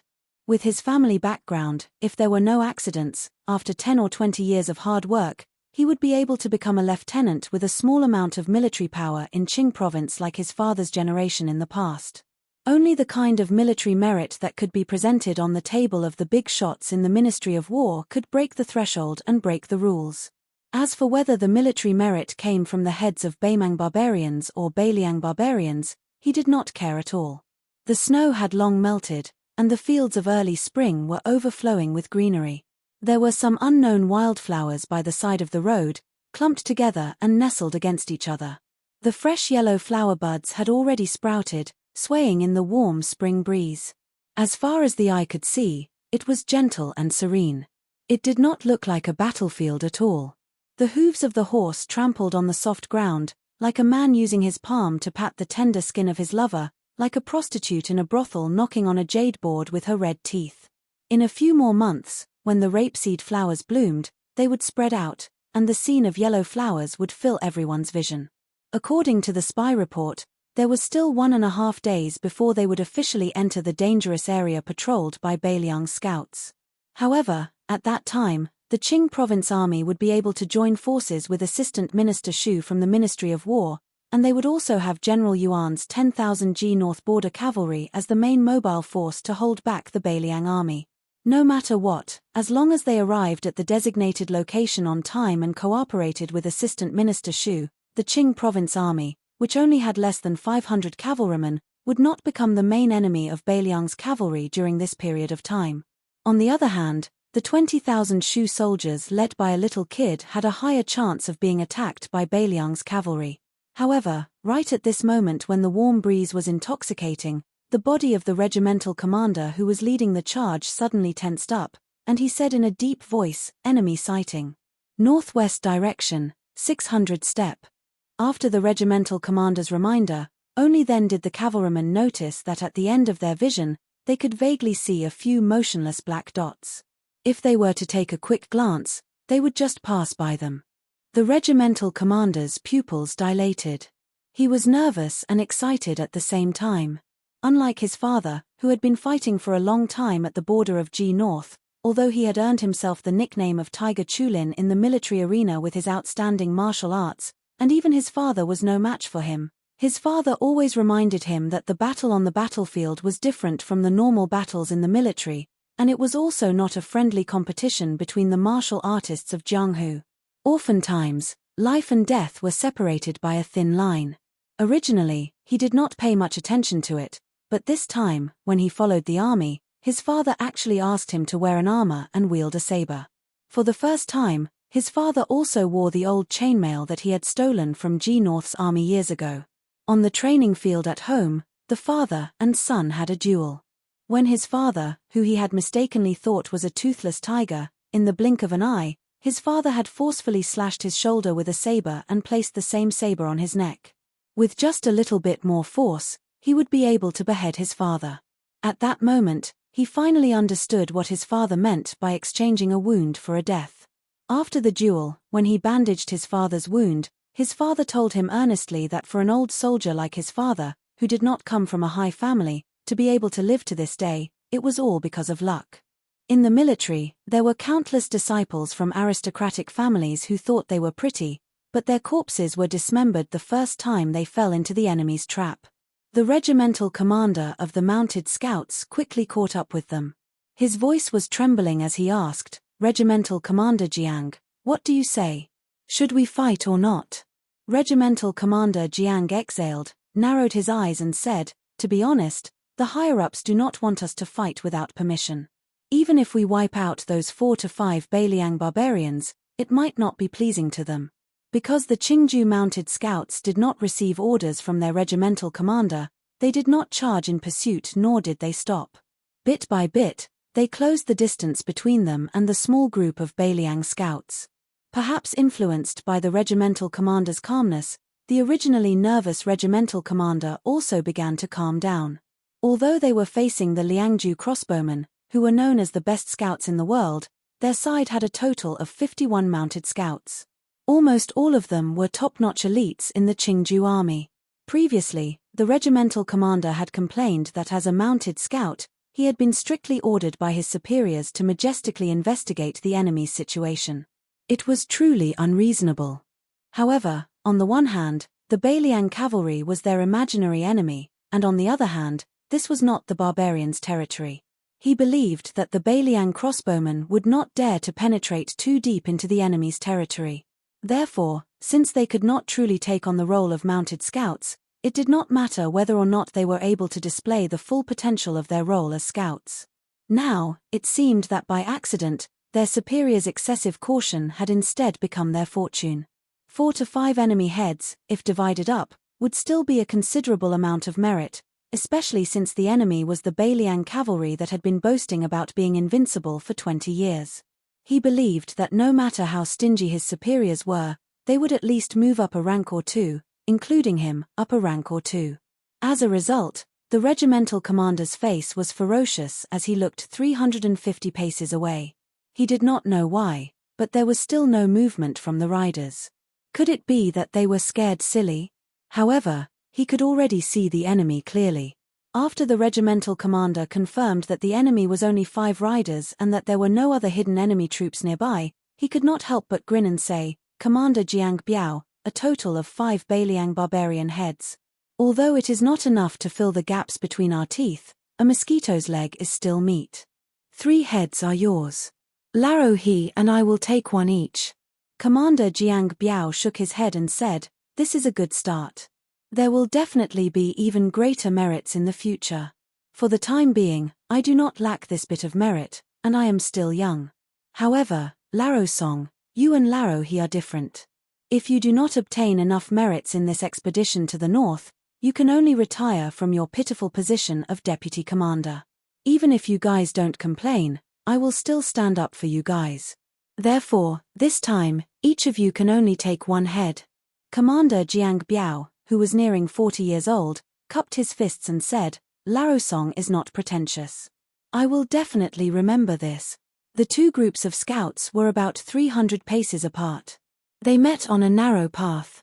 However, just as Commander Jiang Biao of Qingju gave the order to draw his bow, the 5 Beiliang scouts actually began to turn their horses around and began to retreat.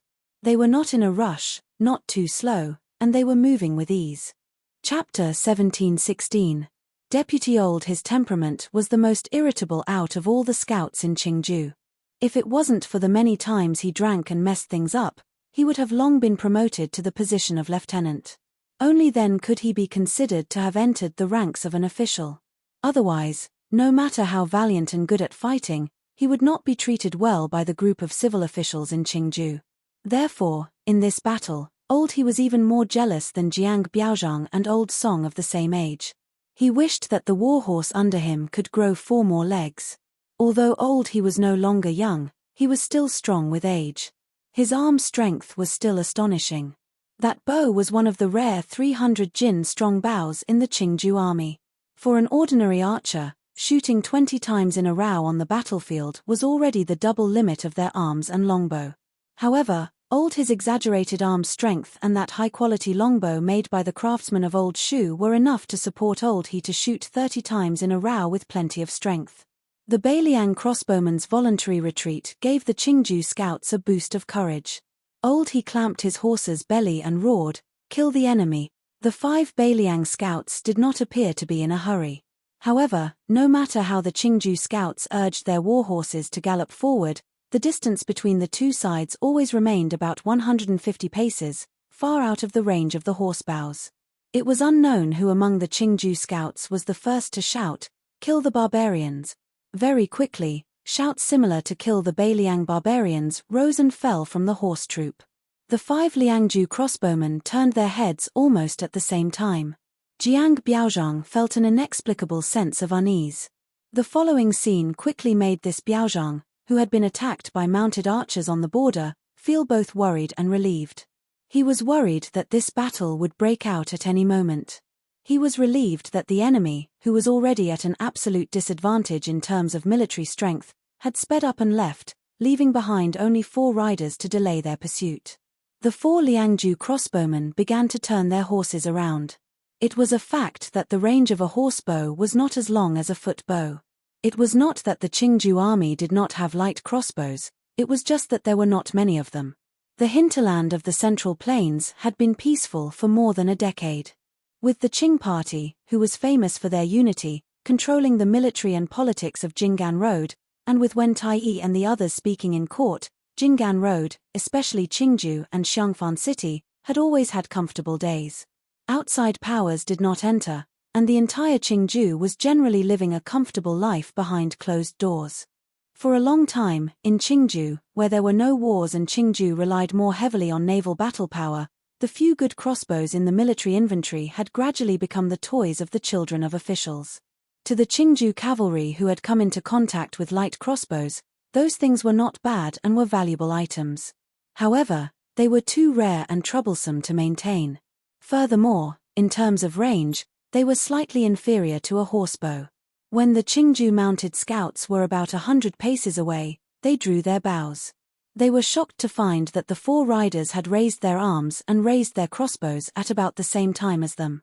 In reality, if a horse bow was immediately fired from this distance, the accuracy was already rather difficult. If one wanted to break through the armor and injure the enemy, it would be even more difficult. Unless the arrow hit the face of the enemy, the effect would be very small. Thus, it had always been the military law of the Qingju cavalry to only shoot at about 70 paces. Deputy Laro He, who had the greatest strength among the mounted scouts, became the first powerful figure to shoot an arrow. Both sides took 85 steps. Laro He, who had drawn his bow like a full moon, shot an arrow with a bang and swiftly pierced through the air. It was a straight line that completely defied common sense. It was enough to show the terrifying strength of this scout. The Liangju crossbowman unconsciously bent his waist and moved his shoulder. The carving feather arrow that had shot through his chest almost brushed past his metal armor. Laro He, who had been full of confidence, was shocked. At 80 paces, the 4 Beiliang riders had not only raised their arms and raised their crossbows, they had already begun to shoot at the enemy riders. With a muffled pu sound, a Qingju mounted scout who had been preparing his bow suddenly fell backwards. A crossbow arrow nailed into his forehead, piercing through his skull. A young mounted scout who had hurriedly released a soft arrow because he was too nervous only saw a grain-sized black dot suddenly appear before his eyes. In the next moment, his throat was pierced. He threw away his horse bow, his hands covering his neck as he fell off the back of his horse. Deputy Jiang tilted his head slightly. A Beiliang arrow drew a line of blood on his cheek. However, the hands of this well-known member of the Qingju cavalry didn't tremble in the slightest. Peng! Even though a Beiliang barbarian in the distance made a dodging stance, his entire shoulder was still pierced through the armor and into the flesh. Deputy Old Song of Qingju not only dodged the crossbow arrow, the first arrow's accuracy was also extremely accurate. It was just that the Beiliang rider facing him had bent over his horse's back, barely dodging it. Regardless of whether it was the Liangju crossbowman with the arrow in his shoulder, the rider who had bent over to dodge the arrow, or the 2 riders who had already killed someone. When the 3 leaders of the Qingju mounted scouts fired their second arrow, the other Qingju riders had already narked their arrows and pulled back their bows. Their crossbow arrows had already been shot out. None of these 4 riders continued to target Deputy Jiang Biaozhang. As a result, 4 Qingju riders responded and fell off their horses. Without exception, they all fell from their faces and throats, enough to take their lives. However, most of the Qingju mounted scouts had already lost their heads out of fear. Not only did their accuracy greatly decrease, the opposing Beiliang barbarians were clearly extremely adept at dodging. As a result, apart from the master archer Laro He who succeeded in shooting a Liangju scout off his horse, even Deputy Old Song and Deputy Old Song's 2 arrows didn't succeed in killing the enemy. Deputy Jiang Biaozhang's arrow could be said to be exquisite. Not only did he not deliberately seek to kill with one shot, he even gave up on shooting at the person and directly chose to shoot at the warhorse's head. However, that Beiliang barbarian who looked like a sergeant had astonishing horsemanship skills. He only pulled the reins slightly, and the Liangju warhorse, which had a telepathic connection with its master, turned its head. As a result, that arrow only shaved off a large piece of flesh from the sergeant's thigh, temporarily reducing his combat strength. Deputy Jiang Biaozhang already had no time to worry about being frightened by the enemy cavalry's combat strength. He roared angrily, "Steady. If you don't have the confidence, then shoot the horse." He knew that after entering the 40th step, it was destined to be his side's most powerful and last arrow. Not only did the 3 Beiliang cavalrymen remain on their horses, but even the rider who fell off his horse and rolled on the ground to reduce the momentum also followed closely behind his 3 comrades. He shot the 3rd arrow while kneeling on one knee. Deputy Old Song's eyes were red with killing intent. His arm muscles bulged as he pulled the bowstring with all his might and shouted, "Die, barbarians!" However, a scene that made all the Qingju scouts feel awkward and suffocated happened. Except for the injured northern Liang barbarian who fell off his horse, after the other 3 crossbow-wielding cavalrymen shot the arrows, the horses tacitly changed their charging routes without any action from their masters. The seemingly negligible line was the difference between life and death. This scene taught Deputy Jiang Biaozhang 2 things. What was an old soldier at the border? What was a big horse of Liangju? All the Qingju mounted scouts who had already lowered their bows didn't have time to think. They subconsciously shouted the word kill in unison, drew their sabers, and spurred their horses forward. The Liangju mounted scouts, who had an extra round of arrows than the Qingju mounted archers, also began to silently draw their sabers and continue to charge forward. 3 cavalrymen against 41 cavalrymen. The disparity in numbers was too great. One side roared with all their might while the other was abnormally silent. Deputy Old Song and Deputy Jiang Biaozhang were practically working together, but they still couldn't completely stop that Beiliang corporal. It wasn't that the corporal's martial arts were better than the 2 of them. In reality, if it was a one-on-one fight, any one of the Qingju mounted scouts would have a higher chance of victory. This was especially true in a dismounted battle, where Deputy Jiang Biaozhang was more certain of victory. However, when the 2 of them expected both sides' horses to reach their limits, the Liangju warhorse suddenly accelerated again, displaying a tremendous explosive force that made the Qingju cavalry feel terrified and unfamiliar. It was precisely this explosive force that not only allowed that Beiliang corporal to dodge 2 sabers, he only had a bloody wound on his back from the Qingju mounted scout. However, he was still able to continue forward and break through the Qingju cavalry's formation. He directly and cleanly extended his arm and chopped off a Qingju mounted soldier's head high into the air. The 2 armies brushed past each other.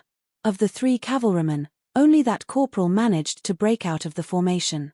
1 man and 1 horse, he slowed down, silently and alone turning his horse around, preparing for the next charge.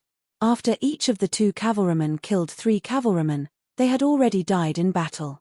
Meanwhile, that wounded Beiliang soldier who fell off his horse first, even before he died, he still fought on foot and on horseback. He killed a cavalryman with an arrow, killed another with a saber strike, and then was viciously rammed into his chest by a Qingju warhorse, collapsing into a pool of blood. Deputy Jiang Biaozhang, who had almost ground his teeth to pieces, turned his head to look at the last remaining Beiliang cavalryman, and then shot a glance at the half-dead cavalryman a dozen or so steps in front of the group. Bailiang barbarians used 3 cavalrymen to exchange for 15 cavalrymen under this elder's command. A total of 15 cavalrymen. This extremely resentful Qingju mounted scout drew his bow again, the arrow aimed at that wounded Bailiang soldier who was already lying in a pool of blood. It had only been a dozen or so steps. An arrow shot into that cavalryman's head. On the ground, only the eagle's feathers could be seen trembling. The Central Plains didn't only have scholars cursing Bailiang.